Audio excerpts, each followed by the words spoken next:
Cause I don't give a fuck what you say. Yeah, I'ma do shit my way. So you can go kick rocks, I'ma stack bricks up, build what I want to make. Yo, I got a lot of shit to say, so I'ma do this every day. I'll be writing things until I'm fucking buried in my grave. 6 feet deep under, but my body won't decay. Cause my messages are timeless, so they'll put them on display. Oh yeah, I rap with a certainty, I have a sense of urgency. A message for eternity, for everyone internally. I had some people burning me, but now they fucking learn to see I ain't the one to fuck with. Now they looking nervously, and I don't really care what you think of me respectfully. You can kick rocks if you think you're fucking better, see. I will outwork you, turn you to an enemy. Hurt you so bad that you're gonna need some therapy. I got the motherfucking recipe. I've been cooking up hits, I'ma leave a legacy. You'll be looking small when you're standing right next to me. I'm 5'10", bitch, but I'm 10 feet next to me. I don't give a fuck what you say. Yeah, I'ma do shit my way. So you can go kick rocks, I'ma stack bricks up, build what I want to make. Cause I don't give a fuck what you say. Yeah, I'ma do shit my way. So you can go kick rocks, I'ma stack bricks up, build what I want to make. Yeah, I'ma do it my way.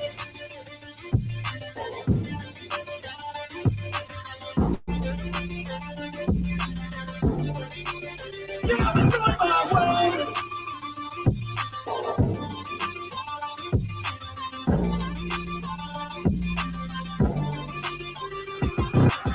I can't contain it, I'm coming out with a statement. You really changed, man, all your music and arrangement. You don't know shit, shut your mouth, you can save it. I'm the same dude that got his come up from the basement. 100 songs, 100 weeks, didn't change it. Experiments, development, intelligence, and patience. I'll do it all again, cause I never feel complacent. Let's keep the good vibes, positivity's contagious. I'm never looking back, cause I made a life that's passionate. A college graduate suppressing all his talents, yeah. He found a way to go and change, become an advocate. For taking control of your life, go out and battle. And you think you have a dream, then act on it. Get after it, get out your head and fucking capture it. You got one life to master it. Don't give up on your future, we all start losers. We're all late bloomers, gotta settle through the sewer. What you say, yeah, I'ma do shit my way. So you can go kick rocks, I'ma stack bricks up, build what I want to make.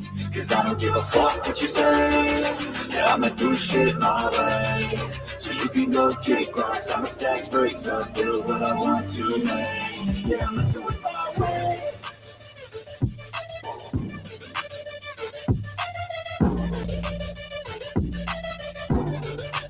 Yeah, I'ma do it my way. What's going on?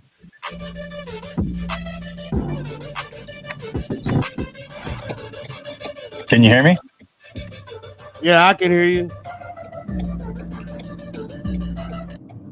Yeah, I can hear you. Can you hear me? Mic check. I can't hear you. Can you hear me?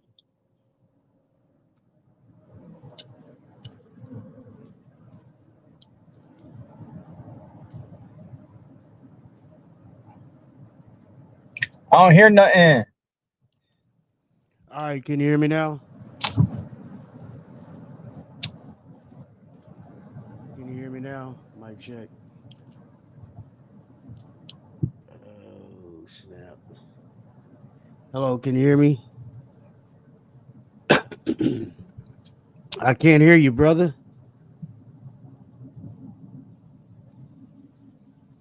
Can you hear me? Mic check, mic check. Mic check.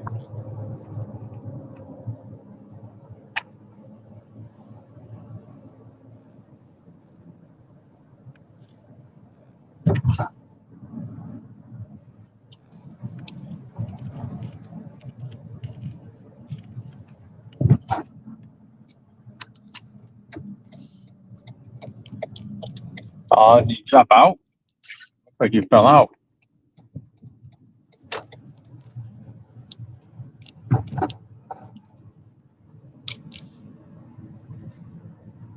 All right, can you hear me now? Mic check one, mic check. I can't hear that saying.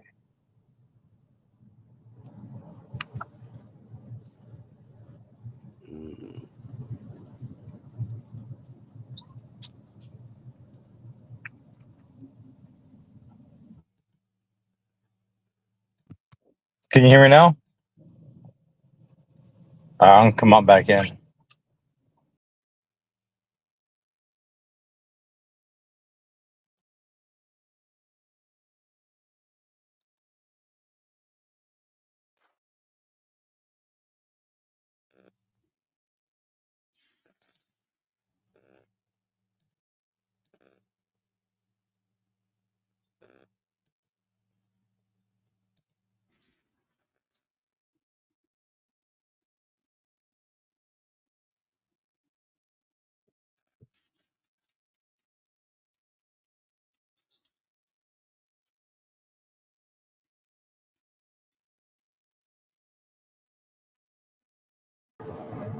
All right, can you hear me now? Can you hear me now?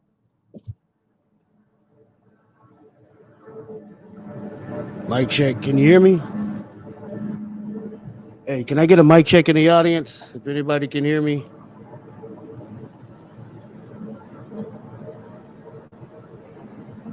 Okay.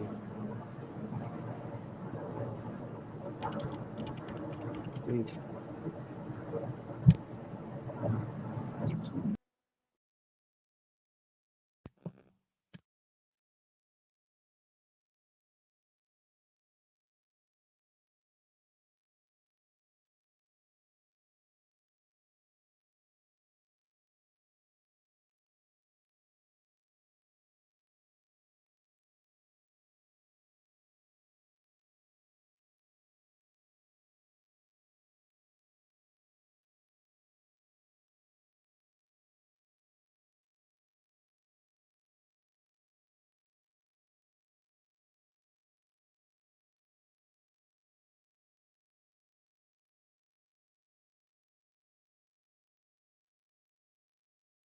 My blood boils over like, oh God, here goes. I lost all feeling from my head to my toes. You said some shit that I can't let go, so just stay tuned for the rest of the show. So have you ever felt betrayed? Which is how you. All right, did you guys hear the music? Can you hear me now? Can you hear me, Great Lakes? Mic check one. Just want to make sure it's not on my end because when I go into the browser, I can hear myself. Did you guys hear the music? Okay, all right. So it's not me. It must be StreamYards. I have no idea what's going on, man. But it's not on my end. All right. As long as you guys can hear me, come on, Great Lakes. Let's try it again, man. Refresh your phone or something and log back in. Let's do it all over because the first time you came in, I heard you. And then the sound seemed to went out. I hear you All now. right. Yeah, still Can you hear no me? sound. Can you hear me? Let me check your mic. Hold on. Make sure it's not low. Hold on. Can you hear me? Mic setting. Your mic is up. Reduce My mic is mic up. background. Okay, your mic is at regular. It's not cut down or anything. And I still can't hear you. Can you hear me? How you doing, Gregory? Can you hear me now? All right. Gregory, can you hear Great Lakes?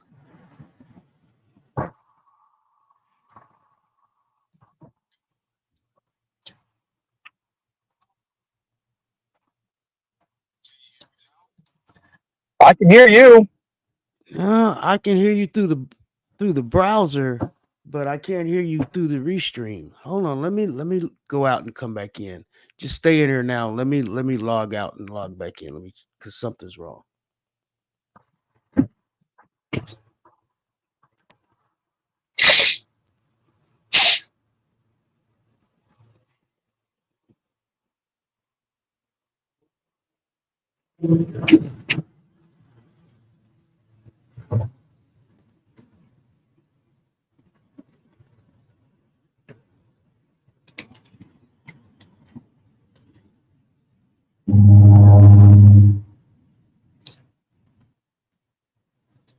Gregory, can you hear me?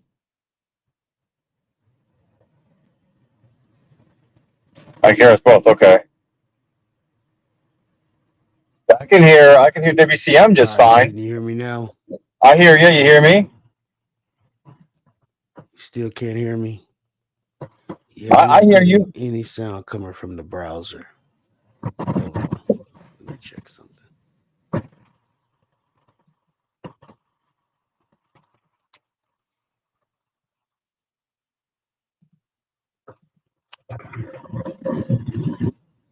All right.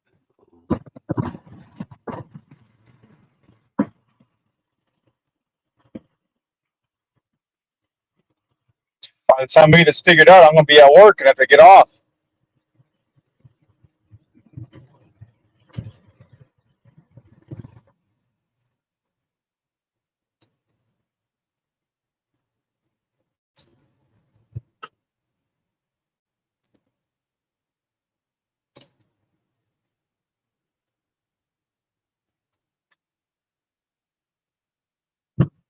Run that light.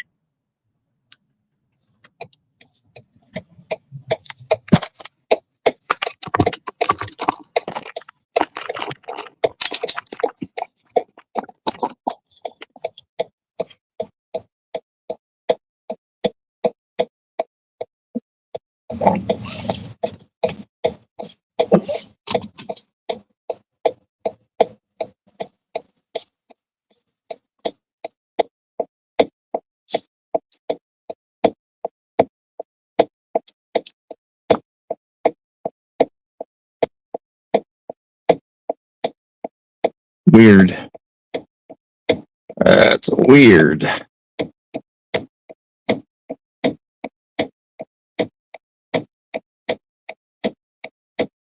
Very odd.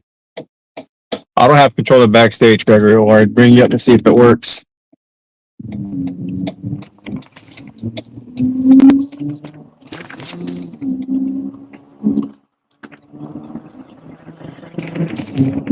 Can you hear the sound my car's making, like the throttle and all that, as I accelerate? Trying to keep the noise down.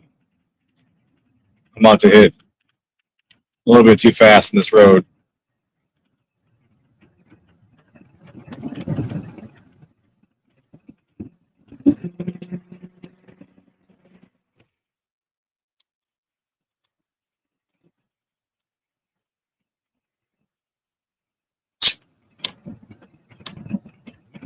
All right, cool.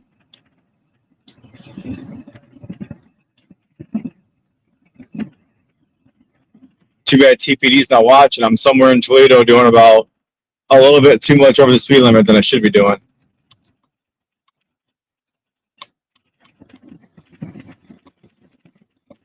I left a couple minutes late for work, so I got to kind of catch up a couple minutes of time.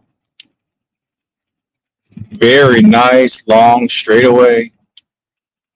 Very few lights.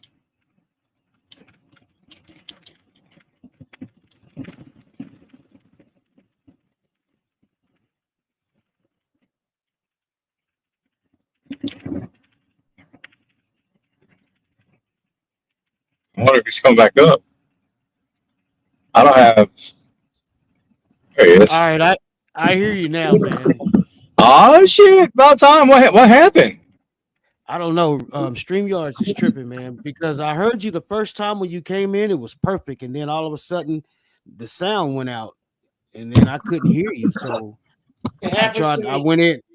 Yeah, I went in and came back out, and it didn't work. So I just restarted my whole computer, and then I had to wait. Yeah, I had to wait for my mixer to load up. But when you first came in, was you able to hear the music playing? I couldn't hear anything the first two times. Okay. I had to restart my phone. So next time what I'll do is I'll come in, I'll bounce out, restart my phone, and come back in and see what happens. Okay, it's all good. It's all good. I just didn't know it was just restreamed because I had everything was set up perfect. I could hear you when you first came in, so it was all great. But yeah, man. I'm just trolling people in my car right now. So all right, that's good. How you doing, Gregory? I'm doing good. Appreciate you coming, man. Welcome. I had it all set up, but it didn't seem to work out, man. I had the music going and everything. The music was like over. How did you find both of you in the beginning? How the music, everything? That's Okay, weird. so That's when weird. so when it first came on, you heard the music when the Yep. show first started. Yep. The music, both of you guys. Yeah. Okay. What's So up, Toe? How you something that doing, has to man? do with StreamYards and on the back end, it's doing it. Yeah. Because I'm using StreamYards. So, but it seemed to be working pretty good. And the reason I got on it because a lot of my friends over here on this side be having problems with Restream. Yeah, I I don't got like that. Restream. Yeah, I got that platform because you gotta have, I guess, a lot of CPU to really Yeah. to stream efficiently on that. So I went on and streamed over here, so a lot of people won't have any problems and stuff. So Yeah, I've got about 7 minutes and I got to get out of my car. So I'm like 4 minutes from work. all right. Hey, did you want to go ahead and watch that video? Which one? The one of Carolina, the footage, the body cam footage. Absolutely. And I want to point something out. From the time Kruger gets out of his car and says something to her to the time he makes physical contact with her, it's 13 seconds. I was talking with one of my favorite, probably not one of, but most likely, definitely is most probably my favorite sub. I talk to this guy 3-4 times a day. I talk to him all the time. We share shit back and forth, bounce stuff off of each other. He knows stuff that he's seen, and he's seen stuff on my channel that no one else has seen. Not even my mom or anybody. Like 2 people have seen it, him and me. So we were talking about it, and he made a pretty good point. That 13 seconds. So what happens if you get pulled over? And the cop says, "Give me your ID." You're like, "What'd I do, officer? Give me your ID." But what did I do? What'd you pull me over for? Yanks you out, flips you over, dislocates your arm, your elbow, your shoulder, knocks you out. I mean, that sets a dangerous precedent if Fort Worth allows 13 seconds to be the deciding number before their officers can get violent. So keep that in mind when you're watching this video. 13 seconds. Yeah, that was awful quick. All right, let me go ahead and pull this video up.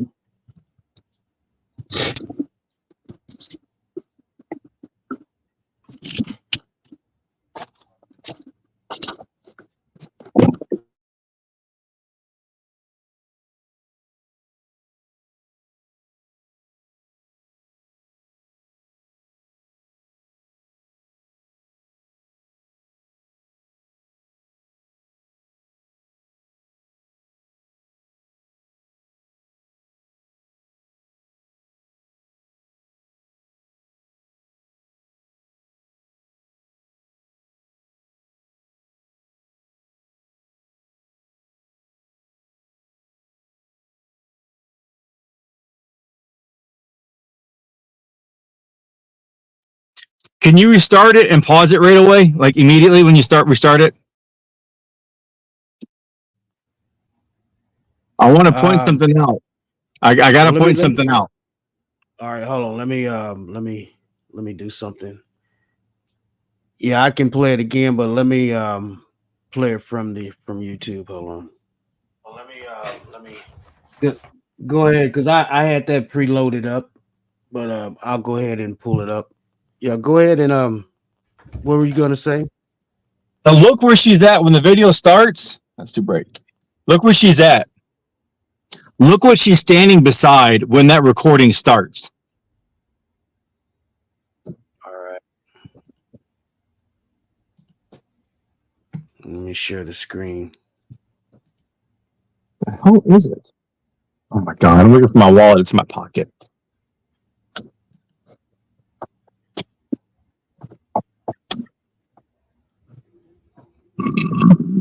Oh, excuse me. Let me know. Yeah, let me know when to stop playing it. To pause it. Pause it immediately. Play it once the video starts. Pause it immediately.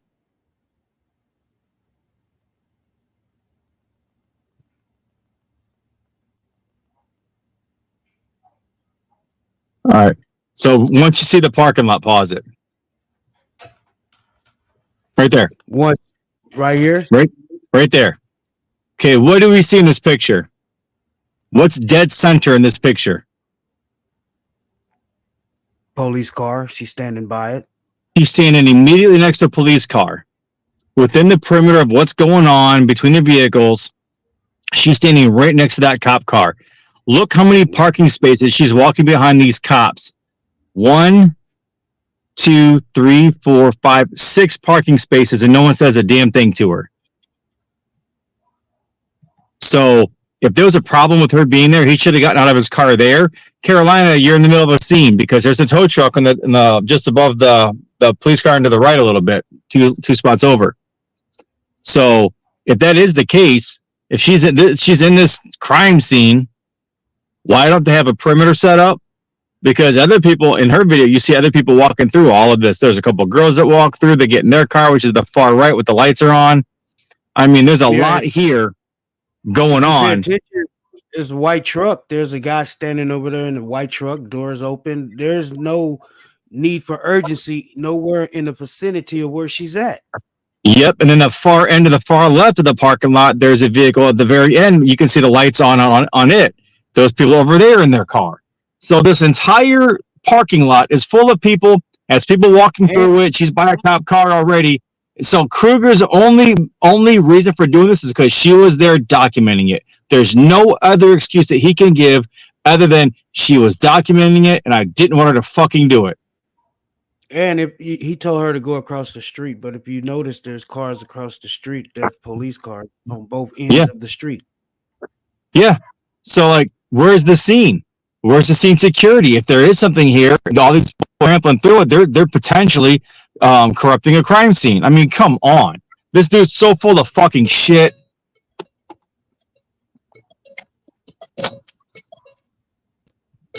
Sorry, my headlights on, my key out. All right. All right, go ahead. Hit play. I'm ready. I want to make sure I pointed that out because that's her next to that fucking cop car. And just below that, you see someone that just walked through the scene? That's the tow truck driver. If this is a secure scene, he would be walking around the external of the perimeter.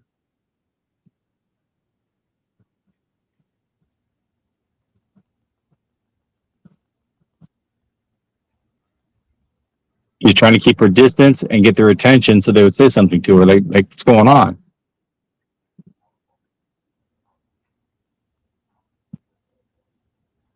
Yeah, with the camp. See, and you don't even realize how far away she's actually are from them. She's really not even close to them at all. Yeah, you know you can zoom in on this, right? The YouTube video itself, you can zoom in. All right, hold on, let me zoom in. I'm not sure how to do it. I know how to do it on the phone. No, you can't zoom in on the computer. I forgot how to do it. I can't remember how to do it now. Control mouse wheel. I don't know if it'll zoom in on this, but control mouse wheel. No, it won't zoom in on. No, just adjusting the bars. Damn. I'm gonna grab my stuff while you're doing that. Now he throws her down pretty hard. Boom! Damn. He's waiting on that shit. Look at this. That video on my Love Me website was playing the video on my live earlier today.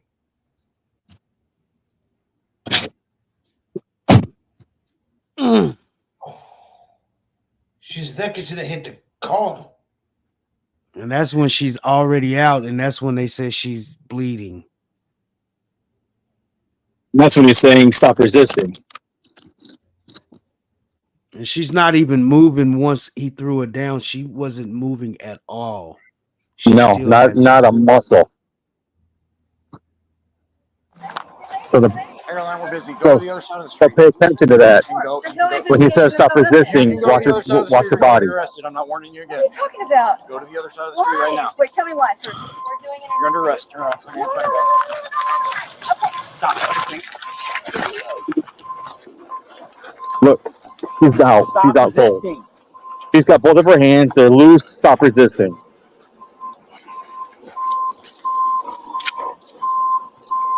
She's bleeding. All right, I'm going to turn the volume down, put you in my pocket while I walk the plant. I'll be back in about 6 minutes. Man, that was brutal.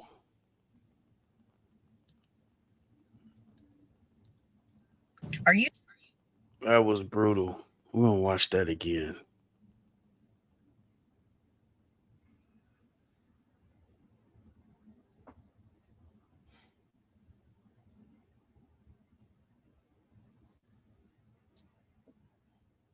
That was uncalled for. It.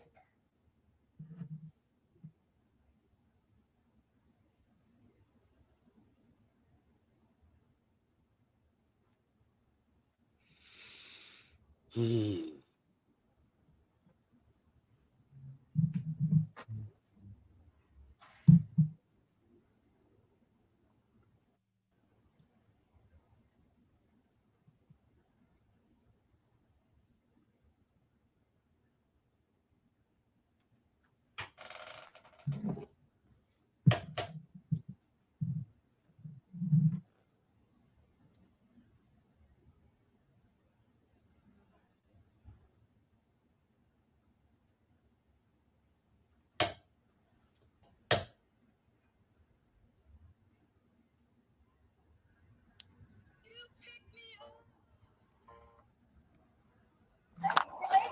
Caroline, we're busy. Go to the other side of the street. You can go. There's no investigation. There's no nothing. You can go to the other side of the street. You're going to get arrested. I'm not warning you again. What are you talking about? Go to the other side of the street right now. Wait, tell me why first. We're doing an You're under arrest. Turn around. Stop resisting. Stop resisting.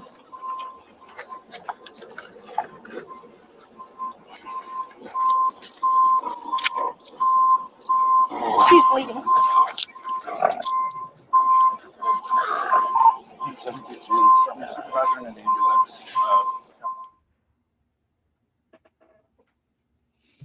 Man, that's sad. So, is there any word on this guy? I heard he got arrested. I heard. He got what? What did you say? I heard he got arrested. The cop. You already got arrested? Yeah. So, that's do you what I know? heard. Yeah, I'm not sure because I didn't follow it. That's what I heard. You know. Hey, can you do some? Can you check it out? I'm looking it up now. If anybody's out there listening, if you know that, if you know anything about this guy Matthew Kruger, if he's got arrested or not, I heard that the other day, but I'm not exactly sure. But if it's true, could somebody verify that information? That would be nice. How you doing, IB? What's up, man? Welcome to the stream. We just got started. I think we had a couple of difficulties in the beginning, but I think it was on the restream in because everybody was able to hear me. So, how you doing today, brother? You I'm doing doing all good. right? All right, Gregory. So, what else have you heard? You heard anything else about this situation? No, that's it. That's what West Accountability told me that. You know. Mm-hmm.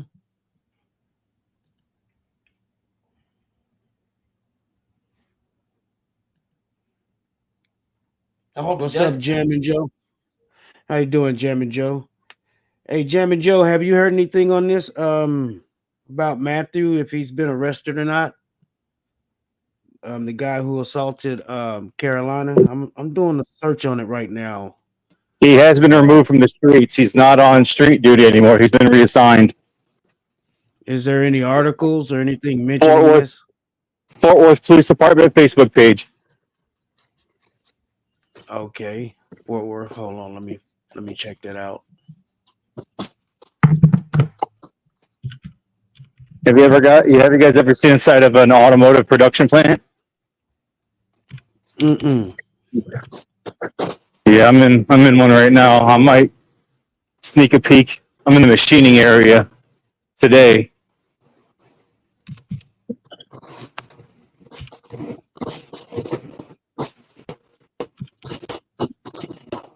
Now it's at Fort Worth police Facebook page. I believe that's where he told me it was at. So if they took. So what do you think is going to happen to him? It all depends on what his report says. So we need to get a copy of the police report and the affidavit and see what they say. and that will determine what's actually done. What's up, man? Bullshit. Bullshit.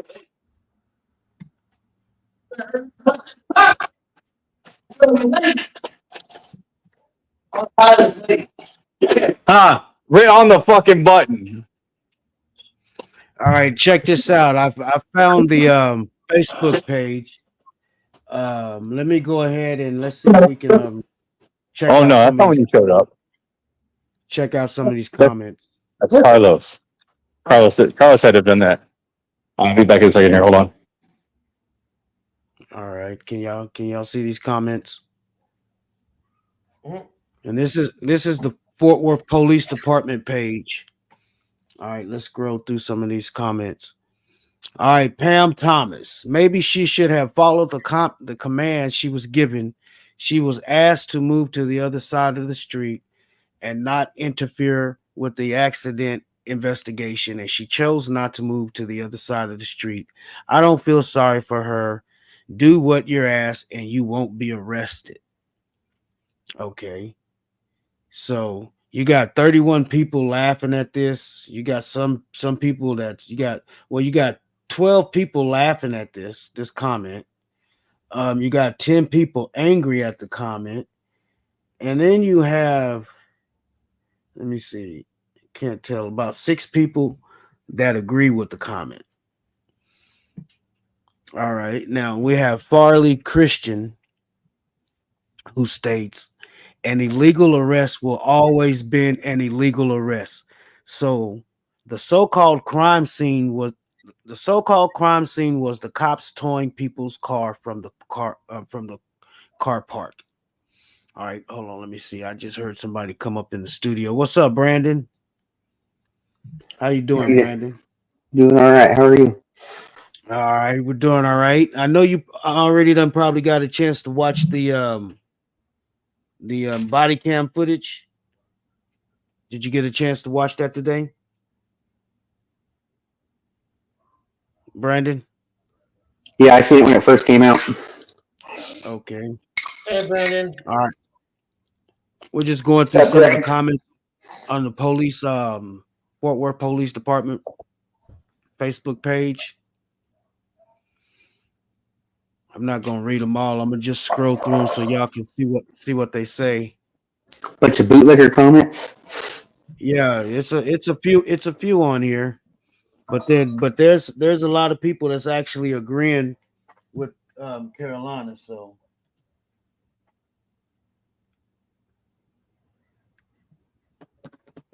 just scrolling through.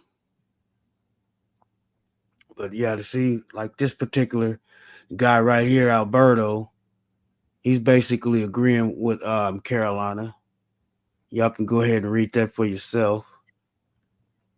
He's saying basically he's saying learn the law. She was conducting a constitutional protected activity, and as far as interference is a physical act. The Constitution allows us to record officers as long as we're at a safe distance. So stop being a bootlicker and learn the law. You can learn a lot from officers like Detective Matt Thornton and Sargento Carlos. I'm not going to read all of that, but yeah, he specifically he's calling them bootlickers. Now let's see what people say to him. They call Pam another bootlicker who thinks police did no wrong because someone didn't listen. See, now look at this bootlicker, Dave, TCU. All right, he's from Arlington. Now, this bootlicker says if a police officer asks you to do something, just do it. Don't ask questions. You see how the mindset. Be a good sheep. Yeah, be a good sheep. It's crazy because you would think people will actually think for themselves because they consider themselves individuals. But reading comments like this let you know that these people don't actually think for themselves. They don't have a brain. So they just basically do anything someone tells them. So if a police tell you to go jump off this bridge, just do it. Don't ask questions. That's basically what he's saying. Let's see what they say to his ass. Somebody said that's an invalid defense at Nuremberg, simply following orders. It isn't Nazi Germany, buddy. This is the United States of America. We have a right to film our public servants during the course of their duties. Hey, we need to put some dramatic music behind this shit. You know, I feel like some dramatic music should be playing in the background as I read these because some of this shit is funny. We got the right to question our government too. Yeah, we do. I'm not going to read all this, but there's a Okay. lot of comment. I will go Facebook and comment those idiots. Oh man. Oh, I'm trying not to get mad, Brandon. You know, You try not to do what? I'm not trying to go on Facebook and those boy leakers. I'm thinking about it, say something to them, but I don't want to. You know, Mm-hmm. I hate. I be when say. Go ahead. I hate when they agree with the cops. I hate that. I really do. Yeah, do you? Yeah, and there's nothing wrong with agreeing with the cops. It's just agreeing with the stupidness of the cops. You know what I mean? Now, if a cop is Yeah. right, then he's right. You agree with him. You know, you agree with anybody that's right, but you just don't agree with him just because he's a cop. See, that's the dumb part about it. Just because he's a cop, you got to agree with him, and that I don't think that's stupid. Now, I got a question for you. IB, you say you in Facebook jail. What you in Facebook jail for, man? I haven't been in Facebook jail in so damn long. It's been so long since I actually use Facebook. Now I post on there. I post these streams and stuff like that. But as far as just being on there, hanging out, I don't even be on there too much. But yeah, anybody else got anything to add to this? Let me see if I can pull up some music for the background. I got put in Facebook jail once for commenting on Joe Biden's Facebook. I hope you fall up the stairs again.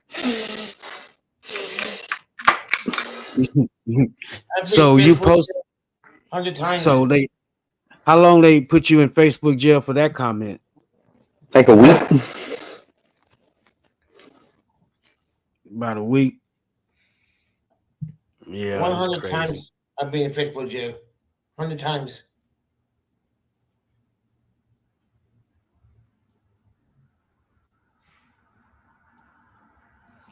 All right, let me see if I can But So since that's- Elon Musk has taken over X, I have not been in Twitter jail at all. Okay, Yes, I hate that. Now, now Great Lakes. Where at on there does it say he was removed? I'm trying to find that part. I want to see exactly what they say about him being removed.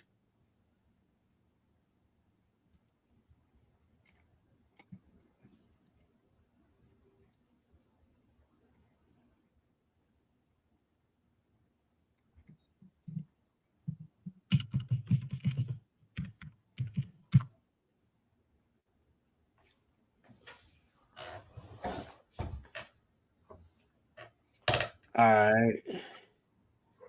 Let me see. Oh shit. See, we are live over here on Facebook. Y'all see that? It's pretty tight right now. Oh, Great Lakes, you over on Facebook, man. So I got you guys everywhere. Right now, I guess you're probably on Twitter. I was trying to get you on Rumble, on D Live, Daily Motion, all these other different platforms, and a couple of Chinese platforms and stuff. So, all right, let me see. No, not China. Yeah, we're gonna be everywhere. All right, Fort Worth.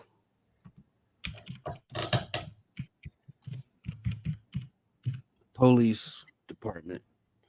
All right, let's see if we can find any information on that. Okay. Manuel, he posted over here. Y'all check this out. Can y'all see this? I can see it. All right, let me blow it up a little bit. See if that helps. Okay. All right. He says Officer Kruger of Fort Worth Police Department left my friend Carolina like this. This cop is a liar and pulled a gun on me. He is only escalating for filming. All right. Now, that's the first post up in here. I'm surprised they didn't delete this. You know, a lot of these Facebook posts the cops put up, or you put something up under the post or comment, they'll delete the comment or hide it. All right. Fort Worth Police Department released body cam footage of alleged excessive force arrest that went viral. I believe we've already seen this footage. All right. Cop watcher recounts altercation with Fort Worth officers as police release body cam footage.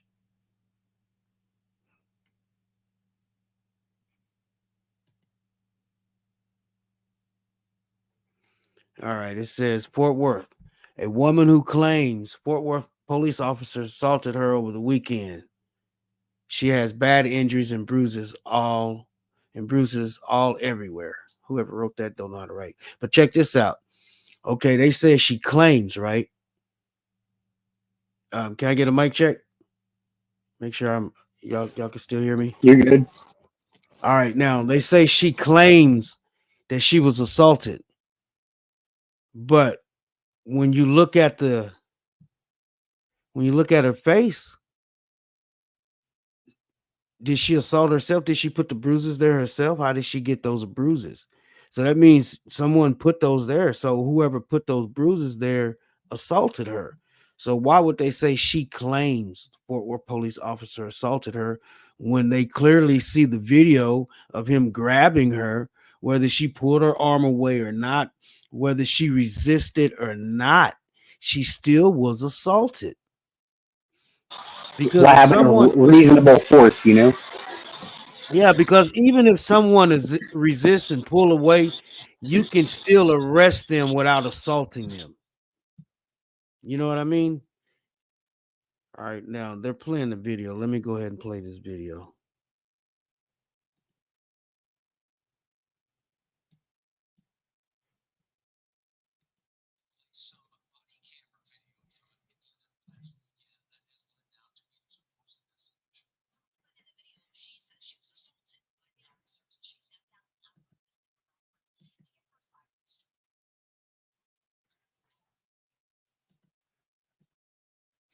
All right, I thought I was sharing the video. Give me a second. Let me reset it up. Sorry about that, fellas. In the last hour, Fort Worth police did release some body camera video from an incident last weekend that has led now to a use of force investigation. So the woman in the video, she says she was assaulted by the officers. She sat down with our Amelia Magavro to give her side of the story. I have bad injuries. I have bruises all everywhere. With a visible black eye, Carolyn Rodriguez speaking to us for the first time since she was arrested, claiming a Fort Worth officer used excessive force while arresting her this weekend. This arm right here, I can barely move it. And so the elbow was knocked out of the socket. She calls herself a First Amendment auditor and has created her own YouTube channel to document actions by Fort Worth police. My motivation is to keep the people that don't know their rights safe. She said she was driving around the West 7th area when she saw officers in a parking lot around 3 a.m. Sunday and started following and recording them for more than 20 minutes. Hey ladies, hey ladies, hey ladies, hey Kruger. They had no police tape up, they had no lights in the area. Fort Worth police releasing this body camera video Wednesday afternoon, showing the officer asking Rodriguez to move and then arresting her and shoving her onto the ground. Rodriguez claims she was knocked unconscious. I don't remember an officer hitting me, but I remember him tackling me, grabbing me from behind. And the next thing I know is I woke up in the hospital, chained to the bed, handcuffed to the bed. Police tell us Rodriguez was taken to the hospital and also booked into jail on charges including resisting arrest and interference of public duties. If you were to give a number to how many times something similar has happened to you, what would you say? I've been arrested like this probably about 5 or 6 times. And Rodriguez says she plans to file a civil suit against the department. And meanwhile, Fort Worth City Council is also planning to hold an executive session on this incident this coming Friday. In Fort Worth, Amelia McGavro, CBS News, Texas. You should also know that Fort Worth has announced this afternoon the Office of Police Oversight Monitor. They know about the force incident at this point. The city says that the monitor has, quote, been granted unfettered access to the investigation of this incident. Taking effect. What makes me mad is they didn't even show who turned the camera off in the body cam footage.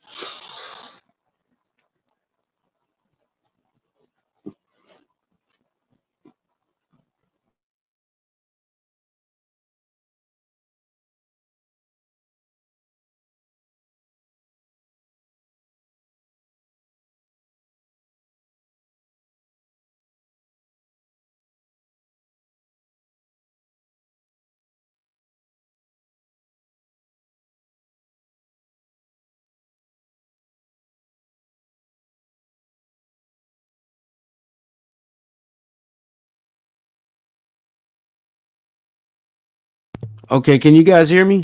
I'm sitting over just talking and I can't even, and I didn't even know my mic was. I can hear you now. All right. I couldn't before.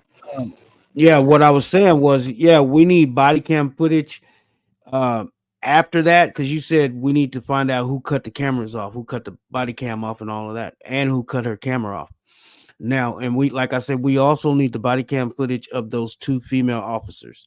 You know, when they said she's bleeding, and then after that, we need the footage of her being transported to the ambulance, so we can determine how long it took for them to actually call an ambulance, and them, you know, what time did she arrive at the hospital.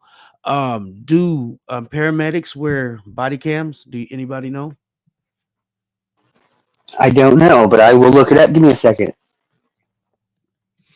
And yeah, we need all of that. We need all that footage. And so, especially if they put her, they locked her up in the, okay, they handcuffed her to the bed in jail. So that means whoever did that had to have his body cam on. He was an officer. He should have had his body cam on. So there should be footage of that. Google says yes, EMTs often wear body worn cameras. Yeah. So doesn't mean they do. It just says yes, they do. Yeah. I think that should be mandatory. Anybody that's dealing, any professional or any public servant that's dealing with, not professional, but any public servant, whether he's professional or not, dealing with the public, should have to wear body cam footage, because it's getting ridiculous how the public officials are treating people and getting away with it. I think their paycheck should determine their camera, you know, whether it's on or muted, or, you know, maybe incentive to not mute your camera, or, you know, a pay incentive. I'd be all right with a pay incentive to keep your camera going all the time. You know what I mean? Mm-hmm. Fucking transparency. Yep. Did you get a chance to check out Jersey today? He went I did to the not. city council meeting. I was busy. Yeah, I caught it. Let me see if I can pull some of that up. And we'll like scroll through it, and because he came up and then he, you know how they only let you talk for a few minutes, and then he came up twice. 3 to 5 minutes in time. Yeah, they go same time. Before he could even say anything, they already, when it, you know, when the meeting first started, they already was basically warning him. They didn't mention his name specifically, but you know how they do. They throw the subliminal shots at you. And they told him that if he get up there and say something or do something they don't like, basically, they were going to remove him immediately. So You know, it's crazy, boy. They be waiting on him to come up in there so they can like throw him out.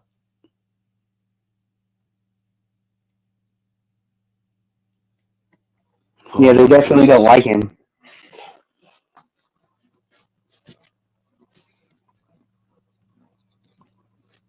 Yeah, they definitely don't. Let me see if I can put this. Disruption. If any more further disruption continues, I will ask the officers to remove any said person. Moving forward. And nobody has spoken yet. Nobody has said one word. Nobody has said anything. It's just starting. The meeting has just started. Jersey hadn't even said nothing. He hadn't even got up, walked to the podium. But see, he's directing this towards Jersey. But why would you have to even say that to anybody? Because the only person you throw out of the meeting is Jersey. You don't throw nobody else out of the meeting. I never seen him throw anybody else out of the meeting but Jersey. That's So it's basically like having your finger on the trigger already. You know what I mean? Yep. Definition, Madam Clerk, please read, Premeditated murder.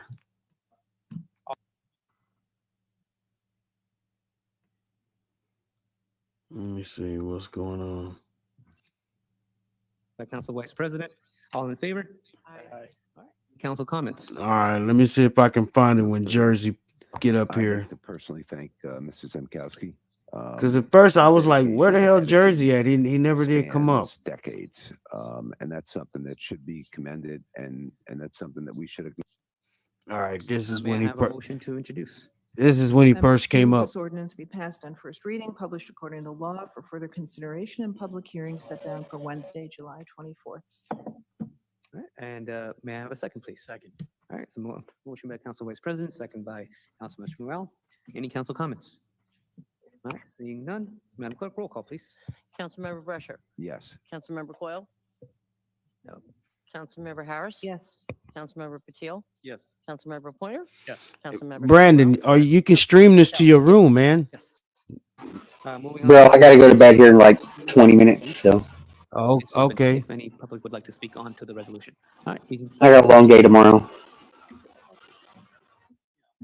Okay, you can come on up.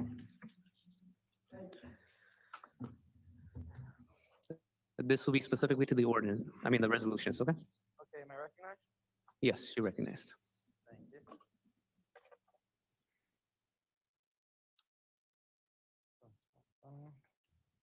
you. I'm against all the resolutions.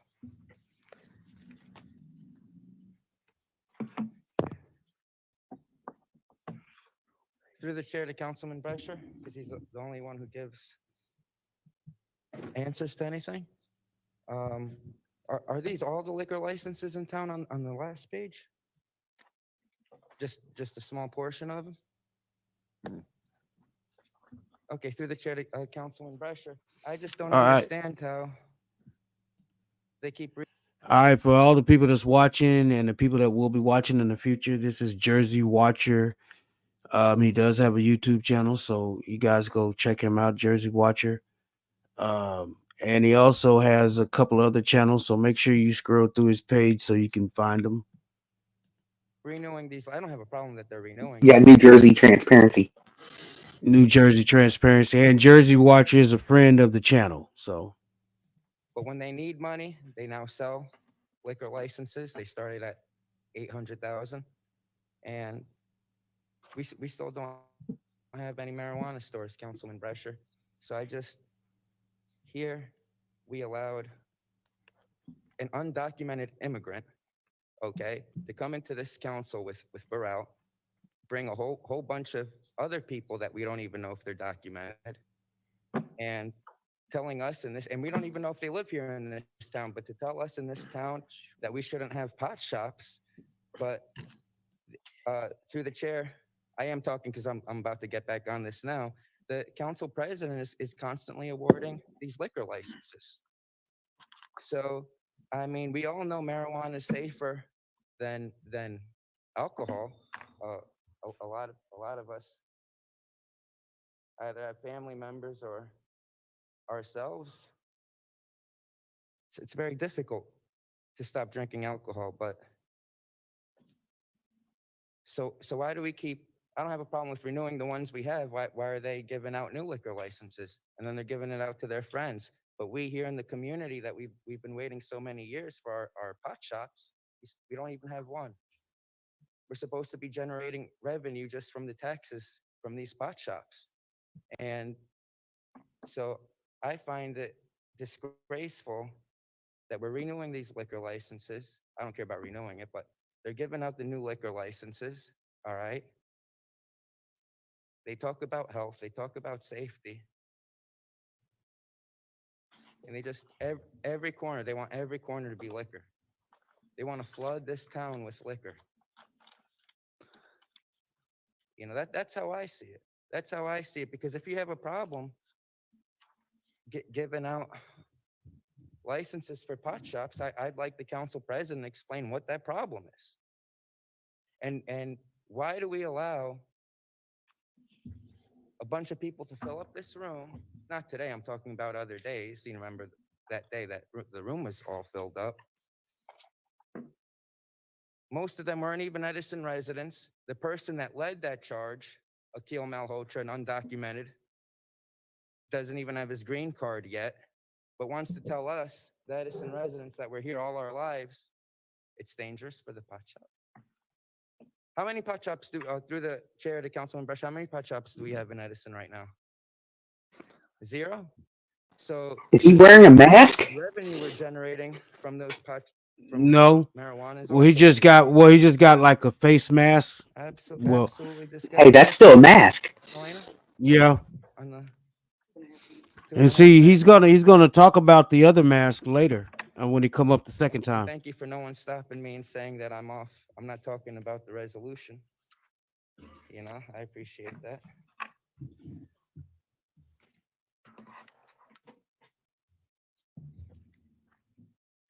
So not one of these are new licenses. It's all a renewal.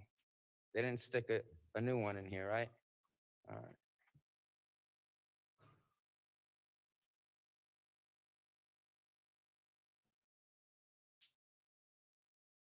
For R346, can you please explain to us why we need to study that area? After I speak, of course. Because through the chair to Councilman Brescher, one block away from this, okay, the mayor harassed the owner, said, oh, it doesn't matter, we're gonna force him to pay all these legal bills. He tried to condemn that property, okay? And then now he's taking credit that they're about to build something on it. The same guy that he harassed that's about to build something on it, Mayor Sam Joshi's taking credit for that. I find that immature. Through the chair to the lawyer, isn't that rather strange that all these lawsuits we're having because your law firm can't even tell Mayor Sam Joshi proper legal advice? Through the chair to Councilman Brescher.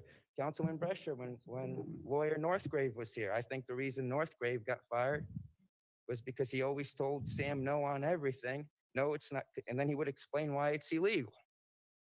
But it's my opinion that Sam doesn't like to be told no. If you tell him no, he'll hire another firm that's willing to tell him yes.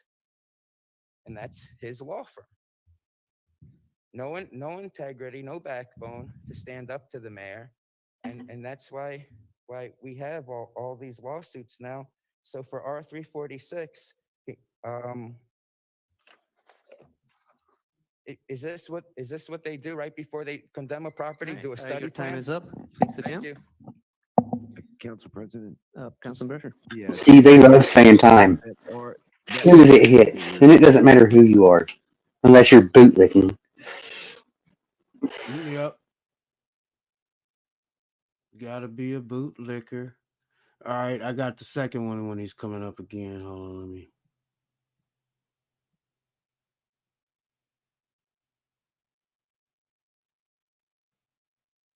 let me see if this is it. Nice. You are recognized.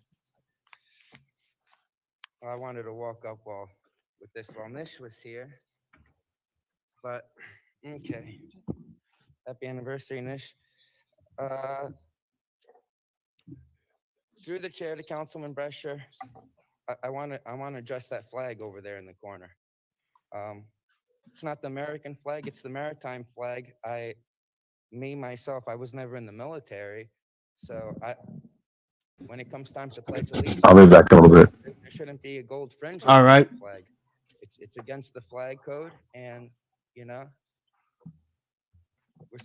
this is the law of the land. The Constitution is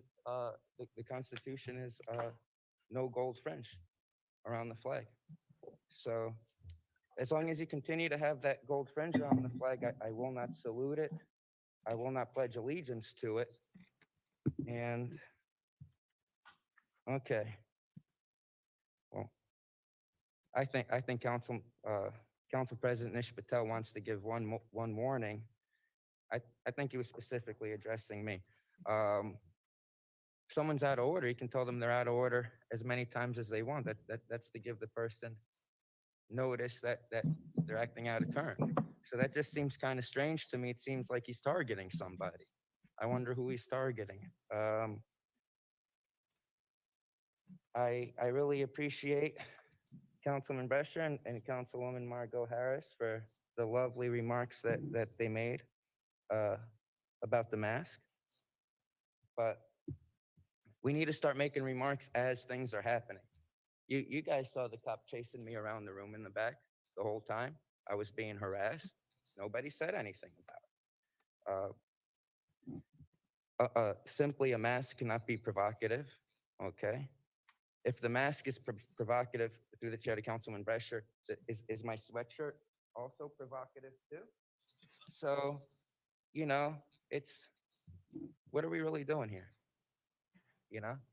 And I'm not the one who started wearing the mask. You guys were the first one starting to wear the mask. Not only you started wearing the mask, when somebody wouldn't wear the mask, you would harass them. Through the chair to Councilman Brescher, the lawyer had a case law. This lawyer brought up a case law that had nothing to do with me. So I want to challenge him to an intellectual debate right now. The case law that he brought up, the person refused to put on the mask. I wanted to wear my mask. So where does he go? Where does he go off taking that case law and claiming it applies to me? The only similarity is that they can claim is they think I'm obnoxious, and you know, how does it apply here? Could you name the case law that you were referring to? The reason why I was kept out the meeting, lawyer, so I can put that in my tort claim.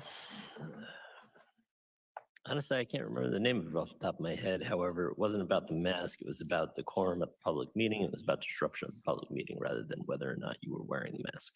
Yeah, none of that applied to me. So they just had that on the back burner to use it. About the PR firm, the PR firms put out that you guys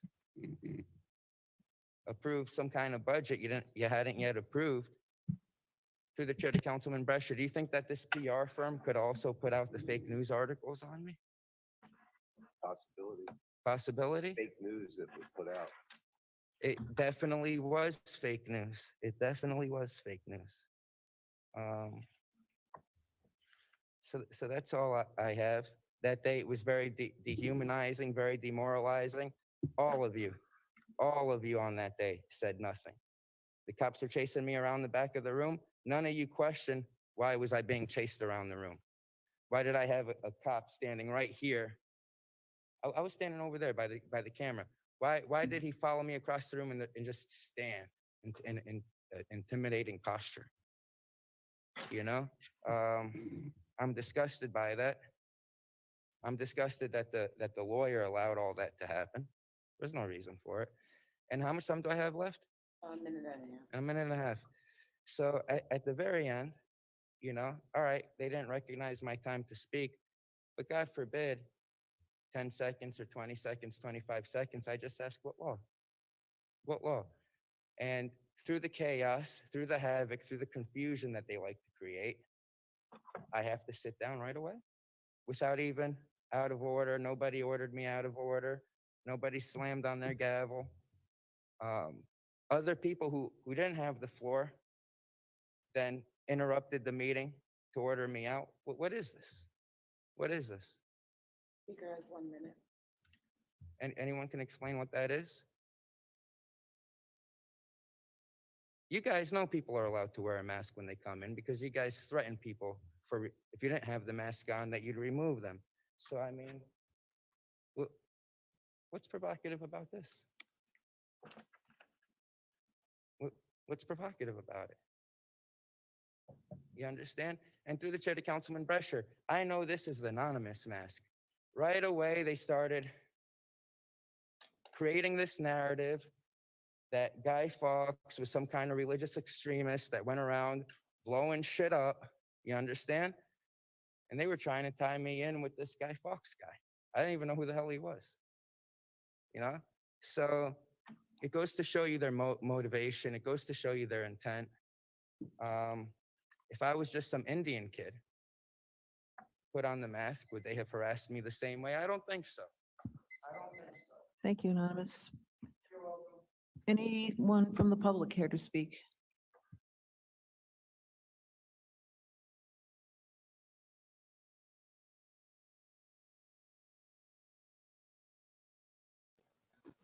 And I didn't hear any of it.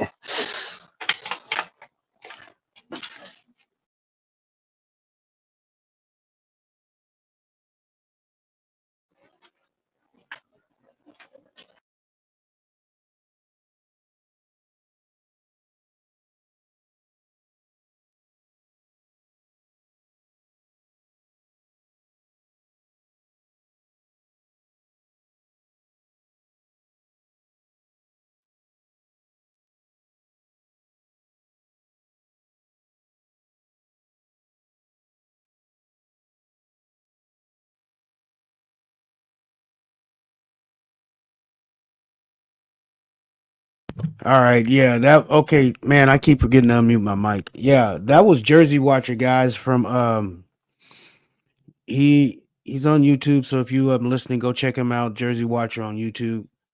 Um, that was him, the last guy who just spoke about the mask. Now I did pull up some more information on this Matthew Kruger guy, the cop who assaulted Carolina in Fort Worth. So they are doing an investigation. What will come out of this investigation, I do not know. I don't expect much from Fort Worth Police Department because this guy has a serious reputation and nothing has been done so far. But you never know. They might just throw him up under the bus just to satisfy a lot of people because this has gained national attention. And, they don't want that attention. So if they double down with this guy, it's going to make it worse for them, which, a lot of these places, these agencies don't care about that. But at the same time, they may just want to sweep this up under the rug. So they might just, throw him up under the bus and let him get prosecuted. And I hope they do. But it says this is an article on ABC. WFAA 8 channel 8. Fort Worth police investigating one of its own officers after a woman was hospitalized in use of force incident. Carolina Rodriguez was sent to the hospital due to the injuries she sustained during an arrest. She was also jailed and faces multiple charges. Now, I don't know if those charges still are valid at this moment because the last time we checked, there was no charges. Now, we did see that she did have initial charges. I believe there were about 5 different charges. 4. It was 4 charges. Okay. It was 4.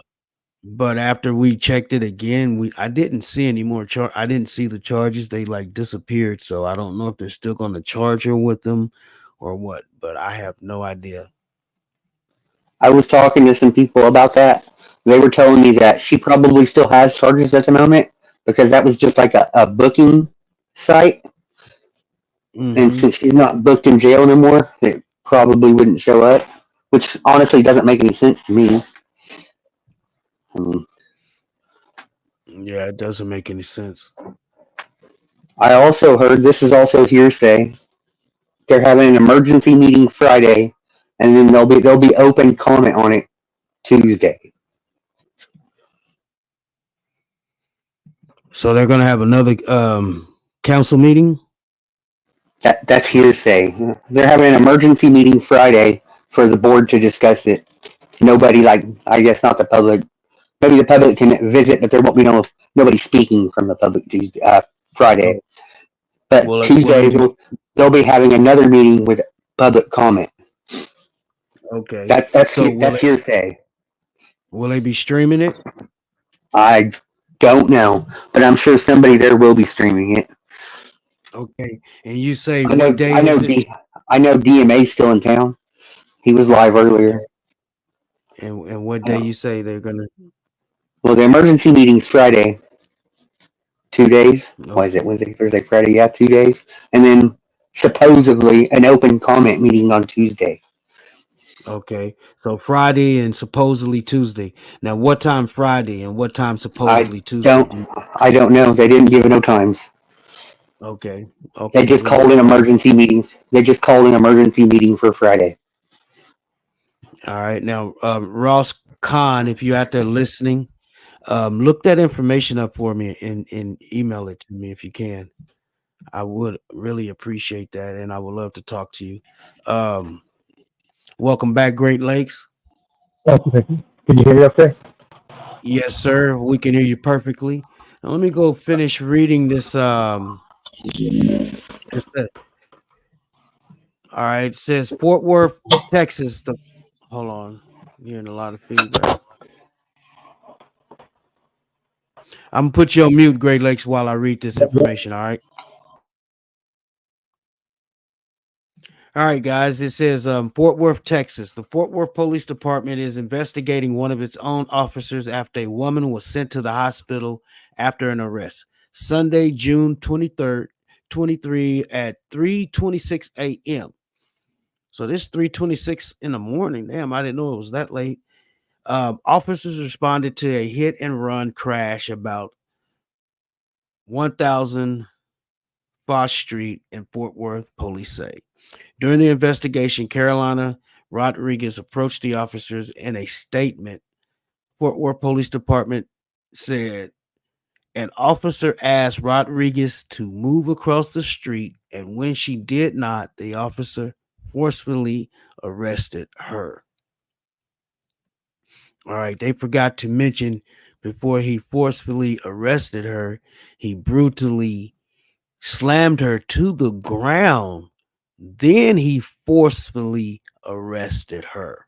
See, they left out that part. I should go back. I wish I was the editor. I would go back and type that in because he brutally slammed her to the ground. Then he forcefully arrested her. That's how that should have read. Okay. Rodriguez sustained multiple injuries during the arrest and was taken to the hospital for treatment. According to a police statement, she was later released from the hospital, booked into jail, and charged with interference with public duties, resisting arrest and or detention, evading arrest and false alarm or report. Fort Worth police say they are investigating the incident, including the use of force by the officer. We are committed to accountability and transparency in all our operations and will ensure that this investigation is thorough and impartial. Fort Worth Police Department said in a statement. Yeah, I don't believe none of that. We are committed to accountability and transparency. Yeah, you know, they had a damn AI write that shit. That's standard propaganda at its finest, Fort Worth Police Department said in a statement. We are investigating ourselves and we found nothing wrong, said the Fort Worth Police Department. WFAA asked Fort Worth Police Department the officer who would not identified, who they would not identify. So they don't want to identify his ass, but everybody knows who he is. So why do they not want to identify? Why not say, yeah, this dude right here with the porn stash, mustache, and beard, the unkept fit officer, he's the one, Matthew Kruger. He is the one who brutally and forcefully assaulted a woman just because he didn't like the way she looked. He didn't like the way she sound. He didn't like the fact that she challenged his authority. She challenged him in front of two female officers. So this made him feel inferior. In his mind, he felt attacked. He felt his manhood being judged, and he couldn't let that happen in front of these two female officers. He couldn't allow that. His ego was too small for that to happen. So what was his only recourse? To brutally attack a female holding a camera that he knows is no threat to him at all. All right. Fort Worth Police. Okay, WFAA asked Fort Worth police officer if the officer who they would not identify was suspended during the investigation, but the department refused to comment. Fort Worth police also refused to provide body camera footage from the scene. See, there's a lot of other footage that they didn't release. All they released was up until the time he arrested her. And at that particular, the footage that they released, they're going to stand behind that particular footage because that's the only reason they released it. Now, anytime they release footage, they stand behind that shit. Now, if they would have saw him actually doing anything more than what they figure was lethal, they wouldn't have released that body cam. But this just goes to show you they are in appliance with legal force of taking down a person. They accepted that. That's why they released that footage. But I guarantee you, there's other footage that will not be released. There's a lot of more footage after that. The ambulance being her being put into the ambulance, taken to the hospital, being handcuffed in the hospital, taken from the hospital, taken to the jail, booked into the jail. There's a lot of footage, jail footage, her cell footage, all that bookend footage. There's so much footage out there. So how much of the footage are we going to see? That's the question. How much of that footage is going to be released to the public? WFAA also filed an open records request for police body camera footage and an incident report.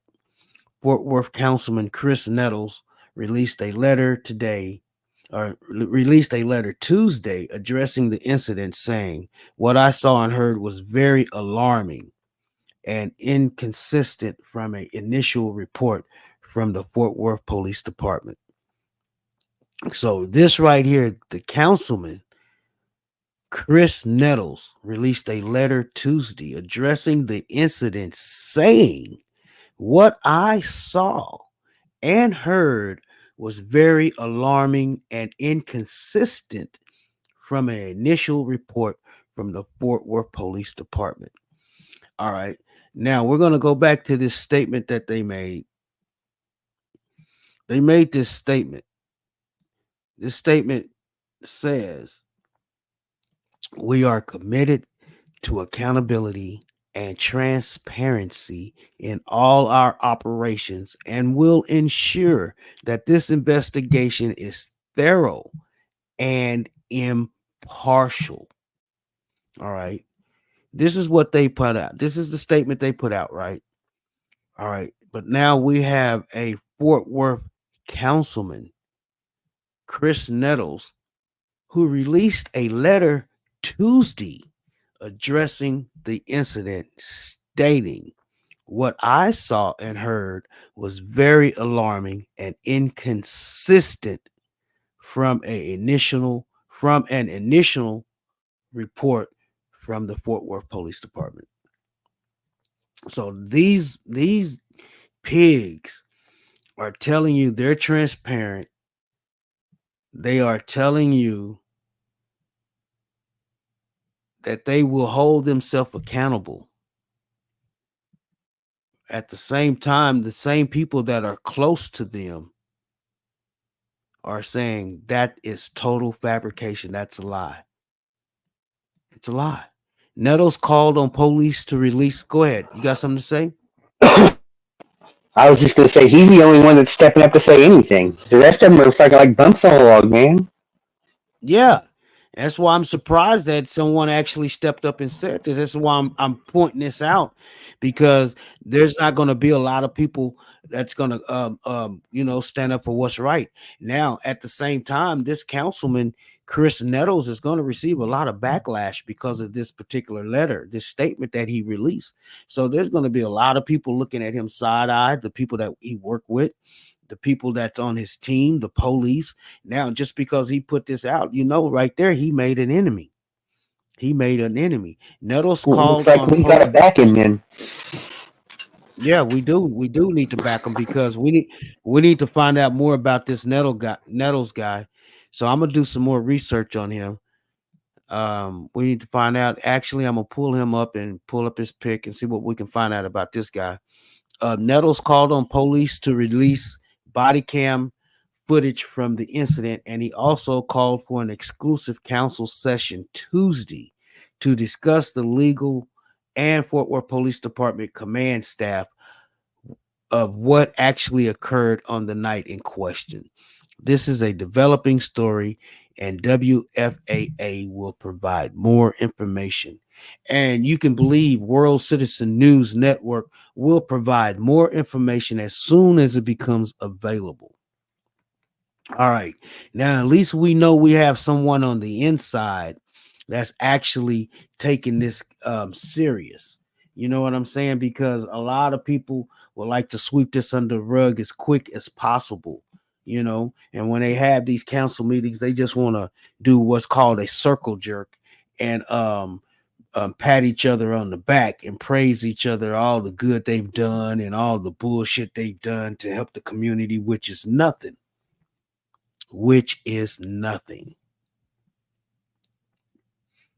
So, yeah, this guy, he needs his goddamn tubes tied.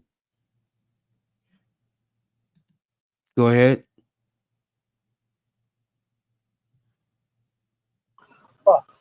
I'd like to point out something with the body cam and the security camera footage. Yep. If you put them together, you'll look and you'll see. There you go. You'll see that they both cut off just before hers shuts off. That way, you can't see what actually happened to her phone. Watch them again, and if you can line them up, like split screen them, you'll see that if you get split screen to the point to where they're like pretty much timed up, their footage stops just before hers gets shut off. They're not showing everything. They should be showing everything because we all know there's a lot more to this. I mean, how did her live stream stop? It takes a minute to stop a live stream. There's a couple of ways to do it: smash the phone, or just turn the screen off, and it'll shut the live stream off. Really good chance that's what they did. And then from there, like you said, going into the ambulance, her actually being revived. Did she get revived? She doesn't remember going to the hospital. She doesn't remember going to the jail. She had a pretty good concussion. She got a bell rung. She doesn't remember any of that. She said that when Channel 5 interviewed her. The biggest thing is, why didn't they release all of it? Why didn't they release stuff before that? Why didn't they release information on the hit and run? Why didn't they Why didn't they release more of it after? So at least the points where she got to the ambulance to see how quickly she did get medical attention. Because he goes, I need a sergeant in the ambulance. How long did it take for the ambulance to get there? How long did it take them? Did they provide treatment? Did the cops provide any kind of first aid treatment to her? Did they roll her around? Because they handcuffed her, had her in a rescue position on her side. But did they do anything else to try to stop the bleeding? They provide any kind of pressure bandages or anything like that, which that'll go to show whether or not they really gave a shit. The one cop goes, "She's bleeding." Not like, "Oh my gosh, she's bleeding." Like, if someone's bleeding from an injury like that, you're like, "Oh shit, are you okay?" Hey, Carolina, you okay? Did any of that happen, or they just stammer and say, "Oh, that's it"? Any sternal ones, anything they try to get her back? They haven't provided that because they didn't do a fucking thing to the ambulance got there. It's going to be my bet. I've seen it happen. I've seen a man that was dead for 4 minutes, 20 seconds on a body cam I'm waiting to put out before anyone did any CPR. They brought up the AED. They didn't put any pads on him. What the fuck? So what kind of negligence did they provide for her? Did they yank her around more? Was her arm dislocated in the fall or when they jerked her around? Because if you look, he grabbed her by her left arm, but it's her right elbow and her right shoulder was dislocated. The way she fell might have done it, but to me, it doesn't look like it did. I've dislocated my shoulder multiple times, and it's all kinds of weird ways it can happen. You can hit here and push it out. There's all kinds of weird ways it can happen. But did they try yanking her out, pulling her by her up? What else happened? They need to show that. They didn't. They're not showing it because what World Citizen said is because they only showed the video that they want it back.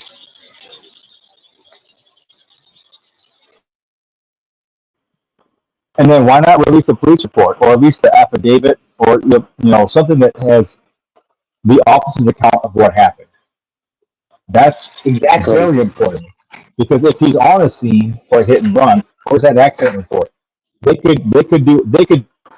could end her criminal defense really easily. Here is the report for the hit and run. Here's the license plate of the vehicle. Here's the vehicle in the parking lot. She's in a crime scene.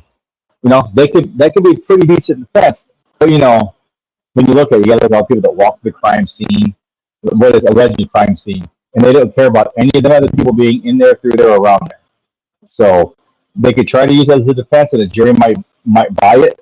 But when you look at all the other factors of all the other people in there, all the other cars that are, lights are on, where she was saying originally by the cop car, you bring all that into it. There's no reason for any kind of contact with her except for, hey, we're doing an investigation. You can just stand back. That's all we needed. I mean, the people literally walked between the cop car and that, I think it was a maroon van or SUV, literally between those two. And she wasn't even in that area. She was at the front of the cop car. So someone else went even further into what they called their scene. No, it's 100% bullshit. It's because she had the camera and she's who she is. We can't have modern today, so we'll take you. right? They want Mata bad. They hate that dude.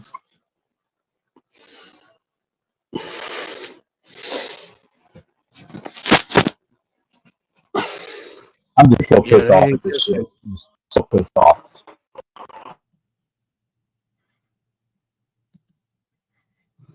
Yeah, they hate that shit with a fucking passion. Are you working, GLA? You're giving us auditors and cop watchers a bad name, thinking we're working and shit. How dare I have a 9 to 5 job? Damn it.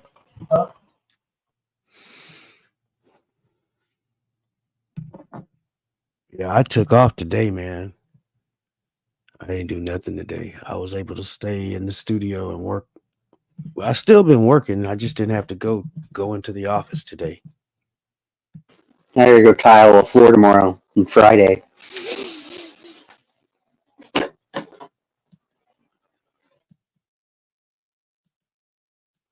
Let me see. I want to watch this video again. Yeah, I'm with GLA though. We need to line those videos up side by side. That way we can watch them at the same time. Yeah.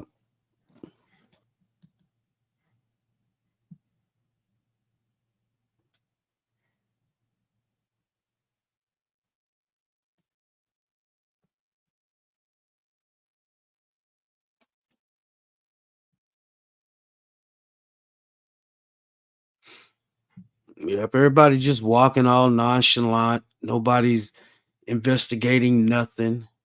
They definitely not investigating nothing. Like they didn't eat a lot of chicken pot pies. No, they got their toe racket going on, you know? Yeah. Because look at all the damn cops out there, man. Not a single light on any of them. You notice? No tape, no nothing.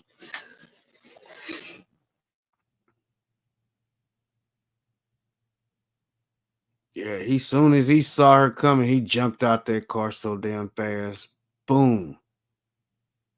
Oh, it's disgusting every time I watch it. See, there's more footage after this from this camera angle right here. Where's all the rest of the footage of him picking her up, putting her, in ambulance? How long did she lay there on the ground? Did he kick her? We need to know all that shit. They just only see. Caroline, we're busy. Go to the other side of the street. You can go. There's no investigation. There's no nothing. You can go to the other side of the street. See what happened. Where's the rest of the camera footage from that angle? You know what I mean? Where's the rest of the fucking footage? Because there's a lot more footage. And then there's a lot of fucking camera angles. I mean, Yeah, all them cops have body cameras on, you know? There's so much footage, but this is all we get. Do tow truck drivers wear body cam? That I don't know. Probably not. They're just I know contracted. some that do. My buddy Alex does. I know some that do. Some that have cameras on their trucks. When Tow for Life was here in town, there was a tow truck driver that just hooked up with the winch and yanked it up on the flatbed, didn't give her the 4-point strap down. And I called the tow company, like, hey, look, this is dangerous. It's actually against the law to do like this. They said, all right, we'll check the cameras. We got cameras in the truck. We'll check it and see. So that truck very well may have cameras. They should be ordered to wear cameras, especially when they out dealing with the public, taking people cars and all that type of shit, man. If they contract with the police to tow vehicles, then they absolutely should. I mean, for their own protection, for that too. Like, look, this is what it looked like. You have the body camera on. Here's some damage. Here's some damage. Here's some damage. Oh, you tore my car up. No. I got footage before I even lay my bed down or pull the chain that was already jacked up. Don't even try that. It would give them some really good protection as well. Because cameras don't lie, but people do.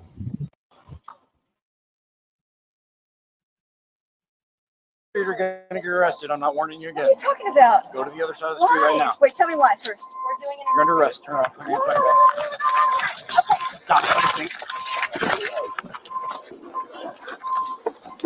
Stop resisting.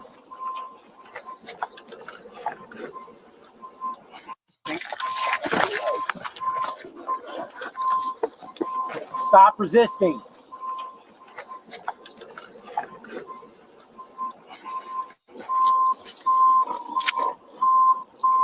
She's bleeding.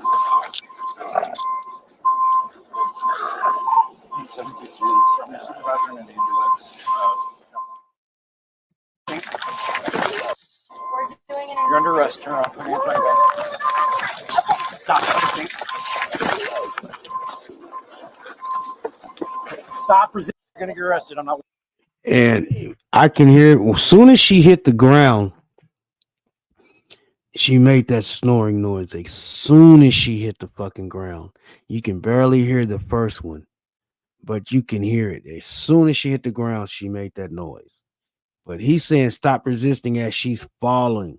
Then once he has her on the ground, then he says stop resisting. He says that bullshit again. Warning you again. What are you talking about? Go to the other side of the street right now. Wait, tell me why first. You're under arrest. Turn around. Put your hands behind your back.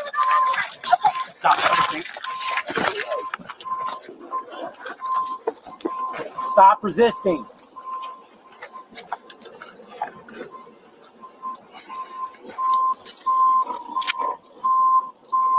She's bleeding.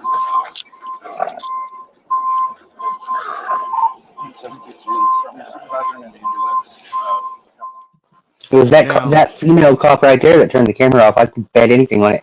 Go back and play that in slow motion, can you? Like, yeah. Go to the 1 minute 57 second mark of the video. When Cliff Williams, Harvey, and them were watching it, something was there, and they were talking about at 1 minute 57 seconds. There was something there, and I didn't get to see what it was. It cut off. So maybe we can see what they saw. She's bleeding. I see her hand. Watch. Oh, I think I seen her hand on it. yeah, I think I seen her hand on it too. Because that's about the time her phone went off. Right there, right Yeah, there, right there. I saw it.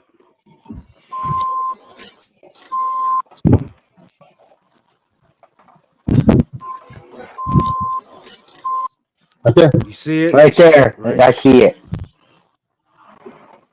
Nice.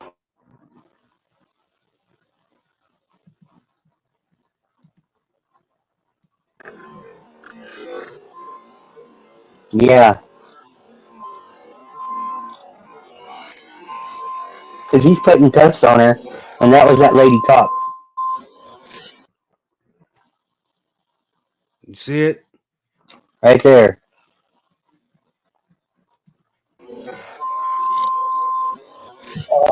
So we need to get we need to get a screenshot of her face and blow it up and blow her up. Metaphorically speaking, not literally. Well, her face pops up here in just a minute.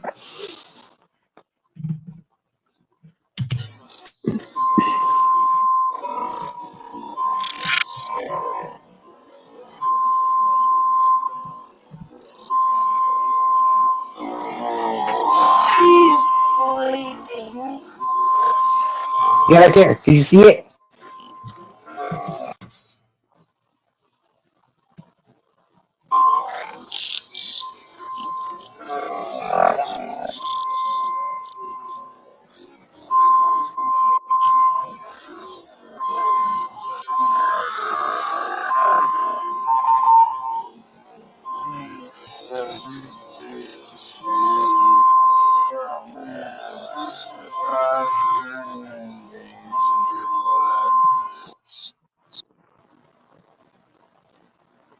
Gotcha, That's her. bitch. I put money on it. Gotcha. That's her. She cut it off. We saw Yep. her. We saw her. We saw her touch it. See, and I'm pretty Now we need sure. to figure out who the fuck she is.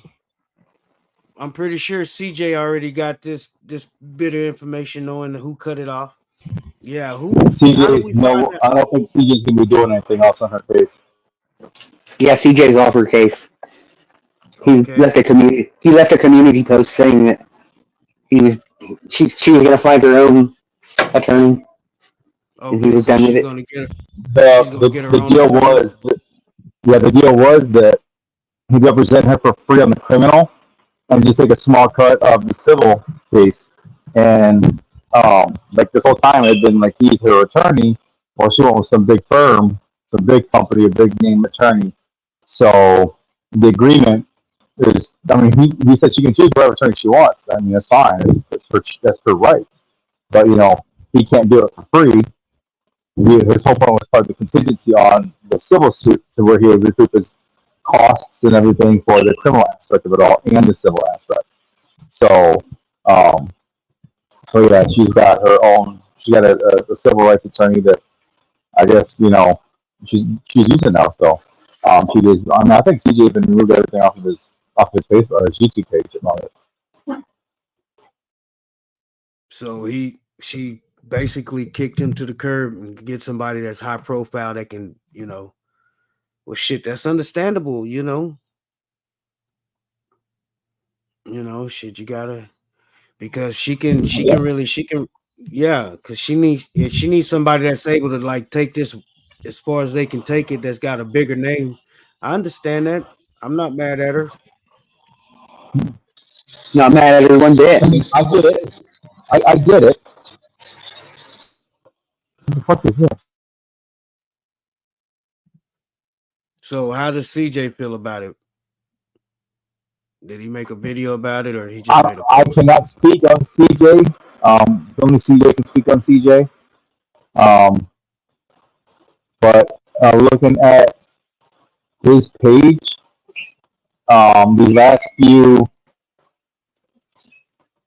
these last few videos that he made of her, like about her and all that, are gone. And the only thing that I can see is the body cam footage. That 2 minute 3 second video that you got going right there. Okay, so all the other videos he basically deleted with him talking about her being her lawyer and stuff. Okay. Yep, yeah, because going to his lives, he got the one when he was in Killeen, Texas, a day ago, and then 3 weeks ago with Jack Miller. Um, so like all the stuff that he did when he was driving, all that, those are all gone. Okay. Yeah, so he's probably feeling a little bit salty about now. I would too. I get it. I can see both sides of it, both aspects of it. You know, Yeah.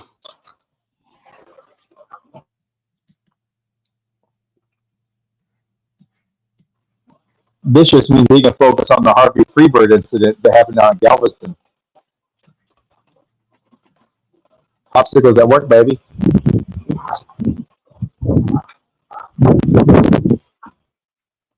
Yeah, well, we got this goddamn chick. Got her fucking ass. I'm gonna try to find out who these other officers were or are. It should be in the police incident report, right?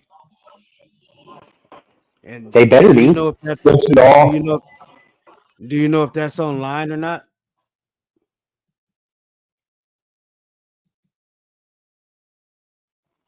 I doubt it is at the You moment because they're investigating. And you know how they are when they're investigating. Everything's a secret.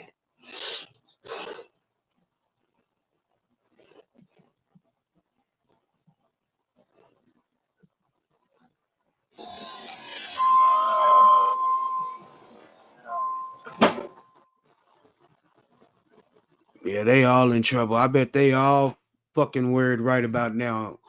You think that goddamn Matthew Kruger's worried? He better be.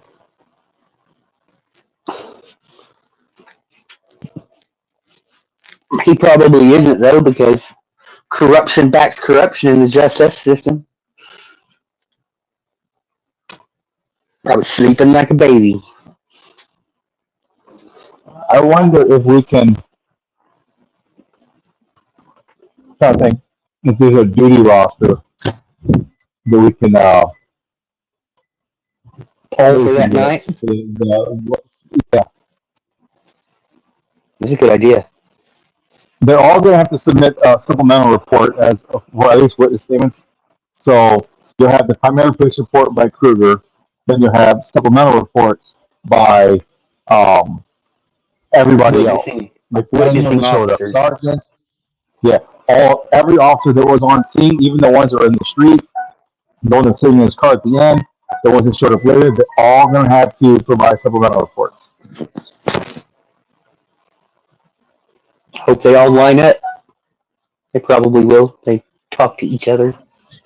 They're going to sit in the same room and write them all together. That's how they do it. Right? What does yours say? Yep, so does mine. What Yep. does yours say? Okay, yeah, I'll put that too. Yep.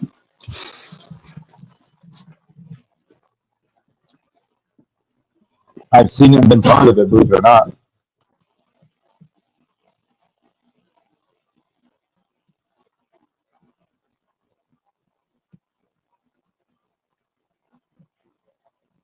All right, I'm gonna see if I can find any more information on what's going on, man. Let me see if I can.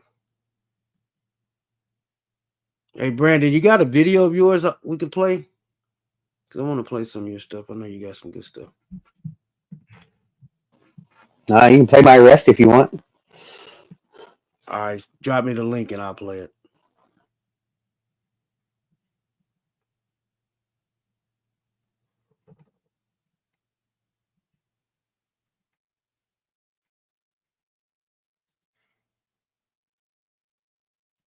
Man, I haven't had one of them popsicles in a while. You're gonna make me go buy a pack of them, stick them in the freezer. Yeah, they good when you're live streaming. Keep your throat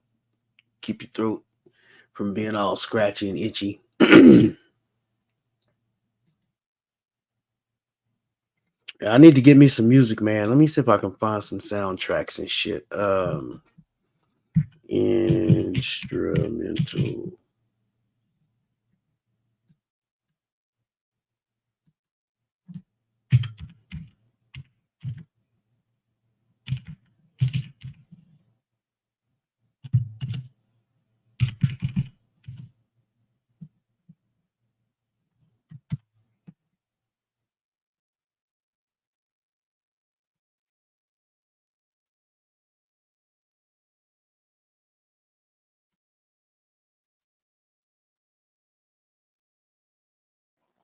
I'm sitting on a year of probation for this arrest. My attorney wasn't worth a shit after 4K. And I couldn't afford to appeal it, so sure that made a few people in the community. Well, not a community. The 1A mad at me.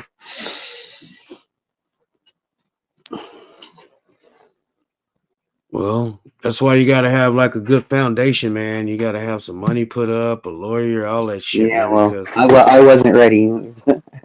yeah, because if you got the wrong lawyer, man, it fucking sucks, you know. Getting the wrong goddamn lawyer. But we Get a we gotta lawyer that fucking understands the stuff.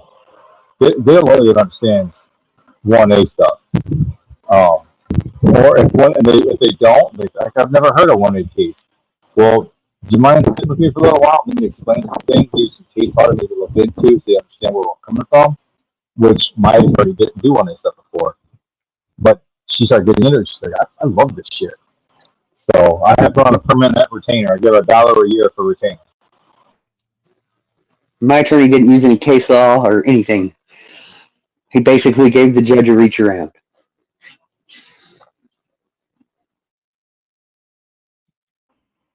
Whereabouts are you? Jammin'. What state? No, I'm in Jammin' Joe, Johnson take County, it easy. Kansas. Kansas. Yep. What was that Johnson County. place again? Say what? Oh, Debbie said I wanted to say something, and we both stepped on his toes and started talking. No, I was just saying, take it easy, Jammin' Joe. He said he got to get off. He got a long day tomorrow. Oh, gotcha. Have a good one, and sleep well.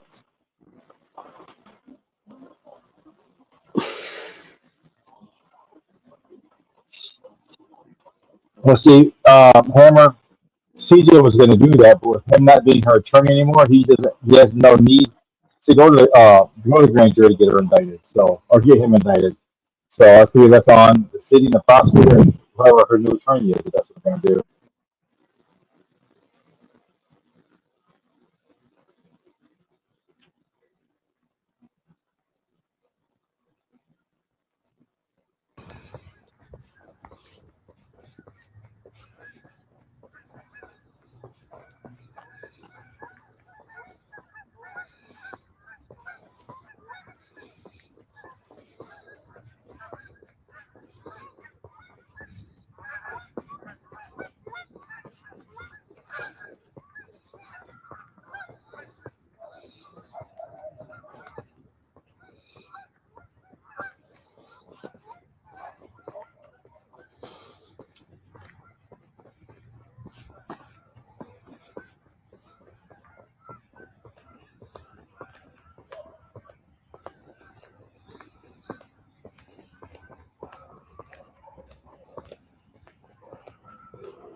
I sat in the back of a police car for almost 2 hours this night.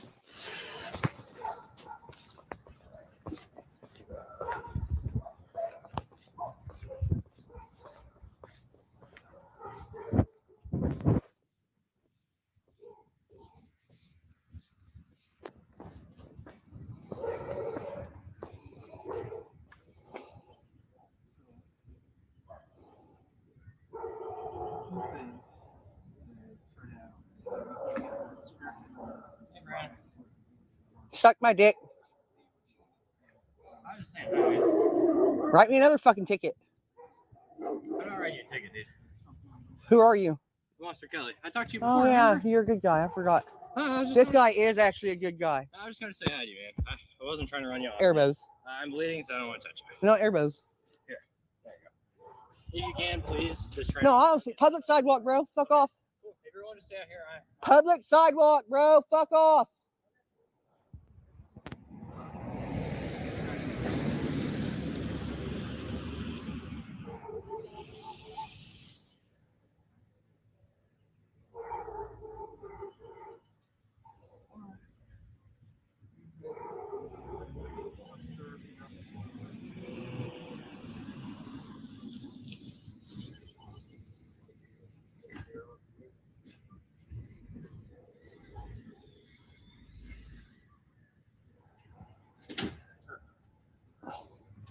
Way to slam that thing in gear, bro. You're gonna tear up our vehicles.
At least there's actually an American flag on his car.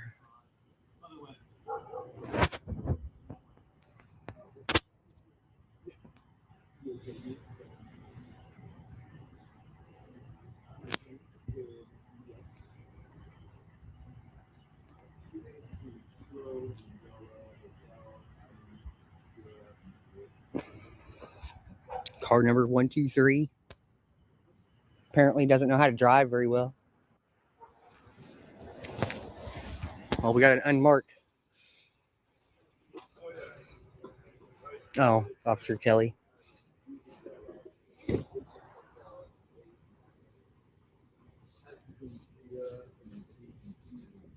you go to the hospital? I wouldn't take you anyways.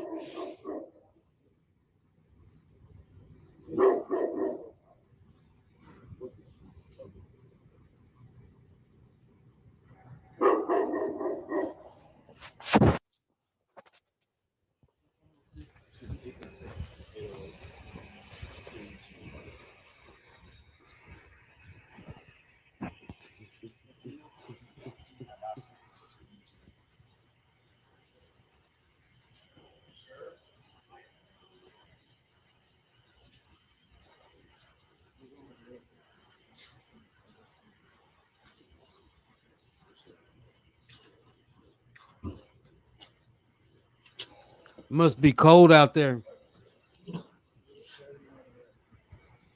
It was chilly.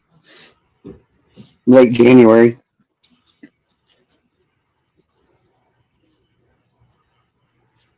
This guy up here is a dick. Probably needs demoted.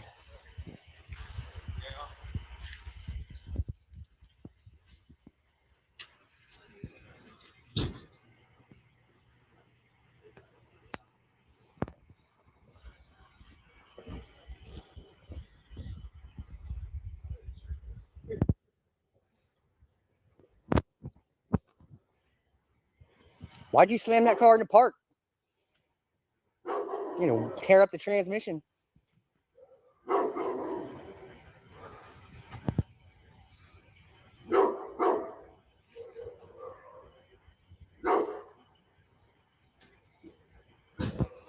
Yeah, I figured you don't want to answer that question.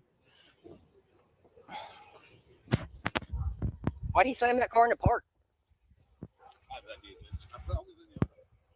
Why'd you slam that car in the park? Why'd he slam that car in the park? No, you guys don't know how to answer? You just don't want to answer. Don't want to be accountable? Transparency is nothing to you guys?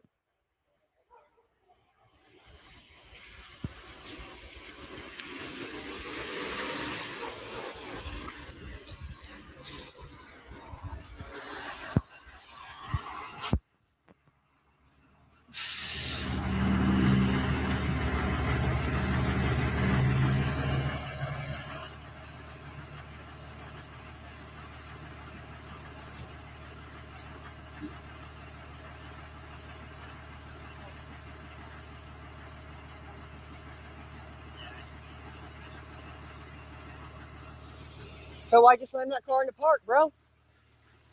Hey, Four Eyes. What's your name? What's your badge number? What's your badge number? You call his ass Four Eyes. Can't see it. What's your badge number? I'd like to file a complaint on the way you're driving these vehicles. You slammed that thing in the park, man. You're going to ruin these transmissions. I help pay for those. You help pay for those. You should take more care. You should take better care of them. Oh, if it breaks down, we'll just get a new one, right? Cost the taxpayers more money. What's your name? Are you going to verbalize it? Maybe I can't read. Oh, you don't care about disabilities. Huh. Did you hear that, guys? Officers do not care about disabilities in this town.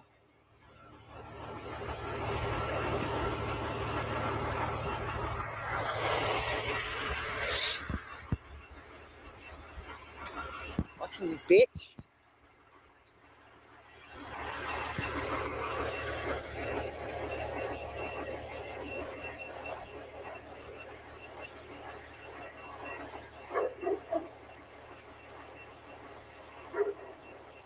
His name is Officer Winters.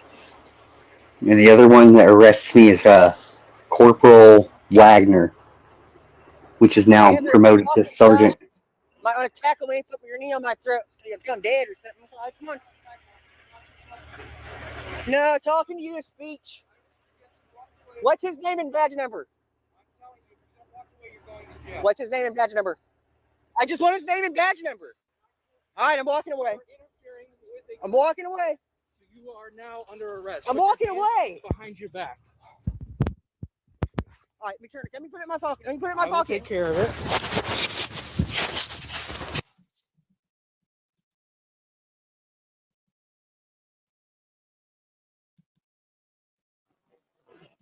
Yeah, the Kansas obstruction statute is very vague. It says obstruction of official duty is a crime which involves knowingly or intentionally obstructing, resisting, or opposing law enforcement or others involved in law enforcement.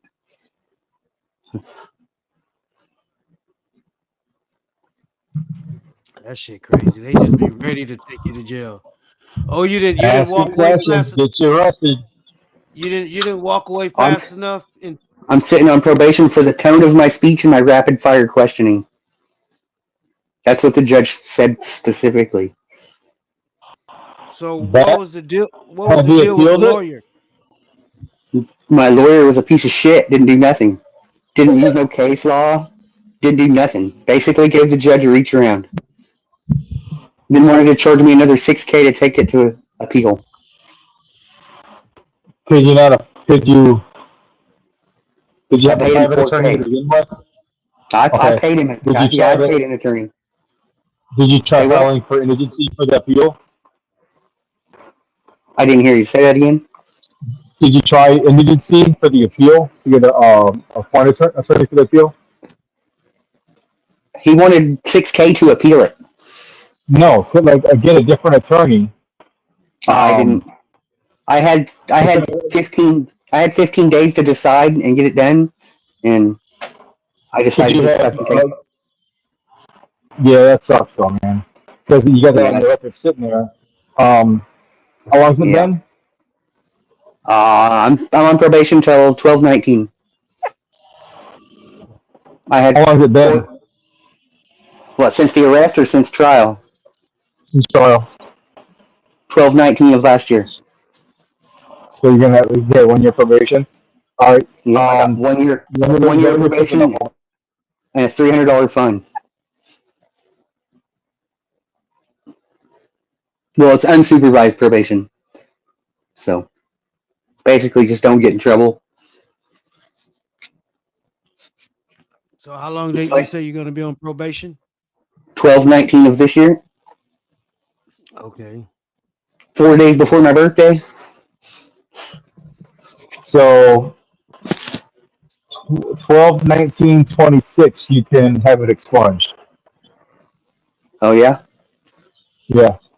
After 3 years have passed since the completion of the sentence, probation, or diversion program. So, no, it'll be 5 years. Holy shit! We're gonna get 1 year, so it'll be 3 years from December 19th. You can do it. From when I get off probation. Yeah, it says after 3 years have passed since completion of the sentence, probation, or diversion program. Completion of your That probation is applies in 12, Kansas. 19, 24, and then 3 years after that. So you'll have 3 years after that you can get. So 2027, you can get it expunged. But there's a caveat. You must not have been involved in any criminal activity within the preceding 2 years from the expungement. That's ridiculous. Yeah. Yep. Pretty ridiculous. I plan on going to hold a sign in front of the courthouse one of these days when it's not fucking 100 degrees out.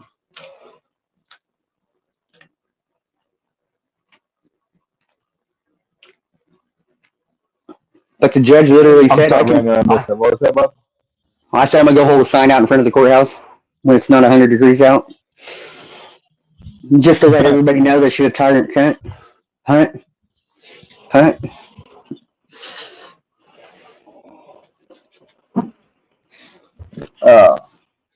There's so much shit that people don't realize that goes wrong. The people that have not broken any laws still get convicted on shit, even when there's no evidence. I got convicted without any fucking evidence. She admitted in court that she couldn't provide the footage, that she'd given it to the lieutenant, given it to the prosecutor, and they couldn't provide it. And the judge let it continue, and I still got fucking convicted. And that's why my piece in the kill right now is because of that.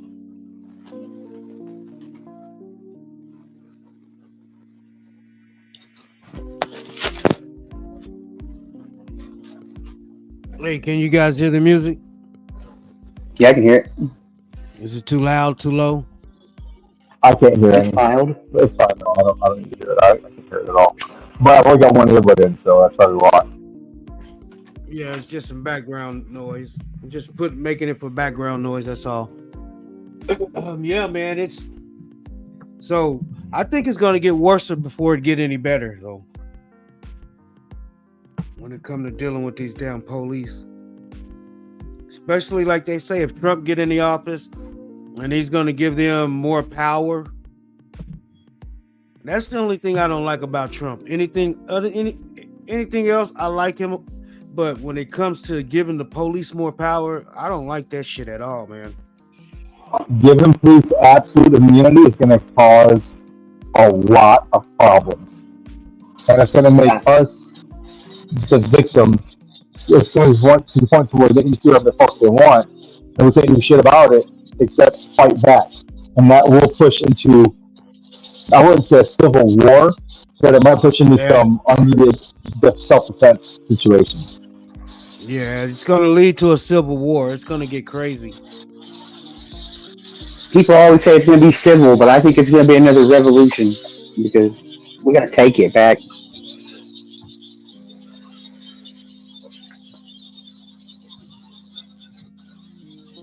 It's not our country There's anymore. nothing civil about war. That's the problem. There's nothing civil about war.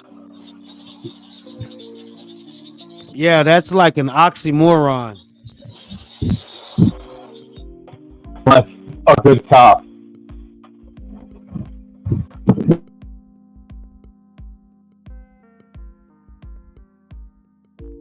Civil War. Yeah, that's crazy. It don't even sound right when you think about it.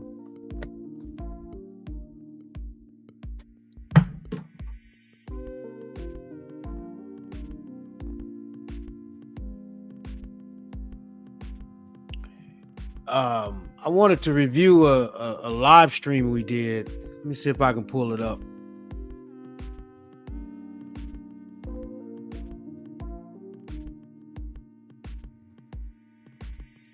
Anybody's live right about now? Let me look. I'm actually my work computer, so let me take a quick peek. Let's see. I know Y'all Jim hear Nichols about live the- right now. Easy, Y'all hear Easy about- cameras on and Cap are both live. All right, all right. Y'all hear about that? Georgia Supreme Court removes Judge Christina Peterson. Which one City is girl that? mayor. That's the city girl mayor that punched the cop.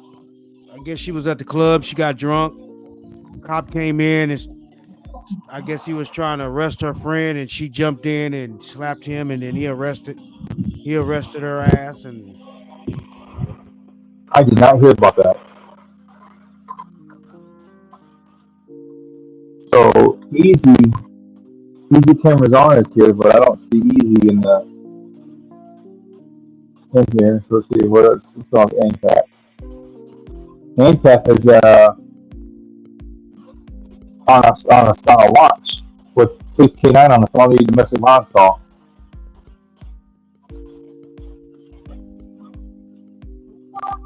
Got some viewers in here, John Denicola and stuff.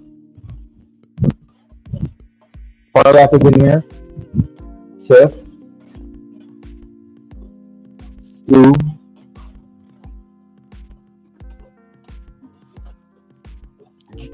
ANCAP for good people. all right, we'll watch some of this, and then I'll go and check whoever is out live real quick. Well, we can watch. Let's see who's on live now. Who did you say? Can you drop the link in the chat? Or the names at least? You just type the name in, and then I can look it up that way. ANCAP Cop Watch. ANCAP Cop Watch. Oh, okay. I saw that one. ANCAP. I know ANCAP. I dropped it in the back chat. That's what I get.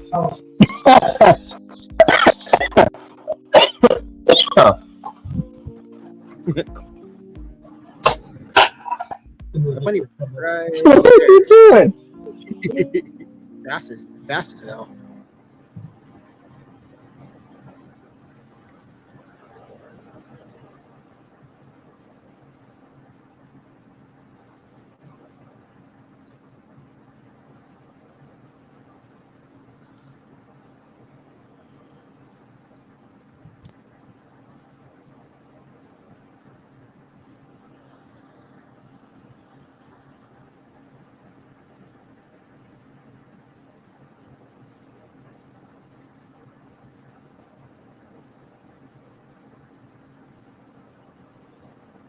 But yes, the Cosmosphere in Hutchinson.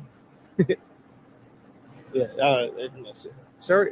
There's not a lot of action going on, but so far it's just K9 here that you guys see walking back and forth up there.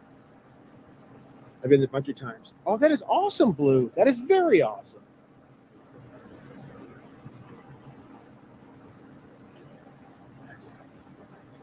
That's very cool. That's very cool. Wanda Mize, welcome in. How you doing, ma'am?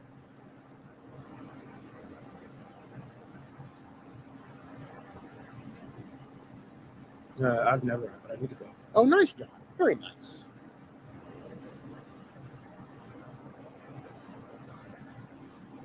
Yeah. So what we have here is an alleged domestic violence situation that rose to the level of felony.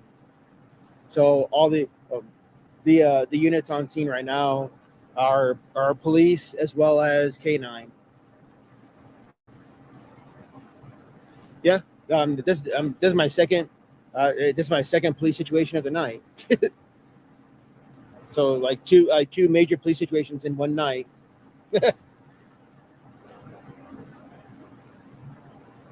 That's Albuquerque for you. Absolutely true, R&R. Very true. Exactly. Well said. Very well said, R&R. Well said.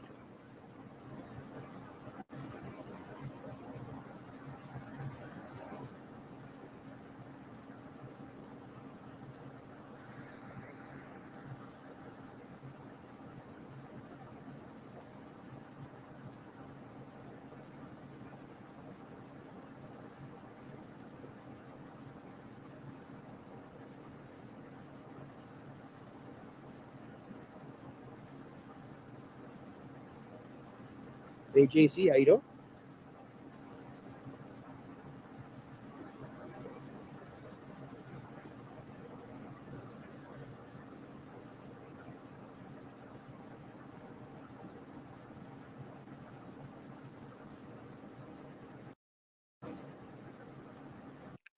I like being able to watch this type of stuff live, man. It's like, news first. Right there, news live. Uncut. Thank you, John. I I was appreciate at that.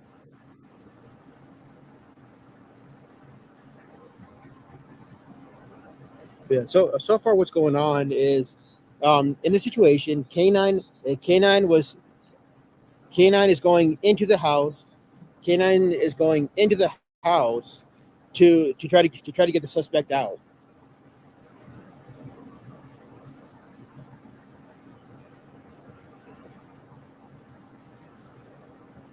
Well, I gotta go to bed, guys. Have a great night. All right, See you Brandon, next take it time. easy, man.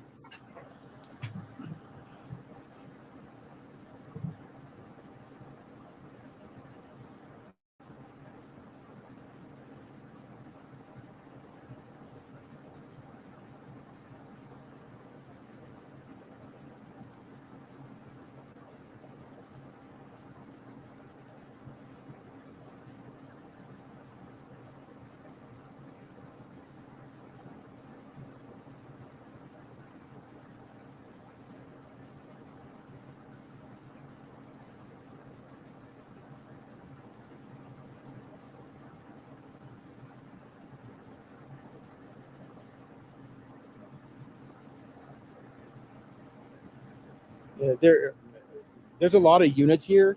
There's a the units around me. You got the two units up there. So you got 1, 2, 3, 4, 5, 6, 7, 8, 9. So there's 9 units here on the street, plus 2 units on the backside of the house to make sure the suspect doesn't run from the rear. So there's 11 units here. There's 11 flipping units here for this.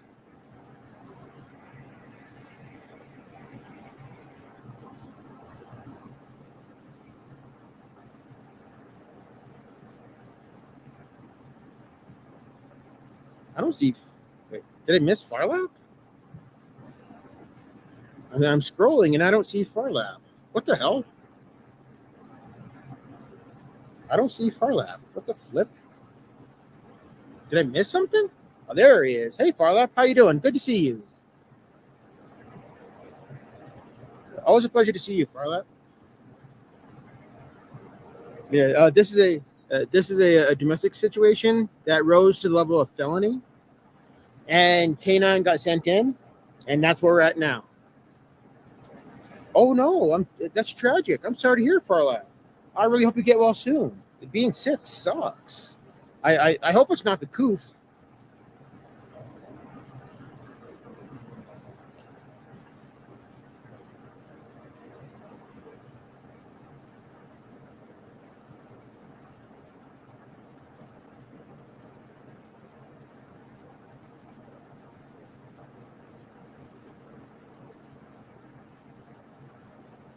So we have 11 units chest infection. Ouch, that still hurts pretty bad.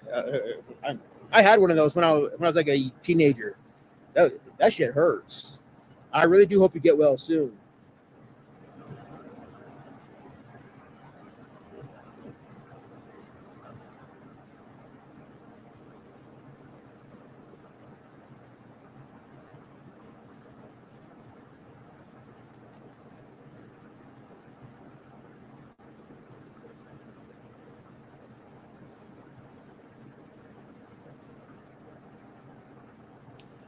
That one was combined with asthma. Holy smokes. That's awful for our life. That's really awful.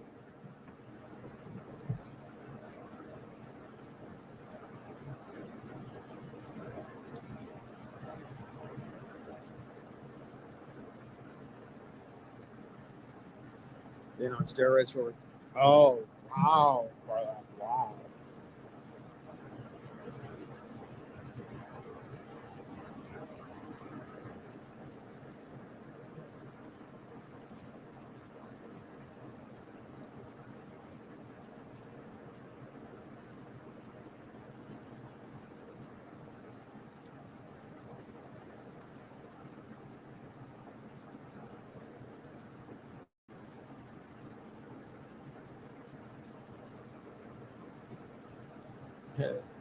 Not the drinker shrinker. What the heck?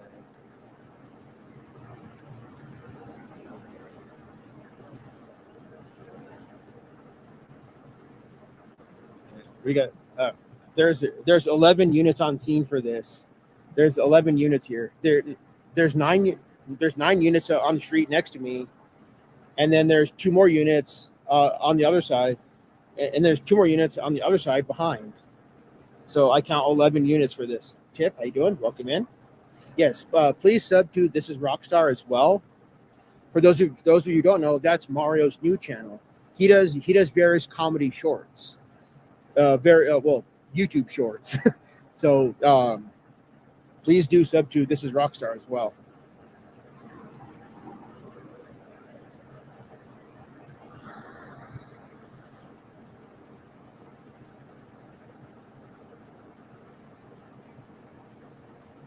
If there's more than 2 subjects, officers might.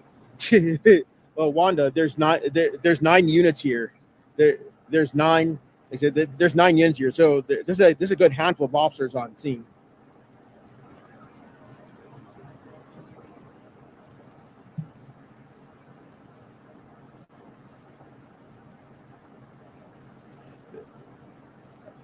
There's 11 vehicles. There's 11 vehicles here, so that tells me that there's at least 11 officers here, maybe 12 or 13, depending on if some of them are doubled up. But there's at least 11 units here total.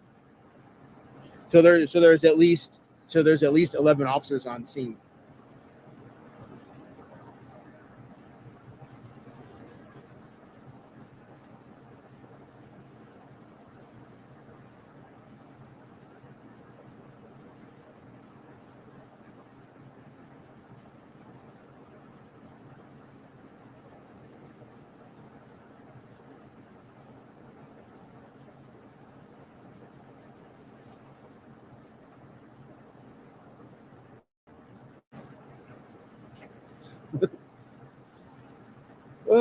Have you checked for oak trees? Yeah, New Mexico does not typically. Well, I take it back. Albuquerque specifically doesn't have that many oak trees. Right, John. Right, absolutely.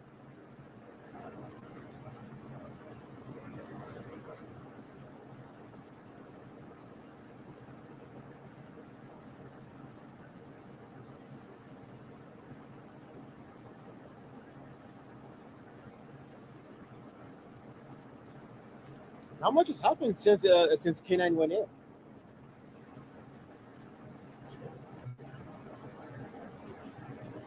K9 came out of the house right next to where they are now. Oh, interesting. Trying to find this guy. That's really too. Okay. He's up a tree. That'd be funny as hell if he was. Yeah. Right. Yeah, right.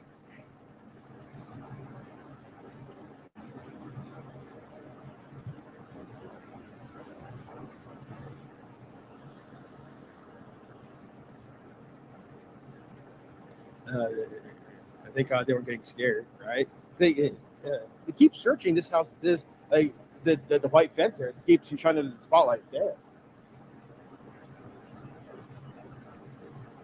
Like he keeps moving his spotlight,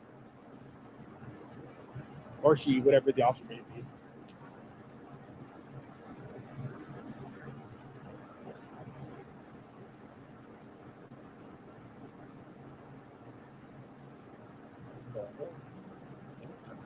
I don't know. That's a good question. Another one of their units?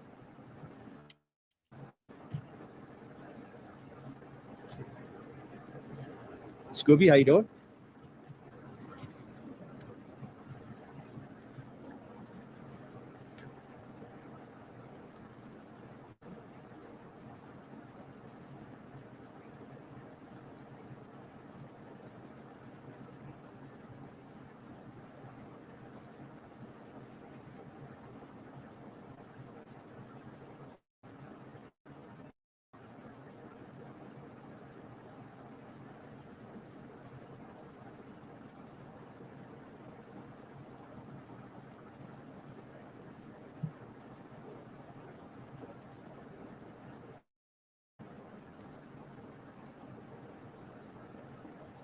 So a vehicle on the road, on the other side of the units drove by, but it had like a color bar light on.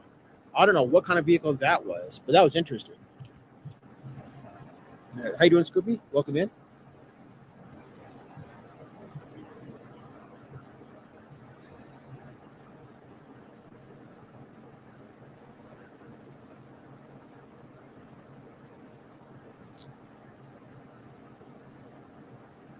Look, there's K9. So K9's being put back in the vehicle. Yeah, I see that, JK. I see that. Yes.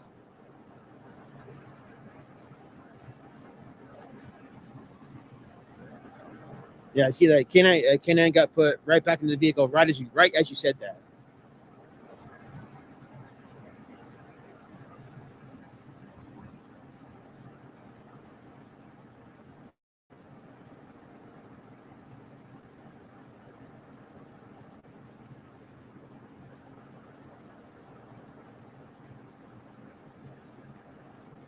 So I don't know if they're tearing down or just moving to a different house. I have no idea. Oh, they did? Okay. Oh, they got the suspect already. Okay. Nice. They got the suspect already. Hot dang.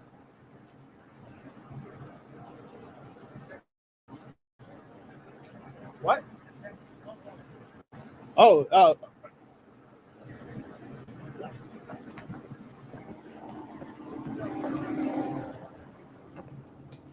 Oh, can you see from this side? Up to the second knuckle. Oh, okay. They're checking his butthole. All right. All right. There we go. Sort of. All right. There we go. They got the suspect in custody. You can barely see it from back here, but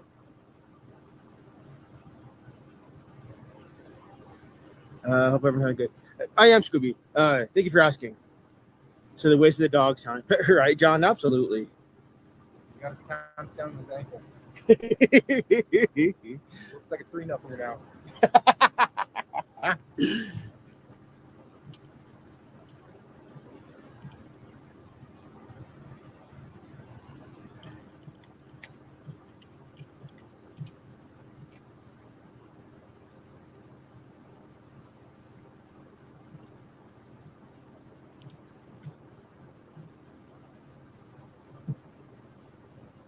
Hey. Hey, Sven. How you doing? Good to see you, sir. Good to see you. How are you?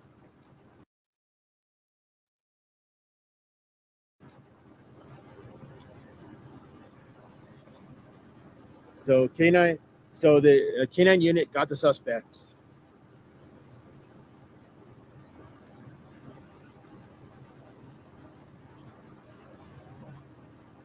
Hey, Cindy, how you doing? Welcome in.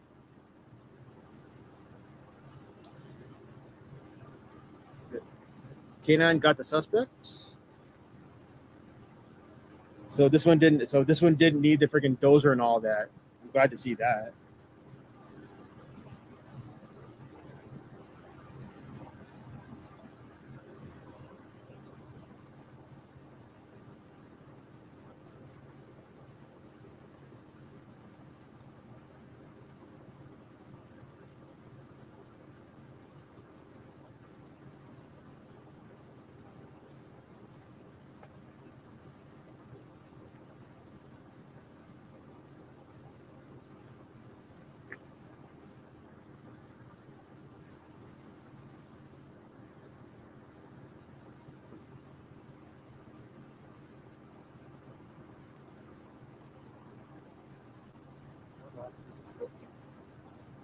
Interesting.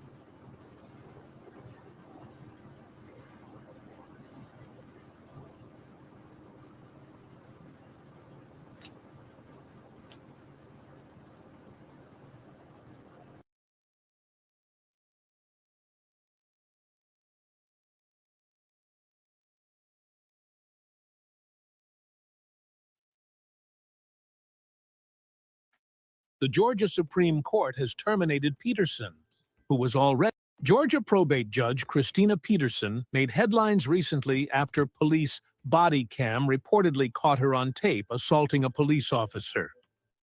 Now, the Georgia Supreme Court has terminated Peterson, who was already under investigation for numerous professional violations. Here we present the Georgia Supreme Court decision in audio format. Citations have been omitted. You can find the written decision by clicking the link in the description. Inquiry concerning Judge Christina Peterson, per curiam.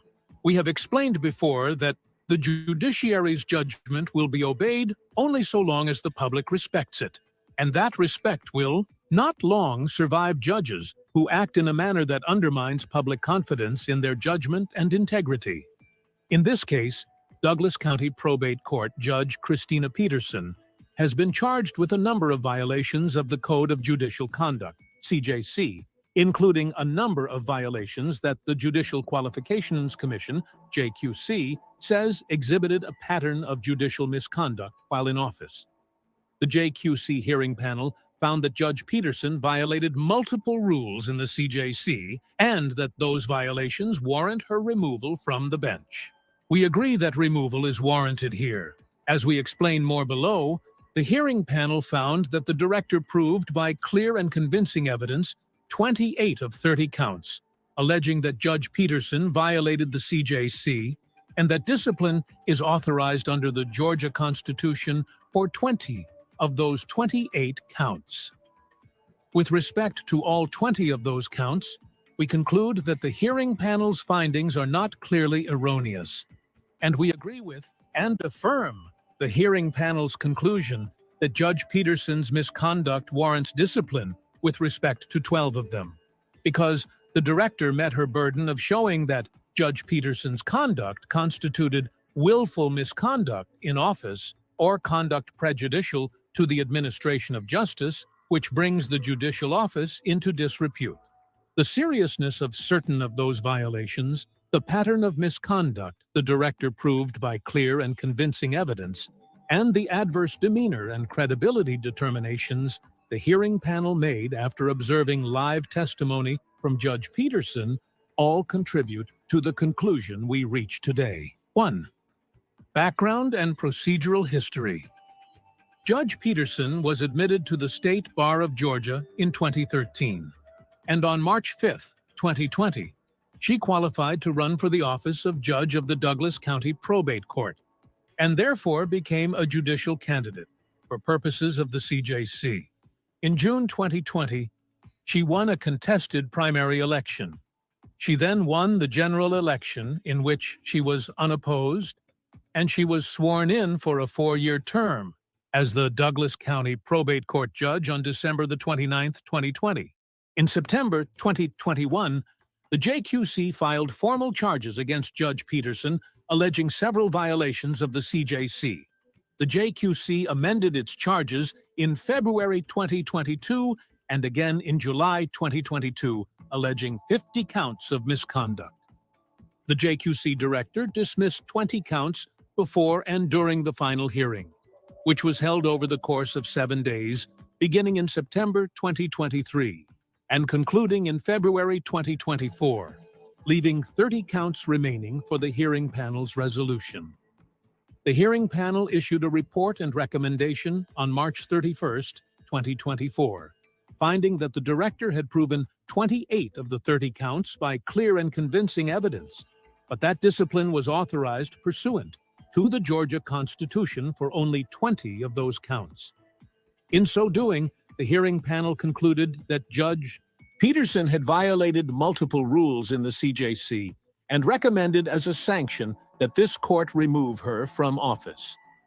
Judge Peterson filed a Notice of Exceptions to the report and recommendation, Exceptions, CJQC Rule 24F, arguing that the director had not sufficiently proven that she committed sanctionable conduct, and the director filed a response to those exceptions. 2. Analysis.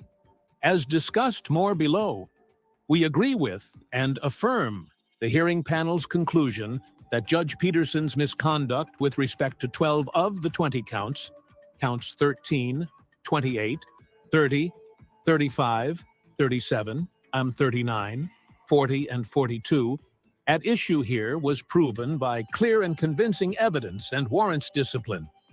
Those counts relate to 4 separate matters, which include Judge Peterson's handling of a criminal contempt matter, counts 31 to 34, certain aspects of her conduct toward county personnel, counts 28 and 30, her conduct during a meeting of her Neighborhood Homeowners Association, HOA, count 13, and her handling of a petition for years' support, counts 35, 37, 39, 40, and 42. We discuss each of these 4 matters in turn below, applying the following analytical framework. First, we review the hearing panel's findings as to Judge Peterson's conduct with respect to each matter. We generally review factual findings by the JQC hearing panel for clear error and defer to the hearing panel's credibility determinations.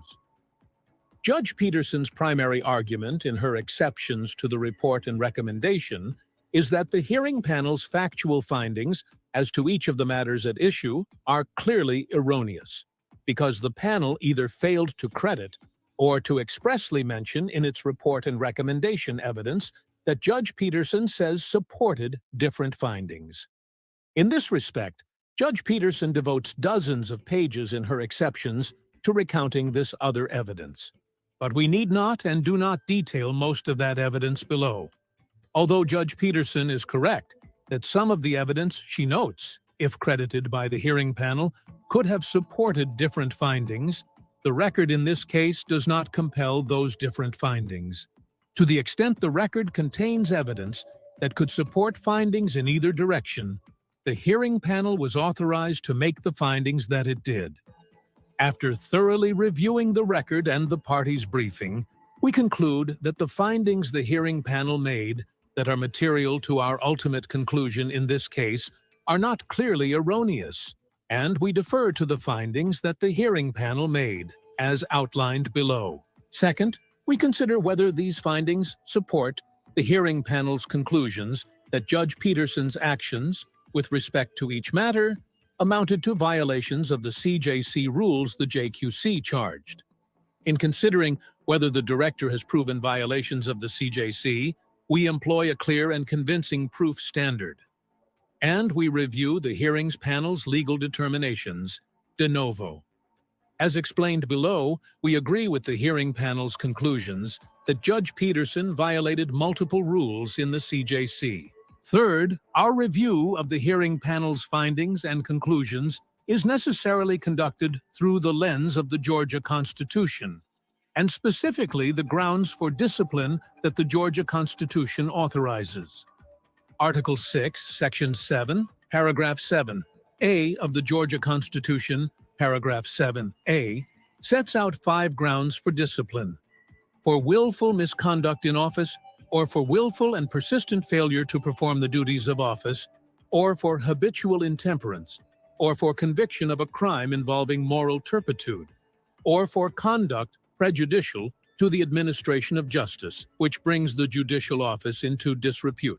As detailed below, we agree with the hearing panel's conclusion that Paragraph 7A authorizes discipline against Judge Peterson for the counts discussed below because the director has met her burden of proving that Judge Peterson's conduct with respect to each of the 4 matters at issue constitutes at least one constitutional basis that authorizes discipline, either willful misconduct in office or conduct prejudicial to the administration of justice, which brings the judicial office into disrepute.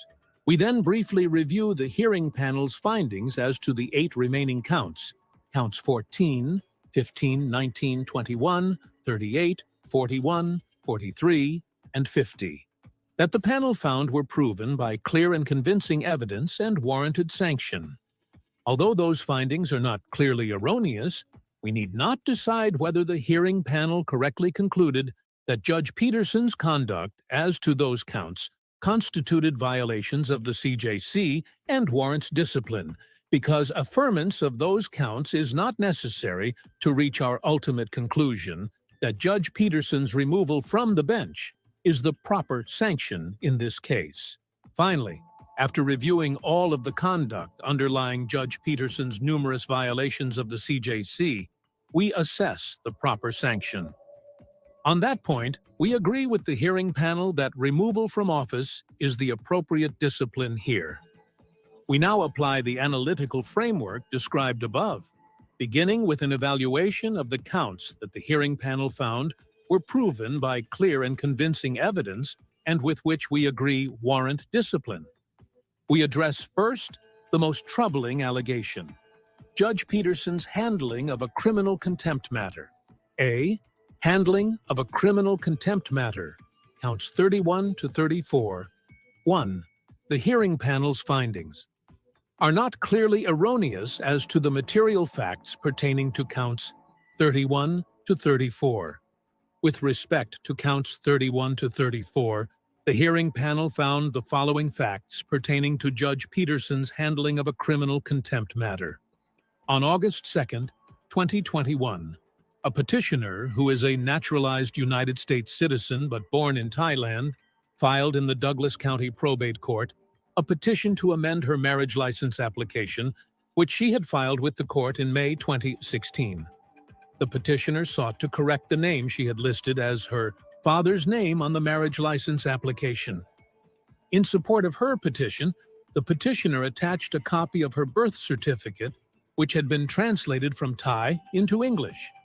The copy said that the document was not recommended as a legal document. After reviewing the petition to amend, Judge Peterson issued on August 12, 2021, a notice of trial or hearing, which informed the petitioner that she was required to attend an in-person hearing on her petition on August 24th, and that court reporting services would be provided only if the petitioner arranged for them.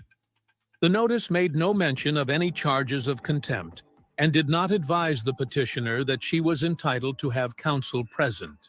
At the hearing on the petition to amend, which was not transcribed, the petitioner presented the copy of the translated birth certificate, and Judge Peterson concluded that it was fictitious, fraudulent, and forged. The petitioner explained to Judge Peterson that she previously had listed her uncle's name rather than her father's name on her marriage license application in 2016 because her father was not involved in her life and her uncle had raised her. Judge Peterson ultimately determined that the petitioner was trying to defraud the court and held her in contempt. The contempt order stated that the petitioner willfully provided false information on the marriage application. The court had been Alerted to the fraudulent misrepresentations on August 2nd, 2021, when the petitioner filed a petition to amend marriage record, and the petitioner was, in blatant disregard of the laws of the state of Georgia and of this court, evidenced by her fraudulent misrepresentations to the court via her filings with the court. Judge Peterson sentenced the petitioner to the maximum allowable term of incarceration for contempt, 20 days in jail, but allowed her to purge herself of the contempt order after serving 2 days if she paid a $500 fine. After the petitioner served 2 days in the Douglas County Jail and paid the $500 fine, she was released from custody. The hearing panel found that Judge Peterson provided neither a firm nor a proper basis when she held the petitioner in contempt and, without explanation or justification, imposed the maximum term of incarceration plus a fine. It determined that the petitioner, who testified before the panel, was in good faith trying to correct what appeared to be an innocent mistake born out of ignorance rather than ill intent. The hearing panel noted that Judge Peterson testified that the petitioner sought to amend the marriage license application so that her mother could emigrate from Thailand to the United States. Although Judge Peterson could not explain how the amendment would assist the petitioner in obtaining immigration documents for her mother. Whereas the petitioner testified that she became aware of the mistake on her marriage license application while she was completing immigration documents for her mother and believed she should correct the application so that it would not be inconsistent with her birth certificate. The hearing panel expressly credited the petitioner's testimony over Judge Peterson's. In addition, the hearing panel expressly discredited Judge Peterson's testimony that she had not concluded that the petitioner made fraudulent representations before issuing the notice of the hearing on the petition. In this respect, the hearing panel found that Judge Peterson predetermined that the petitioner had made a fraudulent misrepresentation via her filings with the court on May 3rd of 2016 before ever conducting a hearing on the matter. The hearing panel noted that Judge Peterson denied making any such predetermination and testified before the panel that she found the petitioner in contempt based on her submission of the supposedly fictitious birth certificate at the hearing on the petition, but the panel found that testimony to be false because it contradicted the plain language of the order, which referred only to the alleged fraudulent misrepresentations in the marriage application. Because evidence presented at the hearing supports the hearing panel's findings that are material to our ultimate conclusion, those findings, as recounted above, are not clearly erroneous. 2. Judge Peterson violated CJC Rules 1.1, 1.2, A, 1.2, B, and 2.2. The hearing panel concluded that the director proved by clear and convincing evidence that Judge Peterson violated CJC Rules 1.1, count 31, 1.2, A, count 32, 1.2, B, count 33, and 2.2, count 34, in connection with the contempt matter. We agree. To begin, the hearing panel credited the petitioner's testimony over Judge Peterson's account and found that, in attempting to amend her marriage license application, the petitioner was, in good faith, trying to correct an innocent mistake.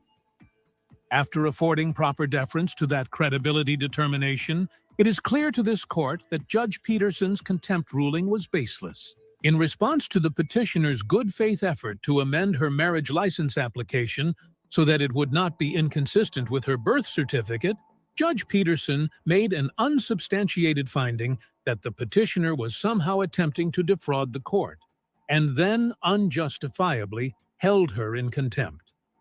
Indeed, the hearing panel determined that Judge Peterson, in testifying before the panel, lied about the basis for her contempt ruling when she repeatedly referenced her belief that the translated birth certificate was fraudulent, notwithstanding that her written contempt order focused only on the alleged fraudulent misrepresentations in the marriage license application, not the birth certificate.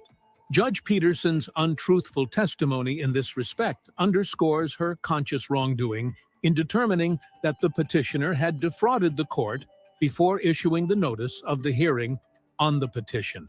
Because, as the hearing panel found, Judge Peterson purposely issued the notice without advising the petitioner that a criminal contempt charge on the allegation of fraud would be adjudicated at the hearing, so that the petitioner would be unprepared to defend herself when Judge Peterson summarily found her guilty of criminal contempt.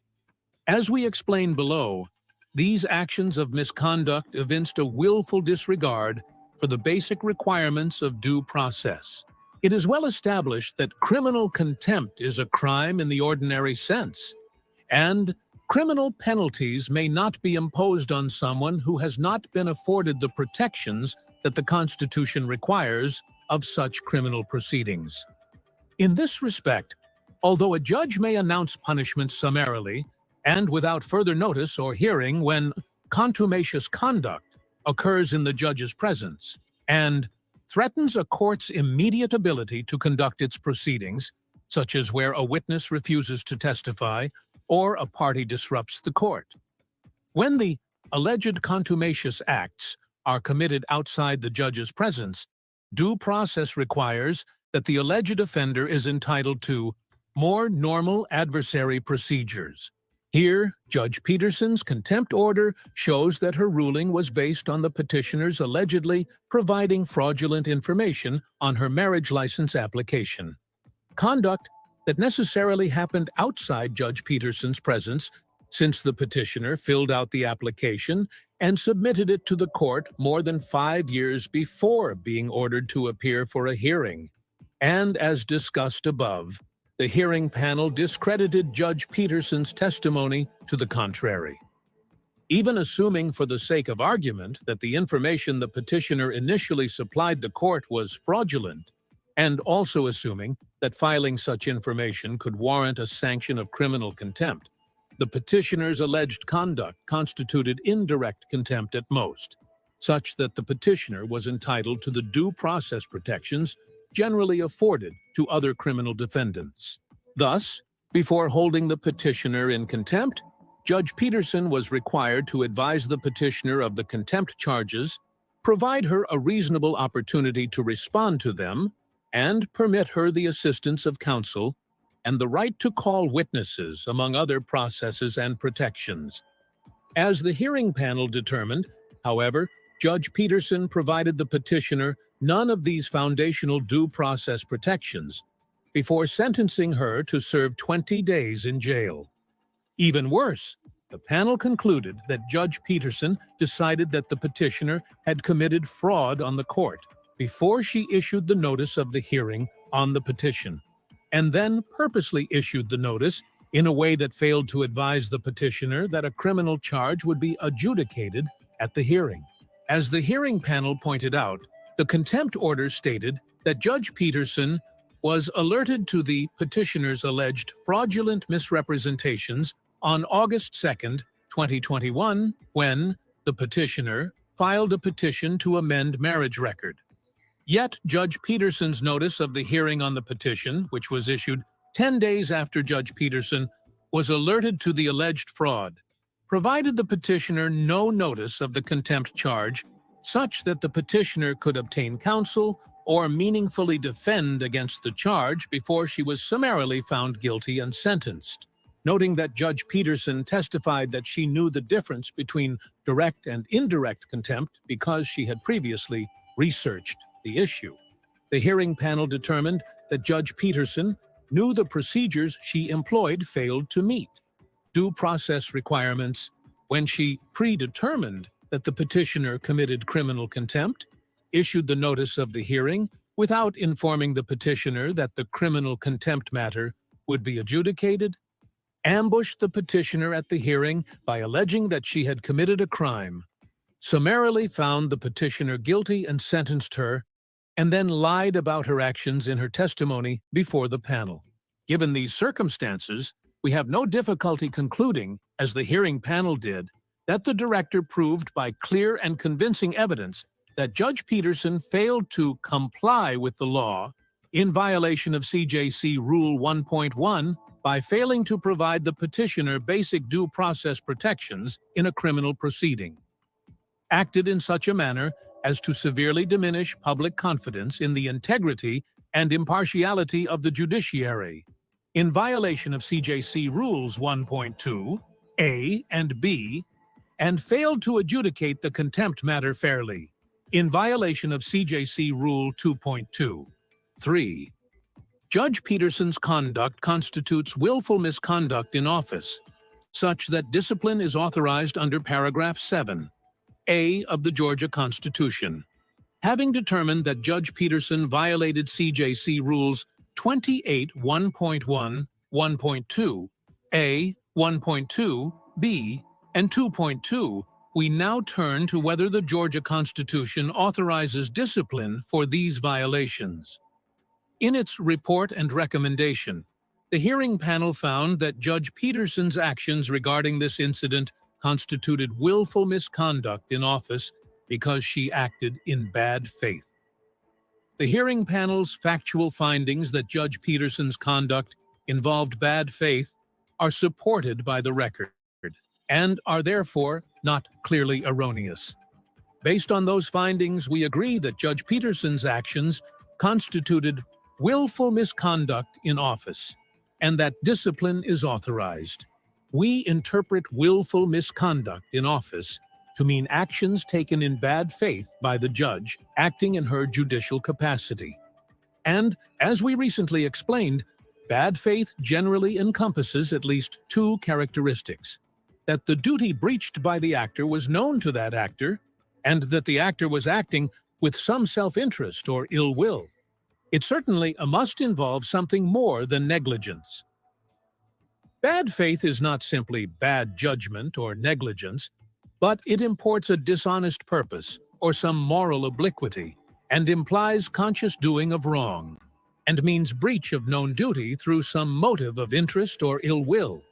Here, Judge Peterson was clearly acting in her judicial capacity when she found the petitioner guilty of criminal contempt and sentenced her. And the hearing panel's findings that she was acting in bad faith are supported by the evidence presented at the hearing. The panel determined that Judge Peterson knew about the basic due process requirements for indirect contempt proceedings, a finding that is supported by Judge Peterson's testimony on that point. The hearing panel also concluded that Judge Peterson predetermined that the petitioner had committed criminal contempt well before she issued the notice of the hearing on the petition to amend the marriage record, yet she purposely issued the notice without informing the petitioner of any such criminal charge, and then summarily sentenced the petitioner without providing her any of the fundamental due process protections to which she was entitled. As the hearing panel noted, the plain language in the notice of the hearing and in the contempt order contradicts Judge Peterson's testimony that she had not predetermined the petitioner's guilt before she issued the notice, such that the panel was authorized to conclude that Judge Peterson's testimony in this respect was false and indicated that she was attempting to conceal her wrongdoing. This credibility determination by the hearing panel was based in significant part on its observations of Judge Peterson's and the petitioner's testimony during the hearing, and it is the kind of finding to which we offer considerable deference. In sum, the hearing panel's finding of bad faith with respect to Judge Peterson's wrongful summary adjudication of the criminal contempt matter is authorized by the evidence presented at the hearing, particularly her dishonest testimony about her wrongdoing. As we have explained, although we do not expect judges to be perfect, we can and do expect them to be honest. The judiciary has no place for dishonest persons, as the judiciary's authority depends in large measure on the public's willingness to respect and follow its decisions. Because Judge Peterson's actions were not merely negligent, but painted a picture of conscious wrongdoing motivated by ill will, we agree that her actions were taken in bad faith. Thus, Judge Peterson's conduct constitutes willful misconduct in office, such that paragraph 7, A of the Georgia Constitution, authorizes discipline for her actions with regard to this matter. B. Conduct toward county personnel, counts 28 and 30. 1. The hearing panel's findings are not clearly erroneous as to counts 28 and 3015. With respect to counts 28 and 30, conduct toward county personnel, the hearing panel found as follows. By way of background, in April 2021, the Chief Judge of the Douglas County Superior Court limited Judge Peterson's after-hours access to the Douglas County Courthouse following an incident in which she allegedly improperly admitted public citizens to the courthouse without ensuring that they had undergone security screening by sheriff's deputies.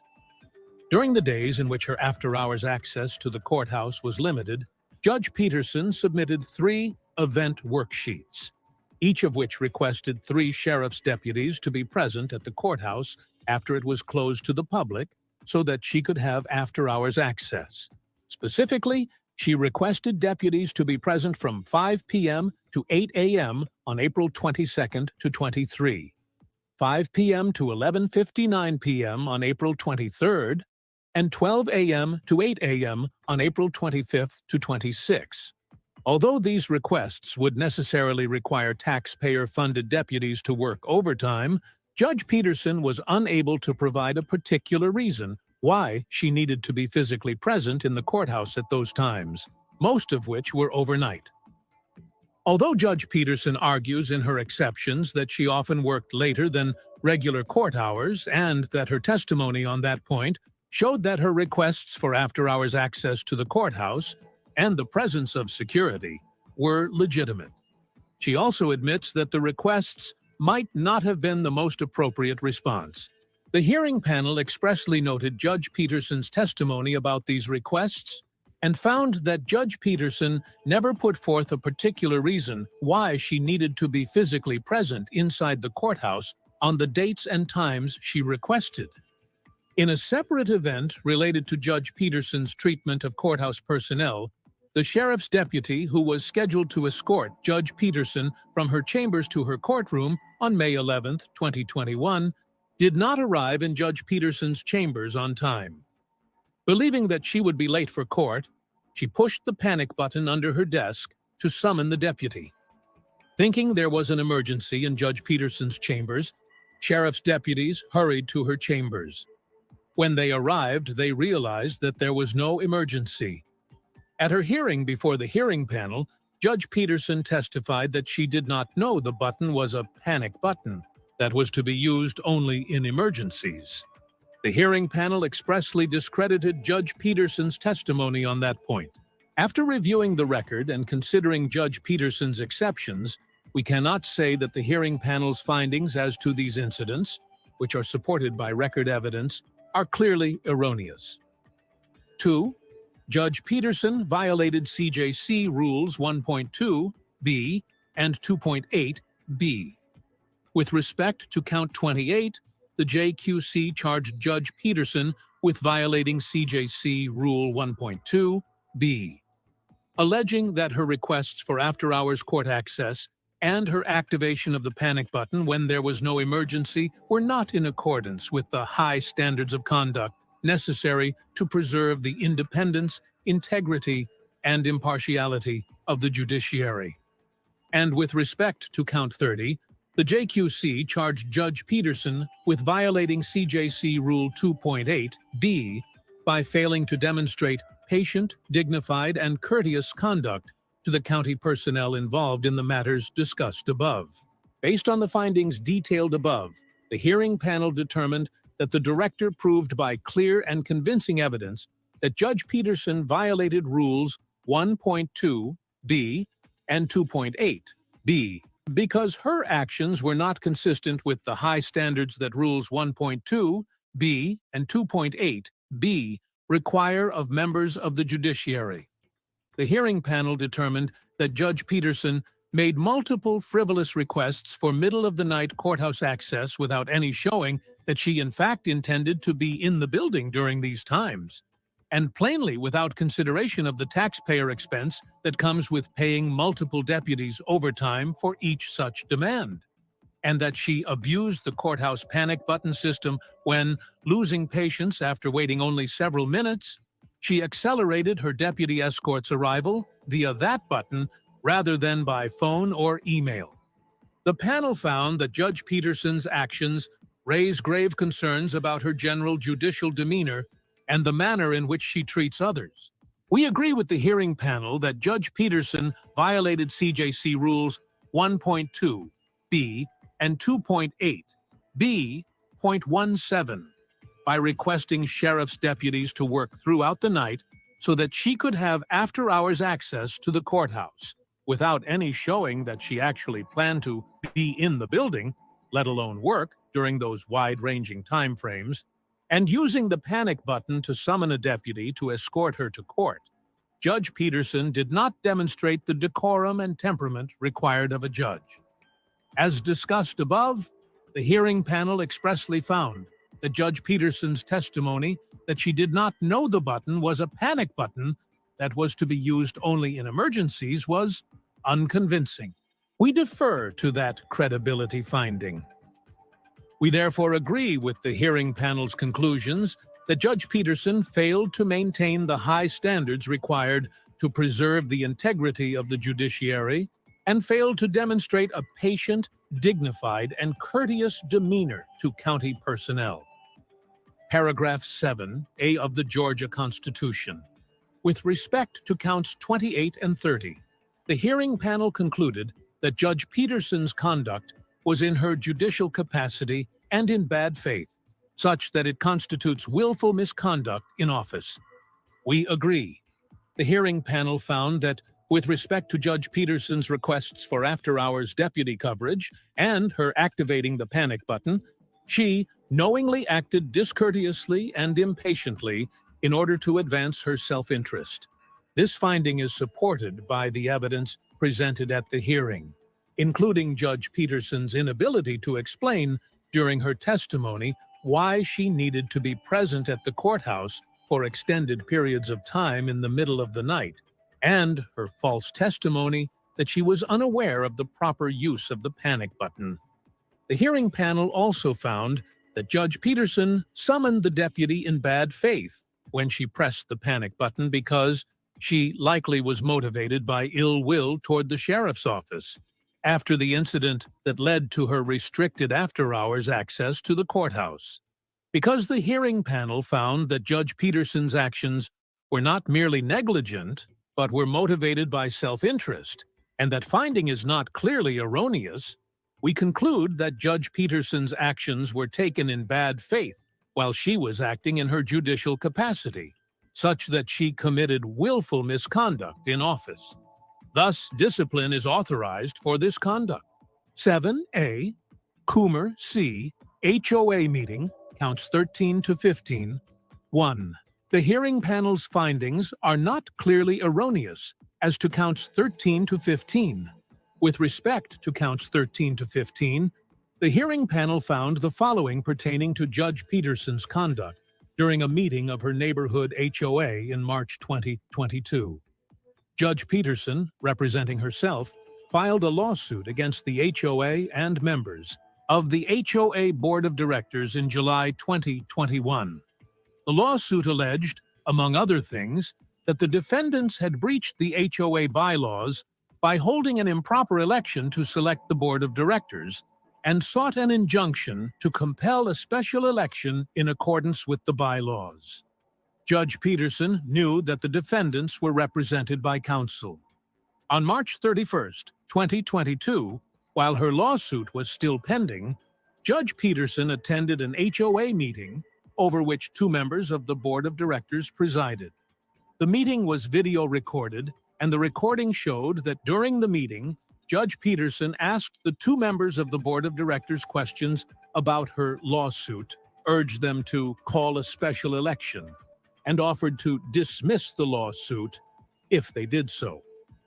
When other meeting attendees spoke out against Judge Peterson, she engaged in hostile exchanges and made sarcastic remarks toward them such as, "You are in a low place."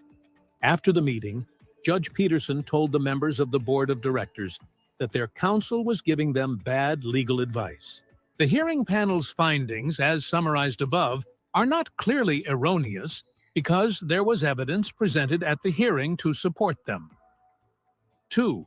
Judge Peterson violated CJC Rule 1.1. We agree with the hearing panel's conclusion that Judge Peterson's conduct in connection with this incident violated CJC Rule 1.1, Count 13.19. The hearing panel determined that Judge Peterson failed to respect and comply with the law in violation of CJC Rule 1.1 when she violated Rule 4.2a of the Georgia Rules of Professional Conduct, GRPC, for lawyers, which says, "A lawyer who is representing a client in a matter shall not communicate about the subject of the representation with a person the lawyer knows to be represented by another lawyer in the matter, unless the lawyer has the consent of the other lawyer or is authorized to do so by law or court order." By telling the two members of the HOA Board of Directors that she would dismiss her lawsuit against the HOA and the board if they held a special election, Judge Peterson, who was acting as her own lawyer in the matter, communicated and even attempted to negotiate with parties to the lawsuit, even though she knew they were represented by counsel. As a result, she violated GRPC 4.2a. The terminology section of the CJC defines law as denoting court rules as well as statutes, constitutional provisions, judicial emergency orders, and decisional law, including the Code of Judicial Conduct and advisory opinions of the Judicial Qualifications Commission. The GRPCs are rules promulgated by this court, which presumptively brings them within the scope of court rules. And Judge Peterson makes no argument that the GRPCs are not court rules. Noting her testimony at the hearing that her comment about dismissing the lawsuit was not meant to be a formal offer, and that she did not actually believe that the two members of the Board of Directors had any actual authority to settle the lawsuit, because, as her lawsuit alleged, they were not properly elected, Judge Peterson asserts in her exceptions that she did not violate GRPC 4.2a because she was acting as a homeowner, not a lawyer, when she offered to dismiss the lawsuit. But the hearing panel rejected that version of Judge Peterson's testimony, expressly discrediting her feigned ignorance, and instead finding that she was an experienced attorney who knew that the lawsuit she personally brought was still pending and that the defendants were represented by counsel. We defer to the hearing panel's credibility determination and likewise conclude that Judge Peterson violated CJC Rule 1.1 for the reasons explained above. 3. Judge Peterson's conduct outside her judicial capacity was undertaken in bad faith and is prejudicial to the administration of justice, such that discipline is authorized under paragraph 7a of the Georgia Constitution. As discussed more below, a judge may be disciplined for conduct undertaken in good faith in her judicial capacity, if that conduct appears to be unjudicial and harmful to the public's esteem of the judiciary. But when a person who is a judge acts outside of that capacity, this court's ability to discipline the judge is more limited. In order for actions taken outside of a judge's judicial capacity to constitute conduct prejudicial to the administration of justice, and thus within our constitutional power to discipline, those actions must be taken in bad faith. Thus, as the hearing panel correctly noted in its report and recommendation, we may discipline Judge Peterson for her violation of CJC Rule 1.1 in connection with this incident only if her conduct was carried out in bad faith.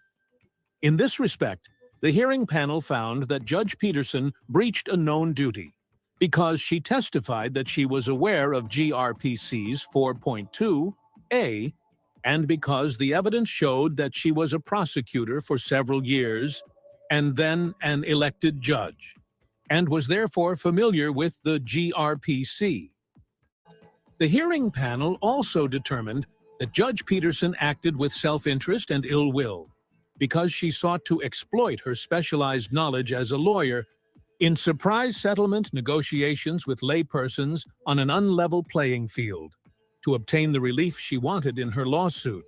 The hearing panel also noted that Judge Peterson's violation of Rule 1.1 was clear, and that her feigned ignorance and attempts to avoid responsibility for the violation in her testimony bordered on the farcical, severely eroding her credibility with the hearing panel.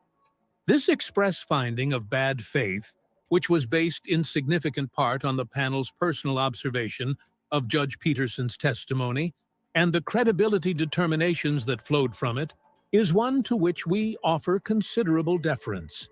And because the hearing panel's finding of bad faith is supported by the evidence presented at the hearing, such that it is not clearly erroneous, we defer to that finding here. We likewise conclude that Judge Peterson's actions in communicating with represented parties about the lawsuit she had filed against them paint a picture of a judge who will bend the rules when it serves her self-interest, such that we can discern that her actions were taken in bad faith and that discipline is authorized under paragraph 7A. D. Handling of a petition for years' support, counts 35 and 37 to 43. 1. The hearing panel's findings are not clearly erroneous as to counts 35 and 37 to 43. With respect to count 35 and counts 37 to 43, the hearing panel found the following facts pertaining to Judge Peterson's handling of a petition for years' support in the spring and summer of 2021. In early 2021, a petitioner filed the petition for years' support, seeking to obtain funds from her deceased husband's estate. 22. The petition listed the petitioner's daughter as an interested party and provided her out-of-state address. Judge Peterson's chief clerk sent by certified mail, with restricted delivery, a notice of the petition to the address that was provided for the daughter. The notice set the deadline to submit a caveat to the petition by May 3, 2021. On April 5, 2021, the signature card for the certified delivery of the notice of the petition was returned to the probate court with a signature from someone else, not the daughter. 23. Judge Peterson's chief clerk then asked Judge Peterson to search LexisNexis to try to obtain an alternate address for the daughter. Judge Peterson conducted the search and found the daughter's email address. Judge Peterson's chief clerk emailed a second notice to the daughter, setting a new deadline to file a caveat by July 10, 2021. The daughter eventually emailed her caveat to the probate court clerk's office. The chief clerk and the daughter then spoke by phone, and the chief clerk asked about the status of the original document and the filing fee, which were both required for filing. The daughter said that she mailed the filing fee. The chief clerk assumed that it was lost in the mail and ultimately took payment from the daughter over the phone and filed the caveat on July 14, 2021, 4 days after the July 10th deadline. None of the chief clerk's communications with the daughter included counsel for the petitioner. The hearing panel found that although Judge Peterson's staff, including the chief clerk, knew that ex parte communications with parties to a proceeding were prohibited, Judge Peterson clearly failed to conduct proper oversight to ensure that the chief clerk was not participating in such communications. The petitioner's counsel filed a motion to strike the caveat as untimely, and Judge Peterson denied it. Judge Peterson later recused herself from the case, which was eventually transferred to Douglas County Superior Court. That court struck the caveat as untimely and granted the petition for years' support, about 15 months after it was first filed. The record supports the findings summarized above, so we conclude that they are not clearly erroneous. 2. Judge Peterson violated CJC rules 1.1, 1.2, A, 2.9A, 2.9B, and 2.9D. We agree with the hearing panel that the director proved by clear and convincing evidence that Judge Peterson violated CJC Rules 1.1, count 35, 1.2a, count 37, 2.9a, count 39, 2.9b, count 40, and 2.9d, count 42, in connection with her handling of the petition for years' support. We turn first to the alleged CJC Rule 2.9 violations. By accepting and considering the daughter's emailed caveat, of which the petitioner and her counsel had no notice, Judge Peterson permitted and considered ex parte communications in violation of CJC Rule 2.9a, and as the hearing panel noted in its report and recommendation, none of the exceptions listed in CJC Rule 2.9a that might authorize ex parte communications applied here.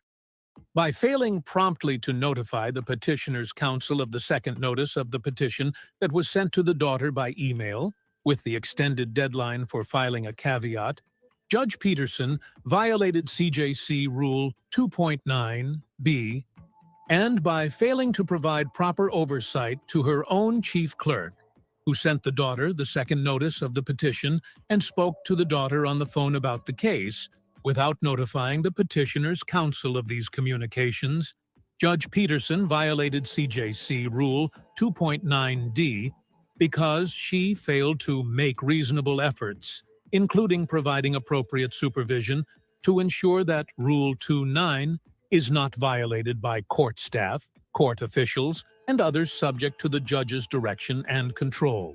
Accordingly, Judge Peterson violated each of the provisions of CJC Rule 2.9 noted above. As to the other alleged rule violations pertaining to these counts, the hearing panel concluded that Judge Peterson violated CJC Rule 1.1 by failing to comply with uniform probate court. Rule 5.1, which generally prohibits judges from initiating or considering ex parte communications with parties to a pending proceeding. The hearing panel determined that Judge Peterson also violated CJC Rule 1.2a because permitting and sending communications to only one of the interested parties in the case diminishes public confidence in the independence, integrity, and impartiality of the judiciary, and weakens the public's perception that the judge has afforded all of the parties the same right to be heard. We agree with the hearing panel's determinations in this regard. 3. Judge Peterson's conduct is prejudicial to the administration of justice, such that discipline is authorized under paragraph 7a of the Georgia Constitution. We agree with the hearing panel that Judge Peterson's inappropriate judicial actions taken in good faith, with respect to her handling of the petition, are prejudicial to the administration of justice and bring the judicial office into disrepute. Judge Peterson was acting in her judicial capacity in handling the petition and in directing or supervising her staff. As the hearing panel noted, even if Judge Peterson did not intend to favor one party over another, engaging in ex parte communications is inappropriate and unjudicial. We agree. Engaging in or allowing ex parte communications presents to the public an image of a judge who covertly interacts with a party in order to unfairly advance that party's interests and jeopardizes the appearance of the independence, integrity, and impartiality of the judiciary. Because Judge Peterson's inappropriate actions taken in her judicial capacity, even if undertaken in good faith, appeared to be unjudicial and harmful to the public's esteem of the judiciary, her conduct is prejudicial to the administration of justice, and discipline regarding these counts is authorized under the Georgia Constitution. E. Other alleged violations found by the hearing panel, which we decline to consider. In addition to the violations of the CJC that we determined above that Judge Peterson committed, and for which she may be disciplined pursuant to paragraph 7a of the Georgia Constitution, the hearing panel concluded that the director proved by clear and convincing evidence 8 other counts in the formal charges counts 14, 15, 19, 21, 38, 41, 43, and 50. We briefly discuss below the hearing panel's findings, which we determine are not clearly erroneous as to these counts. But ultimately, we need not decide whether the panel correctly determined that the conduct underlying those counts constituted violations of the CJC or sanctionable conduct under paragraph 7. A, because the affirmance of those counts is not necessary to reach the conclusion that Judge Peterson's removal from the bench is the appropriate sanction in this case. As to Judge Peterson's conduct at the HOA meeting, the hearing panel concluded that Judge Peterson violated CJC Rules 1.2, A, count 14, and 1.2, B, count 15, when she repeatedly cut off homeowners as they attempted to speak, engaged in petty quibbles with them, mocked them, and used cavalier, rude gestures while communicating, because those interactions fell short of the high standards of conduct necessary to maintain the integrity of the judiciary. And as to Judge Peterson's handling of the petition for years' support, the hearing panel found that Judge Peterson violated CJC Rule 2.9 C, count 41, which prohibits judges from investigating facts in a pending proceeding by researching alternative addresses for the daughter. The panel also found that Judge Peterson violated CJC Rule 2.5 A, counts 38 and 43, which says that judges shall perform judicial and administrative duties competently, diligently, and without bias or prejudice, because her extension of the deadline to file a caveat and acceptance of the untimely caveat created an appearance of bias in favor of the daughter. Her actions led to a 15-month delay in resolving the petition, which was anything but diligent, and she incorrectly transferred the case to the Superior Court and then failed to ensure that the entire record was transmitted. In addition, the hearing panel made findings as to a separate incident involving Judge Peterson's conduct in allowing a party to a wedding over which she was scheduled to preside to enter the Douglas County Courthouse while the courthouse was closed, without ensuring that the party underwent security screening by sheriff's deputies, in contravention of an express directive from the Division Commander for Court Services with the Douglas County Sheriff's Office not to allow the party inside, counts 19 and 21. The hearing panel ultimately concluded that Judge Peterson violated CJC Rules 1.2 B, count 19, and 2.5 B, count 21, which says in pertinent part that judges shall cooperate with court officials in the administration of court business, because she violated the courthouse security protocol and the division commander's directive by allowing civilians to enter the courthouse without required security screenings. And finally, the hearing panel concluded that Judge Peterson violated CJC Rule 2.4 A, as alleged in count 50 of the formal charges, by persistently and continuously failing to respect and comply with the law, and the CJC, as alleged in counts 16 through 49 above, demonstrating systemic judicial incompetence and a disregard for the law. CJC Rule 2.4 A says, judges shall be faithful to the law and maintain professional competence in it. Judges shall not be swayed by partisan interests, public clamor or intimidation, or fear of criticism. The hearing panel found in its report and recommendation that the director had proven this count by clear and convincing evidence based on all the findings of fact and conclusions of law above, as well as the pervasive nature and expansive temporal scope of Judge Peterson's misconduct. The hearing panel's factual findings with respect to counts 14, 15, 19, 21, 38, 41, 43, and 50 generally are supported by the evidence presented at the hearing. But we need not decide whether the hearing panel correctly concluded that Judge Peterson's conduct violated Rules 1.2, A and B, 2.5A and B, 2.9C, and 2.4A, as alleged in those counts, or whether discipline is authorized under paragraph 7A for any or all of the conduct at issue, because the affirmance of those counts is not necessary to reach our conclusion that Judge Peterson's removal from the bench is the appropriate sanction in this case. 3. Removal is the appropriate sanction. We have determined above that Judge Peterson violated 8 provisions of the CJC, as charged in 12 counts.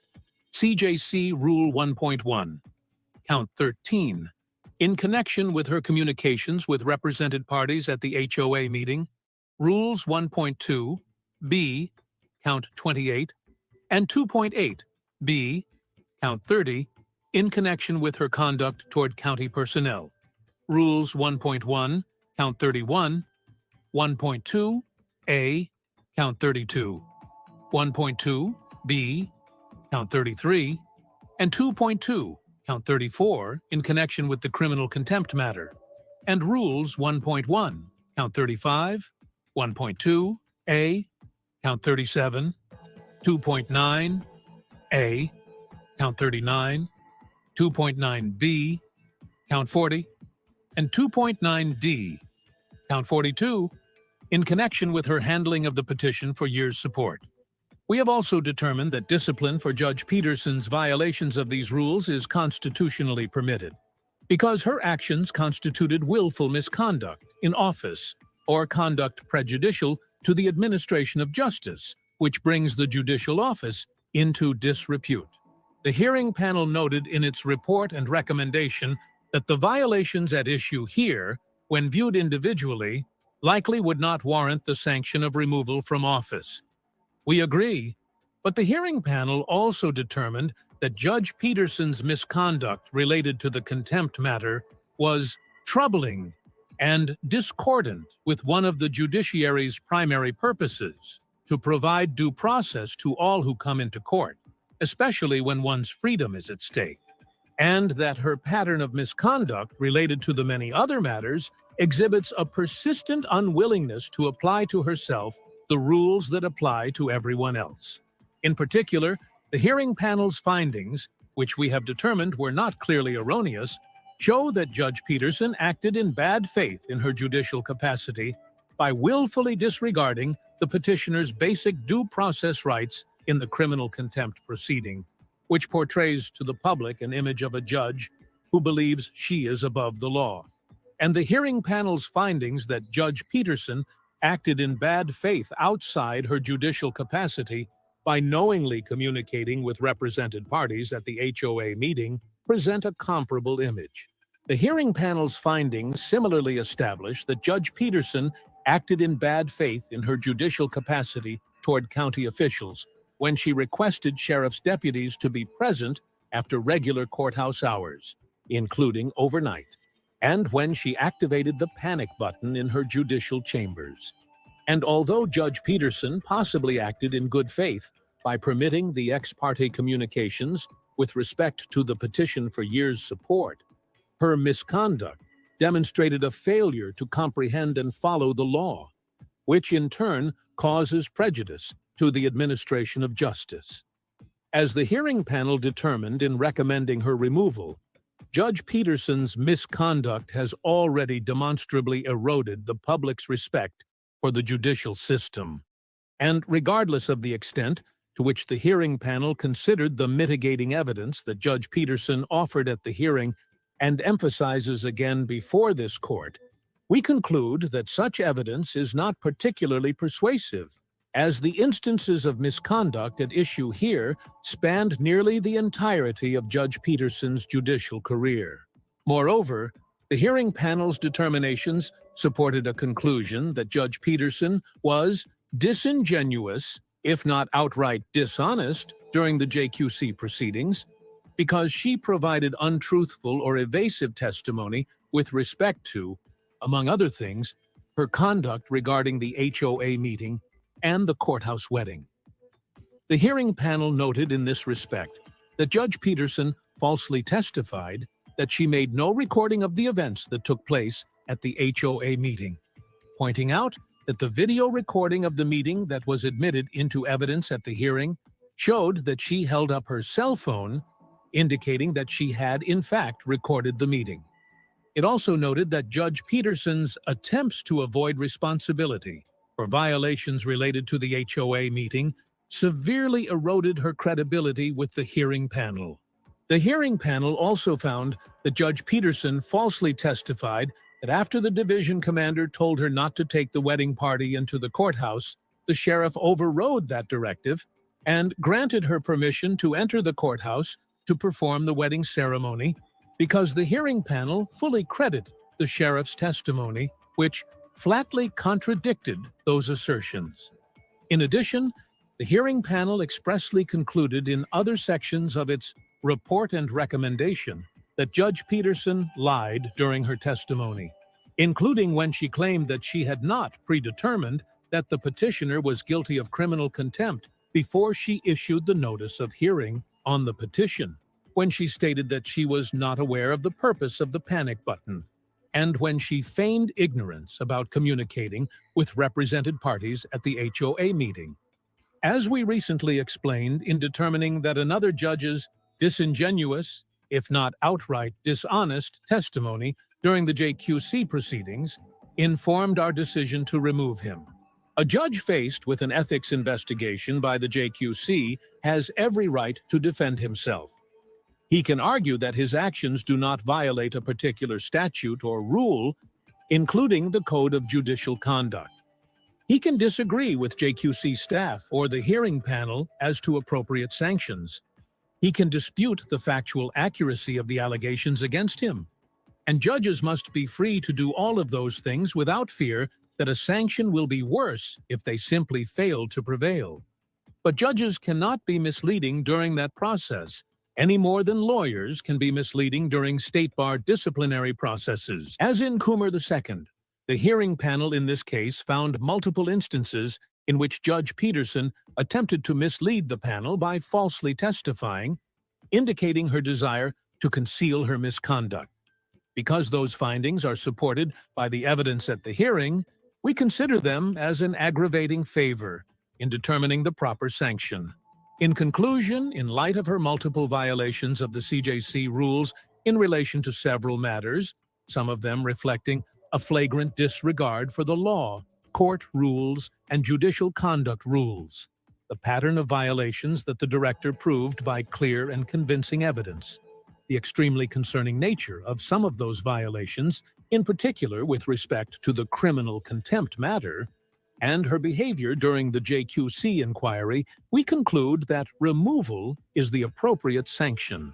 Accordingly, it is ordered that Judge Christina Peterson of the Douglas County Probate Court be removed from office, effective upon the date of this opinion. As a result, Judge Peterson shall not be eligible to be elected or appointed to any judicial office in this state until 7 years have elapsed from the date of this opinion. Removed from office.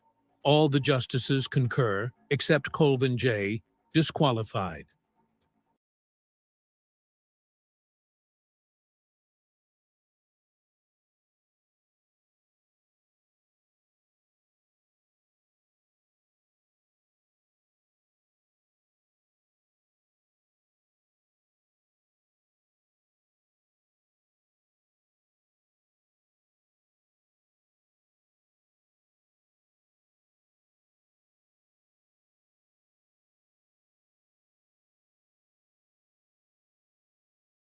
This died 30 days later. I pray for you. Lawless wise, where I be in here with Young Thug.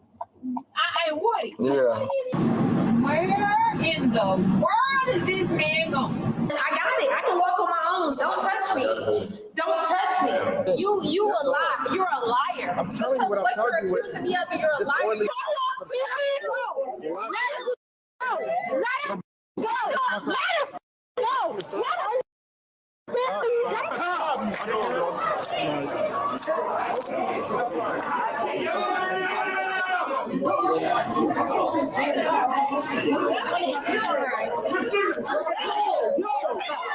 And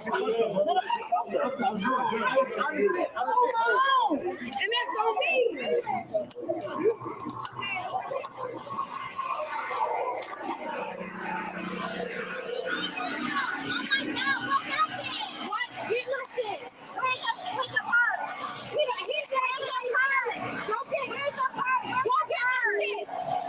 She's a judge. Go get my judge. Go get my purse. Just punched the cop.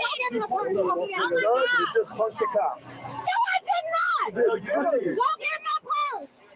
No, Christina, I have your stuff. I got it. Thank you. Thank you so much. You're welcome.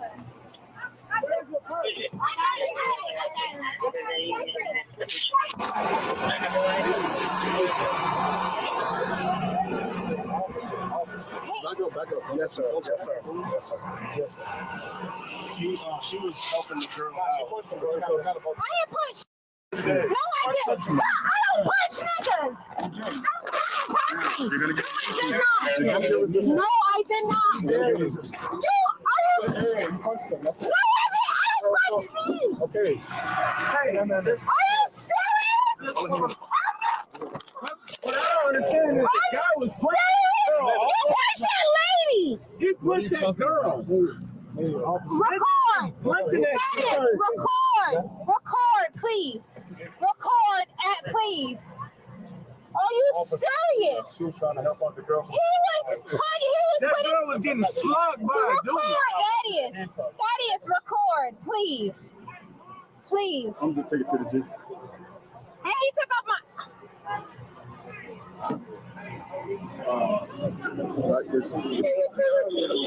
Come here. You told me to record you? I said. All right, yes. Okay. Officer. Did you get them your name? No. Christina Peterson. No. Where's my purse? I got everything. Thank you. What happened, officer? Please tell me what happened, please. She was trying to help another girl. Okay, if I come in, why you She was trying to help another girl that was fighting. A man was beating a girl. Please don't arrest her. Nobody did anything. That girl, that dude was Because a guy was beating. Wait. That's it. That's my friend. Hold on. Please. I'm gonna take it to the G. Okay, there we go. All right, guys, they got back up. Yeah, I apologize.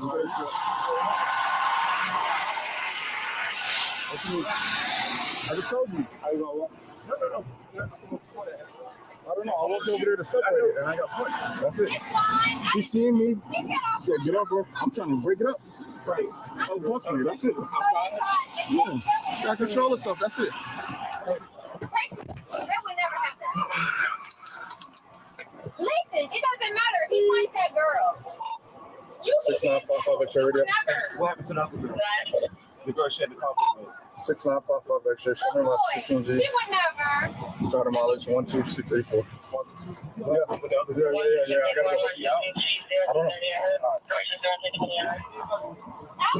it. I don't know. I know what girl. Tiny, answer your phone. Appreciate you, bro.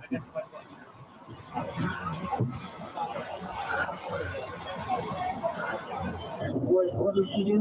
Nothing. Security was separating a fight. Nothing. I was He assisting. hit a woman. He abused a woman. She ran up.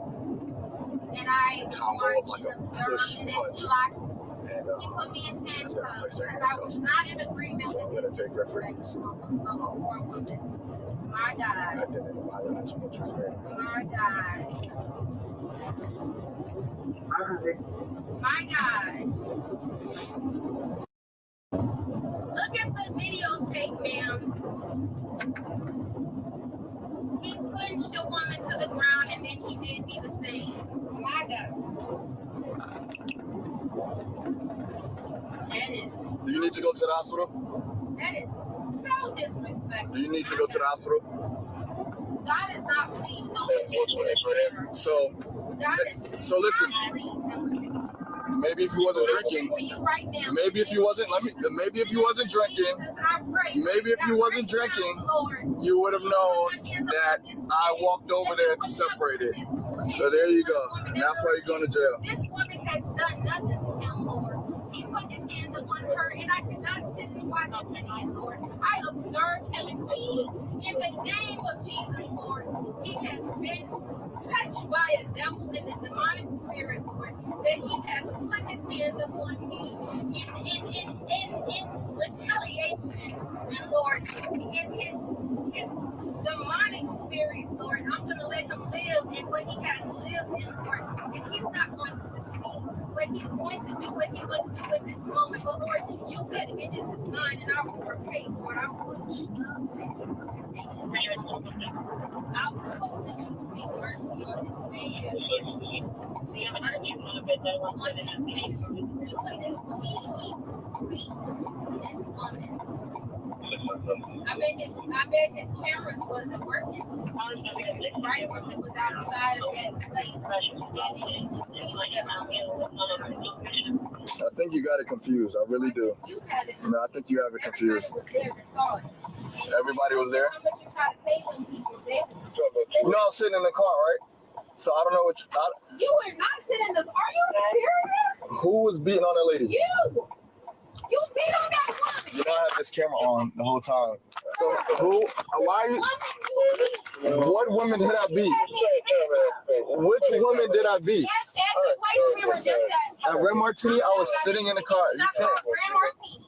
It's called Red Martini. That's what I said. I said Red Martini. The place you had put your hands on that woman without causing provocation. What woman did I put my hands on? She did not put her hands on you. She was not aggressive with you. She was not abusive with you, sir. Yeah, I think you put your hands on her without causing. I think you had too much to. I think you had too much.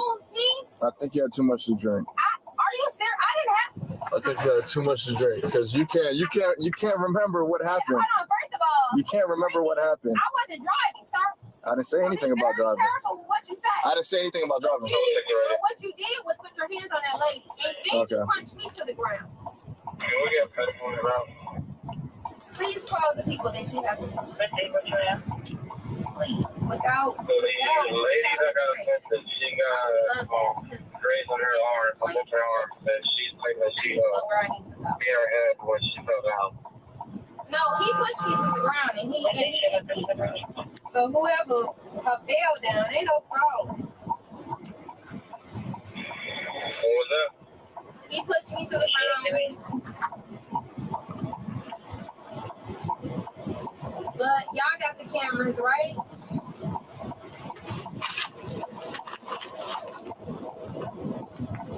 I respect it all, whatever you have to do. I respect whatever you're doing. I respect it all. I respect you.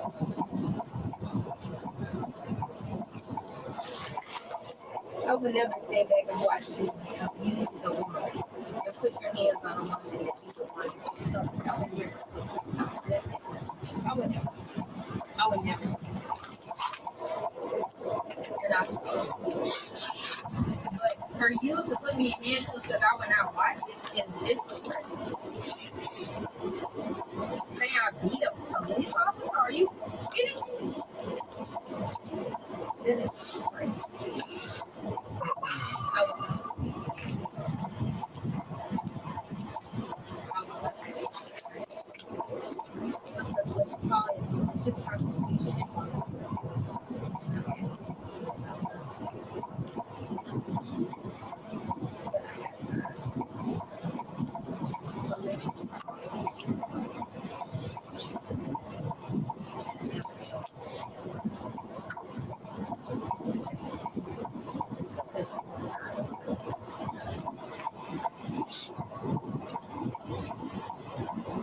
Take me where you need to go, sir. I can't. Harassment. I can't. This is harassment. If you don't want to provide a name, Run me into. You can't provide a name. It's a pod, cell, what? Take me where you need to take me. I will get a fingerprint, and they can find out who I am. That's not how it works. That's not how it works. That's not how it works.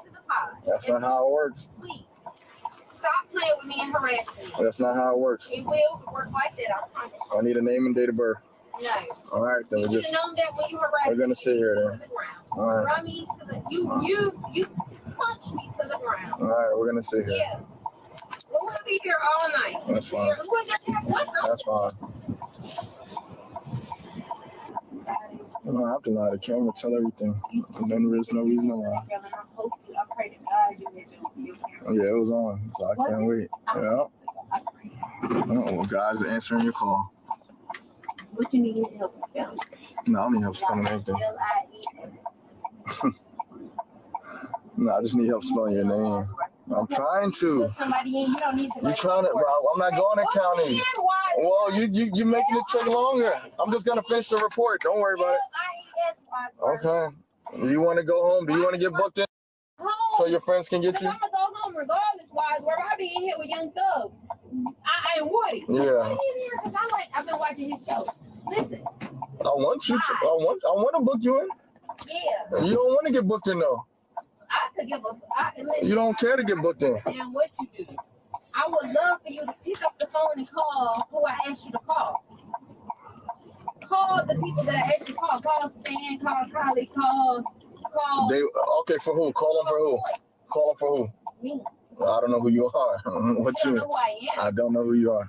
Let's pause this body camera video just for a second to thank Morgan & Morgan for sponsoring it. I mean, I think it's pretty clear from the body cameras we cover, it's not always safe out there. And when you're hurt, it can be pretty confusing and even scary if you don't know where to turn. Well, Morgan & Morgan is the largest injury law firm. So if you're in more and less. Ask them who? More or less an officer, whatever. Oh, you did. No, I didn't. You did. You. I'm the officer. What hands am I gonna put on officer? You punched that woman to the ground and then did me. So don't ever try me. In God's name. Listen. Listen. And I pray for you because I just prayed for you right now. And I hope you heard it. Listen. I heard it. I hope you Instead of going back and forth. I hope you heard it. I don't care what you say. But I hope you heard it because I'm going to tell you coonery don't go but too far. So, and coonery don't go but too far. who's displaying it? Coonery don't go but too far. Who's displaying I hope it? and pray that you understand who God is. All right. Thank you. I hope you understand who the Lord is.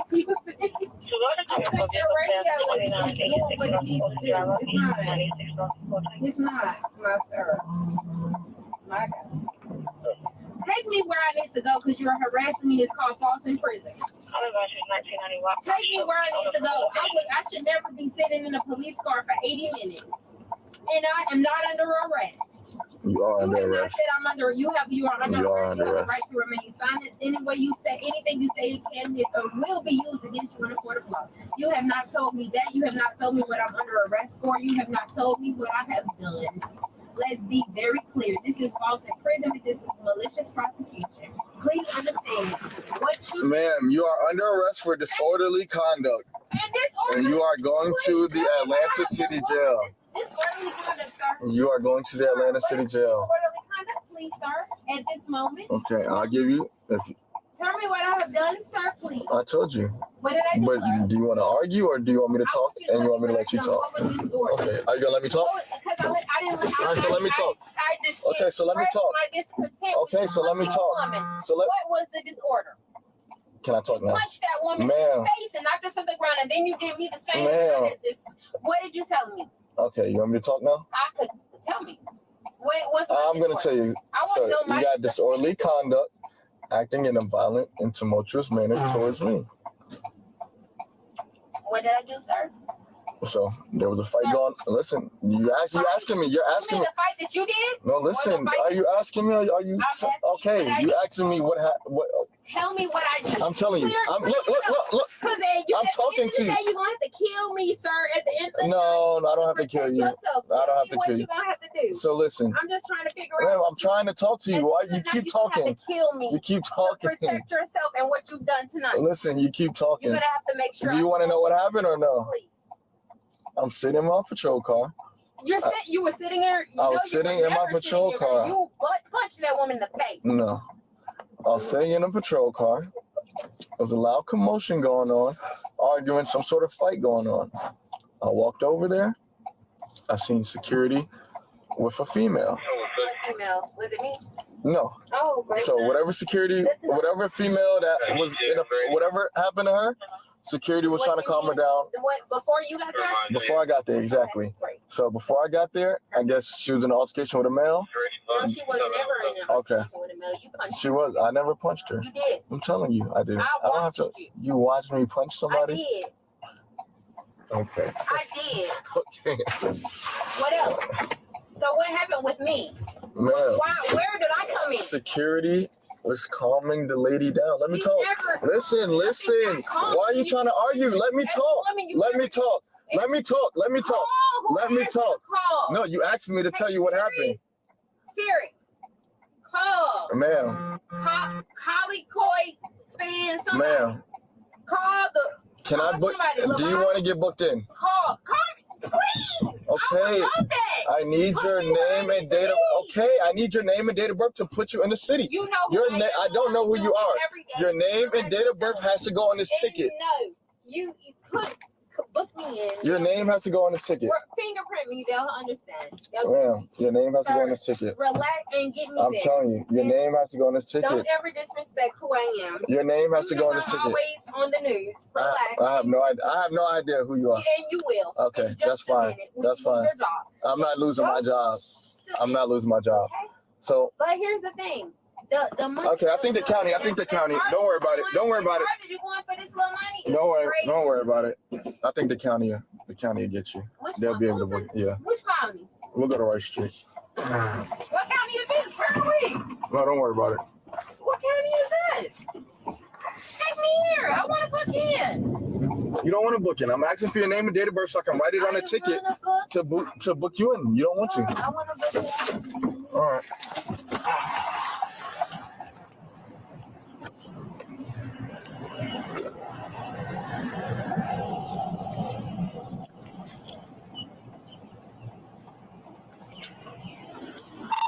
6955 X-ray radio.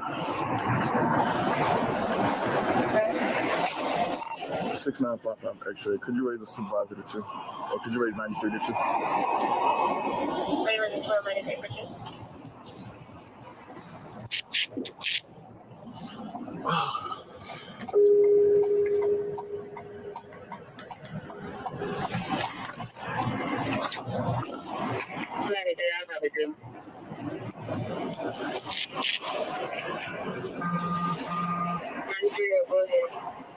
Hey, 93, could I give you a 20? 6955 X-ray. Hey, firm, you ready to copy? Hey, firm. 470-985-8124. Copy.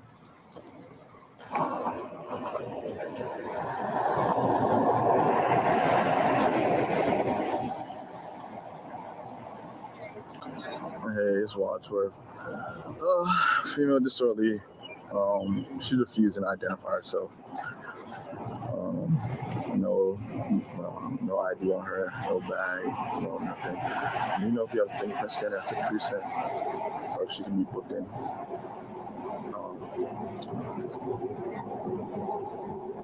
Okay.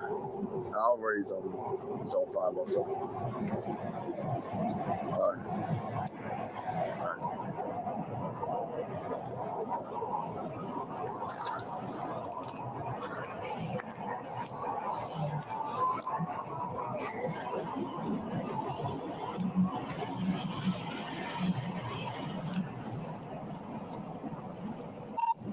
6955 X-ray to Zone 5 radio.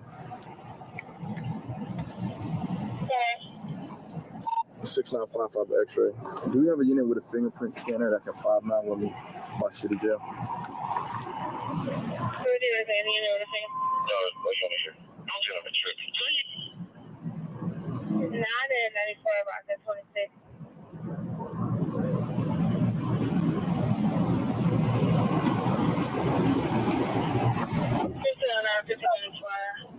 How far do you drive out? Ma'am, I'm trying to get this project. You. Okay. I'm trying to get this project. You. Okay. I'm trying to get this project. You. I'm praying for you right now. Don't talk to me. Like I'm really praying for your spirit. But anyways, this is 596-9558. That's just Joe, the fingerprint scanner.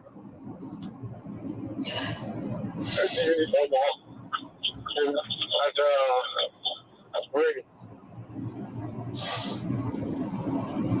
You're allowed to have one ready. That's okay. There's a unit that has the fingerprint ready. There's only one unit. Take me where you want to take me. I'm not scared of you. I'm not scared of jail. I'm not scared of none of it. Take me where you need to take me. Unit tech ready. Take me where you need to take me. Stop harassing All right, man. I just pray for you. So take me where you need to take me. I'm not scared of you or jail. Please take me where you need to take me. Listen. No, I could give a take me where you want to take me. You're not going to harass me. And I'm not. No, I could give a Listen. you stop playing with me. You have beat a woman and you beat me to the ground. Ma'am. Take me where you want to take me. I can't take no, you. I don't take have any me. identification. And I don't care. You don't need identification. You have locked people up and you have picked up dead bodies when you don't know who bodies it was, but you picked them up. Man. Take me where you need to take me. I'm trying to. No, take me where you need to take me immediately, expeditiously.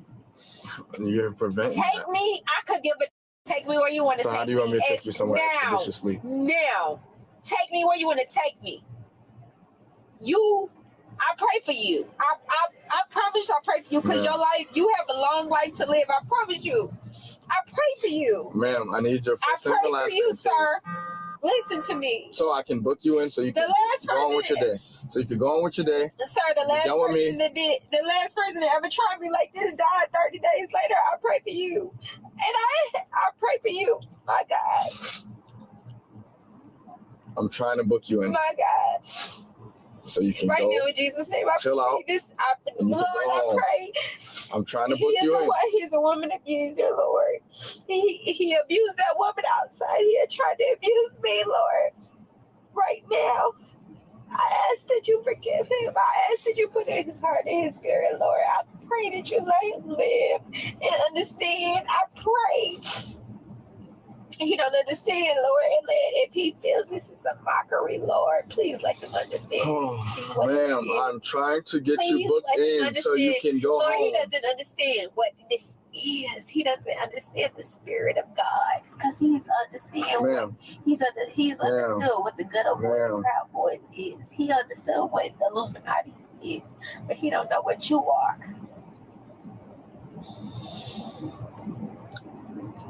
It's not on my hands.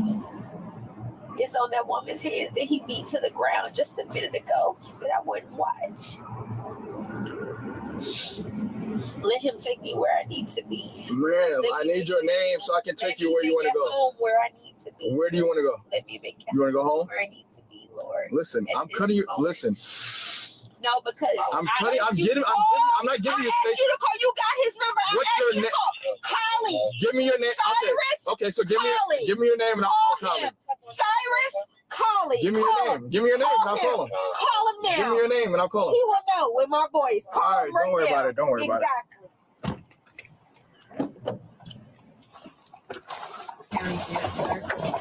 He said I would be the officer allegedly. So why would you take me to the city jail? What is city about beating the county officer, sir? Who's a county officer? I'm not a county officer. What are you? A city? Oh, you're a city officer, the city of Atlanta. Oh my God.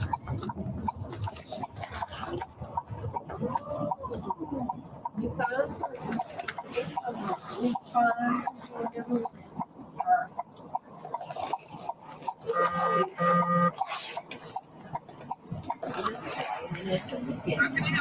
APD, I got one in custody. You're wasting time.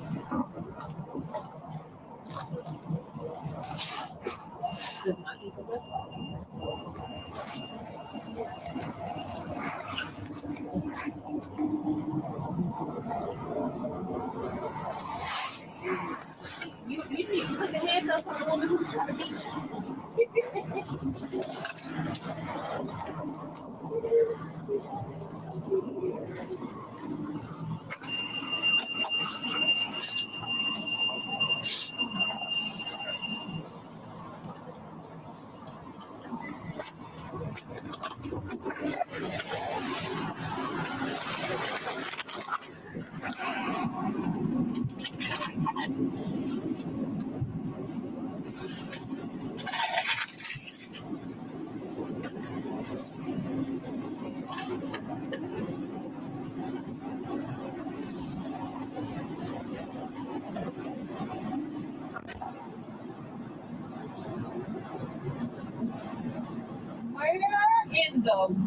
does this man go? Why would he not be getting me out this car? This is harassment.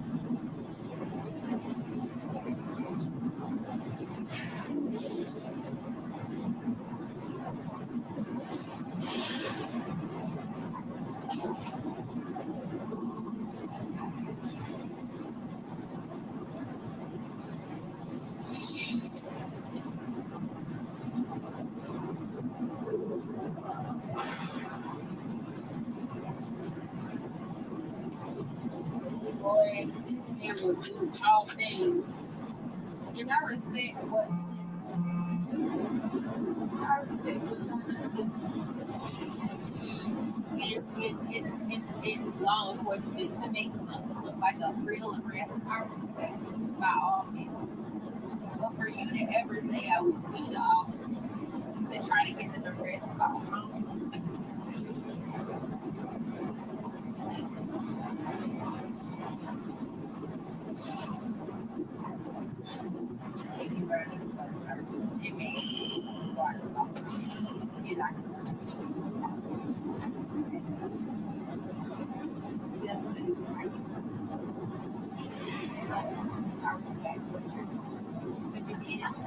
What you did is very rare.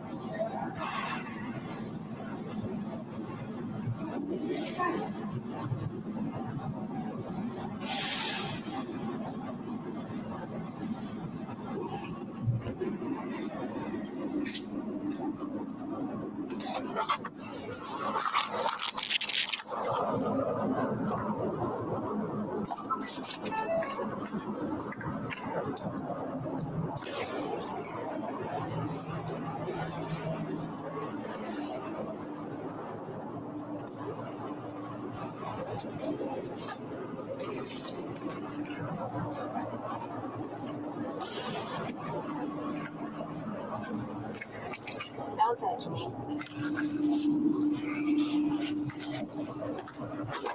Can you step up?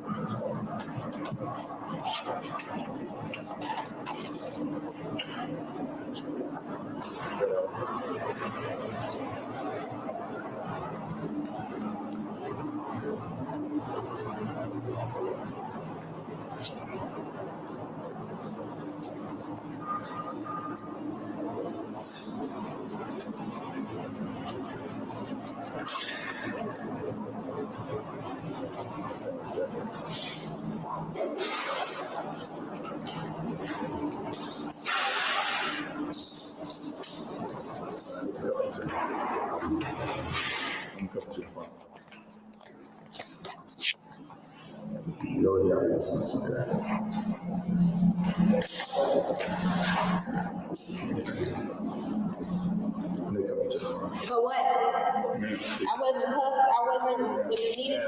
Shut the f up. You look like a was trying to do something before and I never let you. Relax. Shut the f up and stop touching me. Yeah, stop touching me. Get the fuck off me. Stop touching. I got it. I can walk on my own. Don't touch me. Don't touch me. Don't touch me. I got it. I can walk on my own. Don't touch me. This be the woman and think I'm about to watch it and get cool with it. You weird. And get your own. Listen.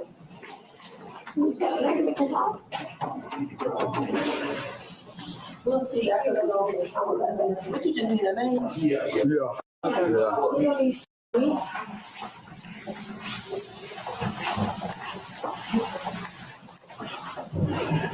nigga be a run to the ground.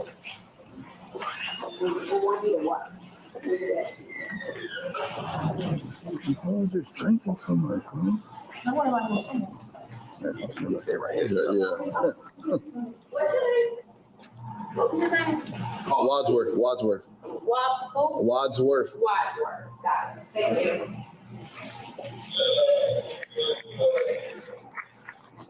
What?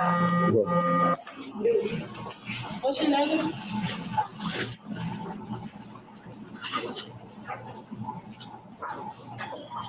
I asked him to call somebody for me and he didn't. So what's your name? When I get to call somebody, please, I'll talk to you. I asked him to call Cyrus Colley. Call Cyrus, please. Thank you. Cyrus Colley, thank you. Call Ty Court, he needs to be 01. Thank you. Please, thank you. Ty Court, Cyrus Colley. One or the other. Call him, please. They're one of my ones. And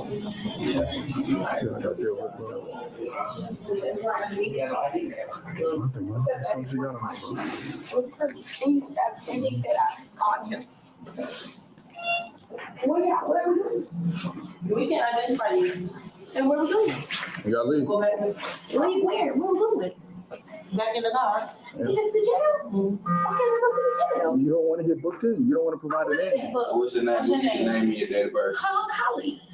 You got Colley. You know, I don't know who Colley is. You don't know who Colley is? Mm-hmm. He don't work for Atlanta Police Department.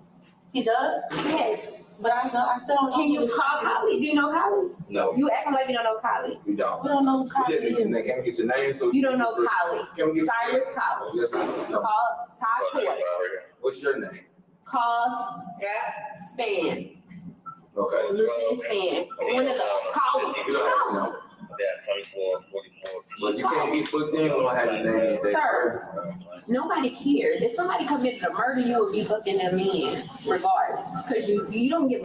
Okay, all right. All right, we gotta go. This is harassment. Don't touch. Don't touch me. Come on. Don't. I can walk on my own. Don't touch me. All right, come on. Don't touch me. Come on, let's go. Come on.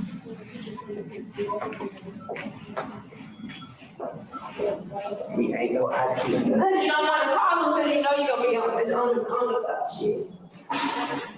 It's crazy. Okay, Wadsworth. Okay.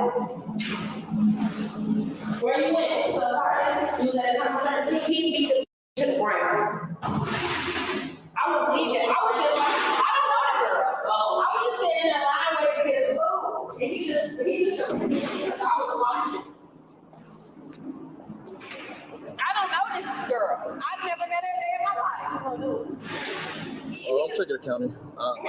If something happened to me, we got you. You will watch.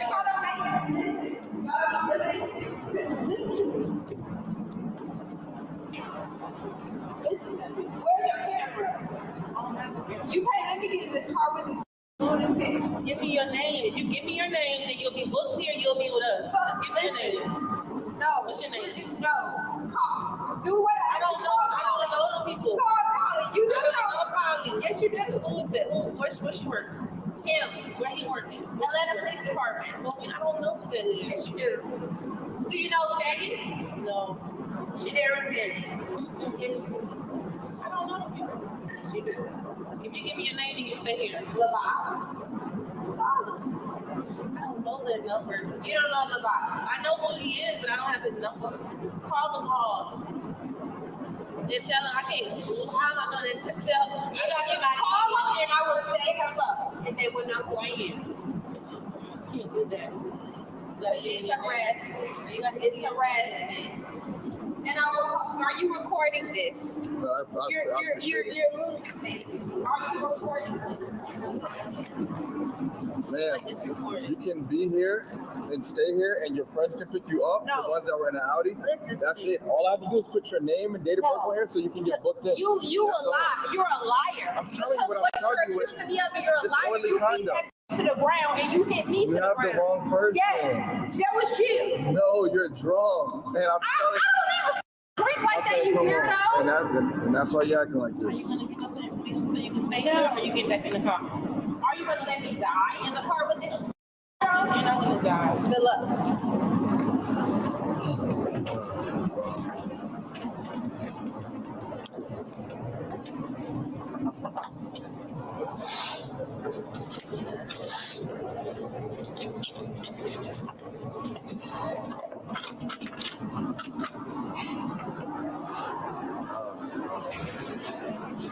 These club extra jobs, these club jobs.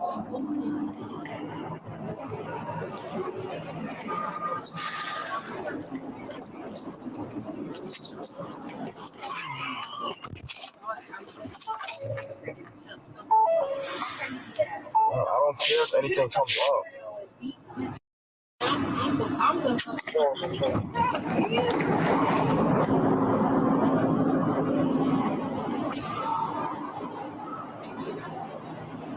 What's your phone number? We're trying to call Fannin and Colin. You call Colin. All right, what's his number? Call him. All right, Somebody know his number. If somebody know his number. And then you gonna give us your name? And no, I will talk to him. No, where you gonna need? I will talk to him.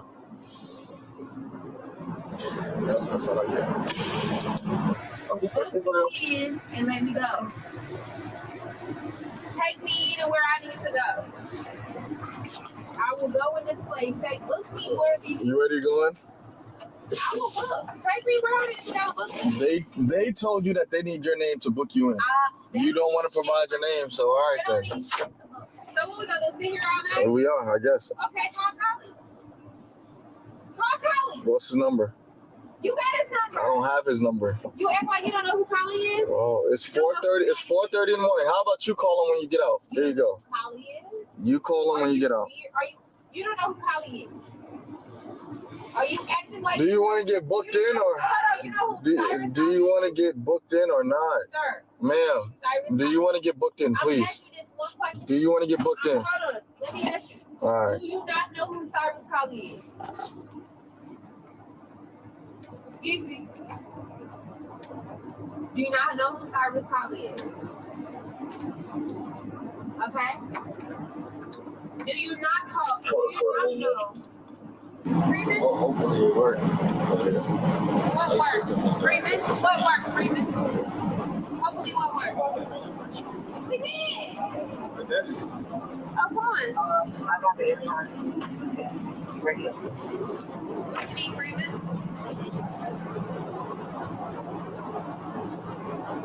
What do you need? Freeman, what's my charge? But do you know? Why you figuring? Hold on. Why you figuring? You know what? Hold on. Why you're fingerprinting? Tell me what you're arrested for. There's one more thing. Freeman, you're not Disorderly conduct. Disorderly conduct. What was the disorderly conduct? Can you ask me? I took disorderly conduct. I was separating the incident, came over, punched me. I never punched you. Okay, that's what happened. Okay. No. I want to know what I'm getting arrested for. Disorderly conduct. Where's the arrest? Where? It's up here. You wrote your ticket.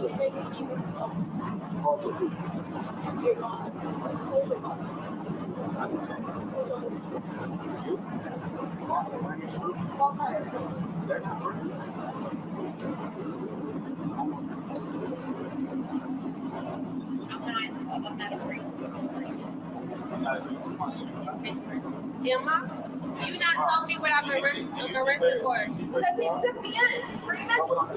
She standing, Freeman. So why won't you give me on the paper, on the telephone, but you don't give me on the real system?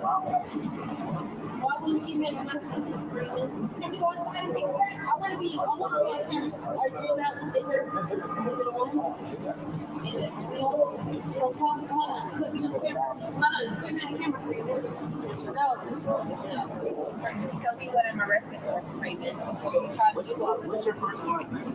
Freeman, tell me what I'm arrested for. I already told you disorderly conduct. What was the disorder? Because I watched him beat it down to the ground and then beat me to the What's your ground? first and last name? Freeman.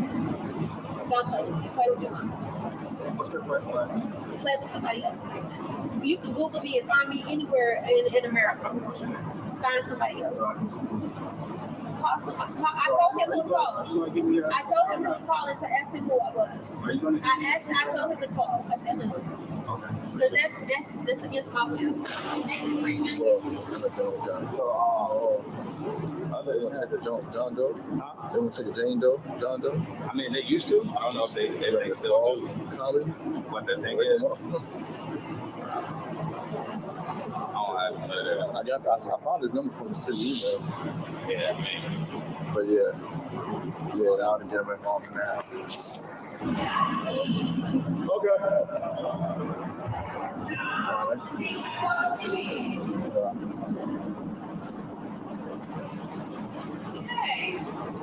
what's the problem? You want an extra officer? Well, I want to know what's going on because I don't know if you want to go home, but we could be all day with you until we find out who you are. I don't know if you got plans tomorrow. You could be out here with me. Listen, if I'm falsely arrested, I'm fine with that because that's what it was. Well, he got body cameras saying that. And I would love to see. Can you play it back? Well, we can't play it back right now because it's still recording. Well, listen. I've been sitting here probably about 2 hours. We can't stop this recording. Oh, well, then that would be a disturbance. Don't you got a recorder?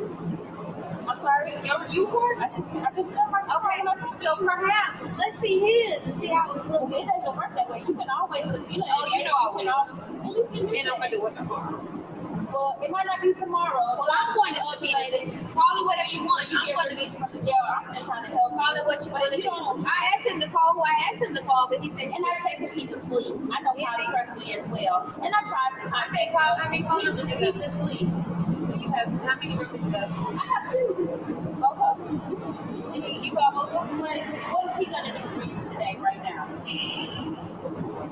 I don't know. I've never been both, but I tried in another city, but okay. He still doesn't make the decision to unarrest you. But we can't call him to sheriff. I'm sorry? Why your sheriff? Sheriff, we don't work for Fulton County Sheriff. Who do you work city of Atlanta? Yes, ma'am. Who is your chief now? Chief Shervon. Who? Chief Shervon. How long they been here? Shervon, I don't know. He's been here a really long time. He was my mayor before he been a chief. Chief, how long has he been the chief? Maybe a year or 2. Okay, I'm about to say it ain't been long. But I still don't know how that's relevant right now. Again, you're going to take me down to Fulton County. We're trying to get you identified there. We're just trying to help you. If you don't mind being here, you said you can be all day. I don't even know what I'm being arrested for at this point, ma'am. If you can tell me, it's a city charge. Well, call me city charge. Call me her name because I'm just gonna do a county charge. You can scare me with that. You can tell me what I've been arrested for, and I would be very. It's a city charge obstruction. No, he said. Disorderly conduct. Oh, wow, they changing the charges. It's disorderly conduct. What's the charge? I just said. What's the charge? Disorderly conduct. What did I do? Ma'am, we went over this. What did I do? Violent emotion, acting violent emotion. What did I do? You interfered as I was talking to somebody and punched me in my chest. I'm not charging you with battery on a law enforcement officer. I'm charging you with disorderly conduct. You can go home. You can signature bond out. So right now, has not give you a city charge. Again, it will be never happen. What we're doing right now is giving you a city charge. He's giving you option to give you a city charge. Once you go to Fulton County and get your full correct name, you're gonna make us something else. He's gonna put the state charge of physically assaulting him. Okay. So he'll make something up. No, if he says that you put your hands on him. No, he put his hands on me. I just wanted to. Why do I look like? You think I went out looking like this? I don't know. I look like this. That man put his hands on me. And he put a hand on another woman. It wasn't me, ma'am. I don't do that. I don't even know the woman he put his hands on. Well, I haven't Mirandized you, so I'm not gonna ask you. Exactly. He didn't either. He didn't either.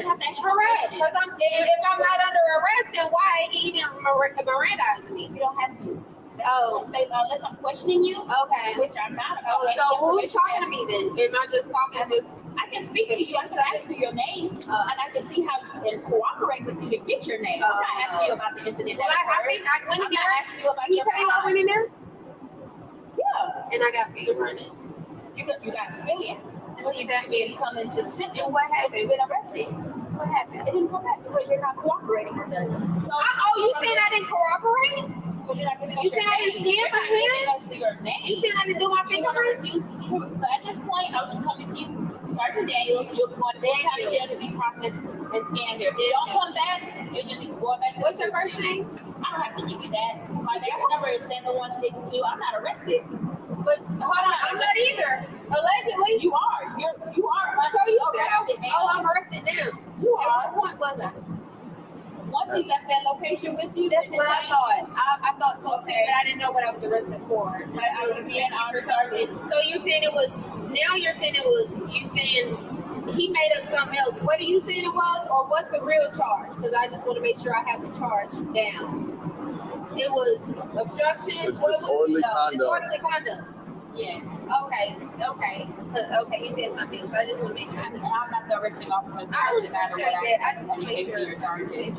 I'm not arresting you. So if he told you your charges previously, that's He his never charges. told me now. So But you said I changed your charges, so you no, but so I didn't know shit. Okay, So I I'm just not want to gonna make go back and sure. forth. I just wanted to see if you wanted to cooperate before Cooperate with somewhere what? else. With your name. You can't get my fingerprints.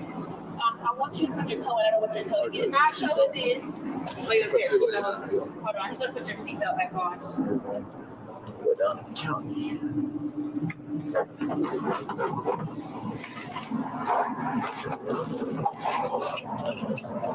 So he didn't arrest the woman he beat up or me.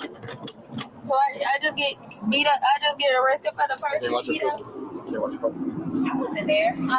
So you can ask the judge whenever that happens. All right. Yeah. You put your foot in. Daniel, thank you. Daniel. All right, thank you. Daniel.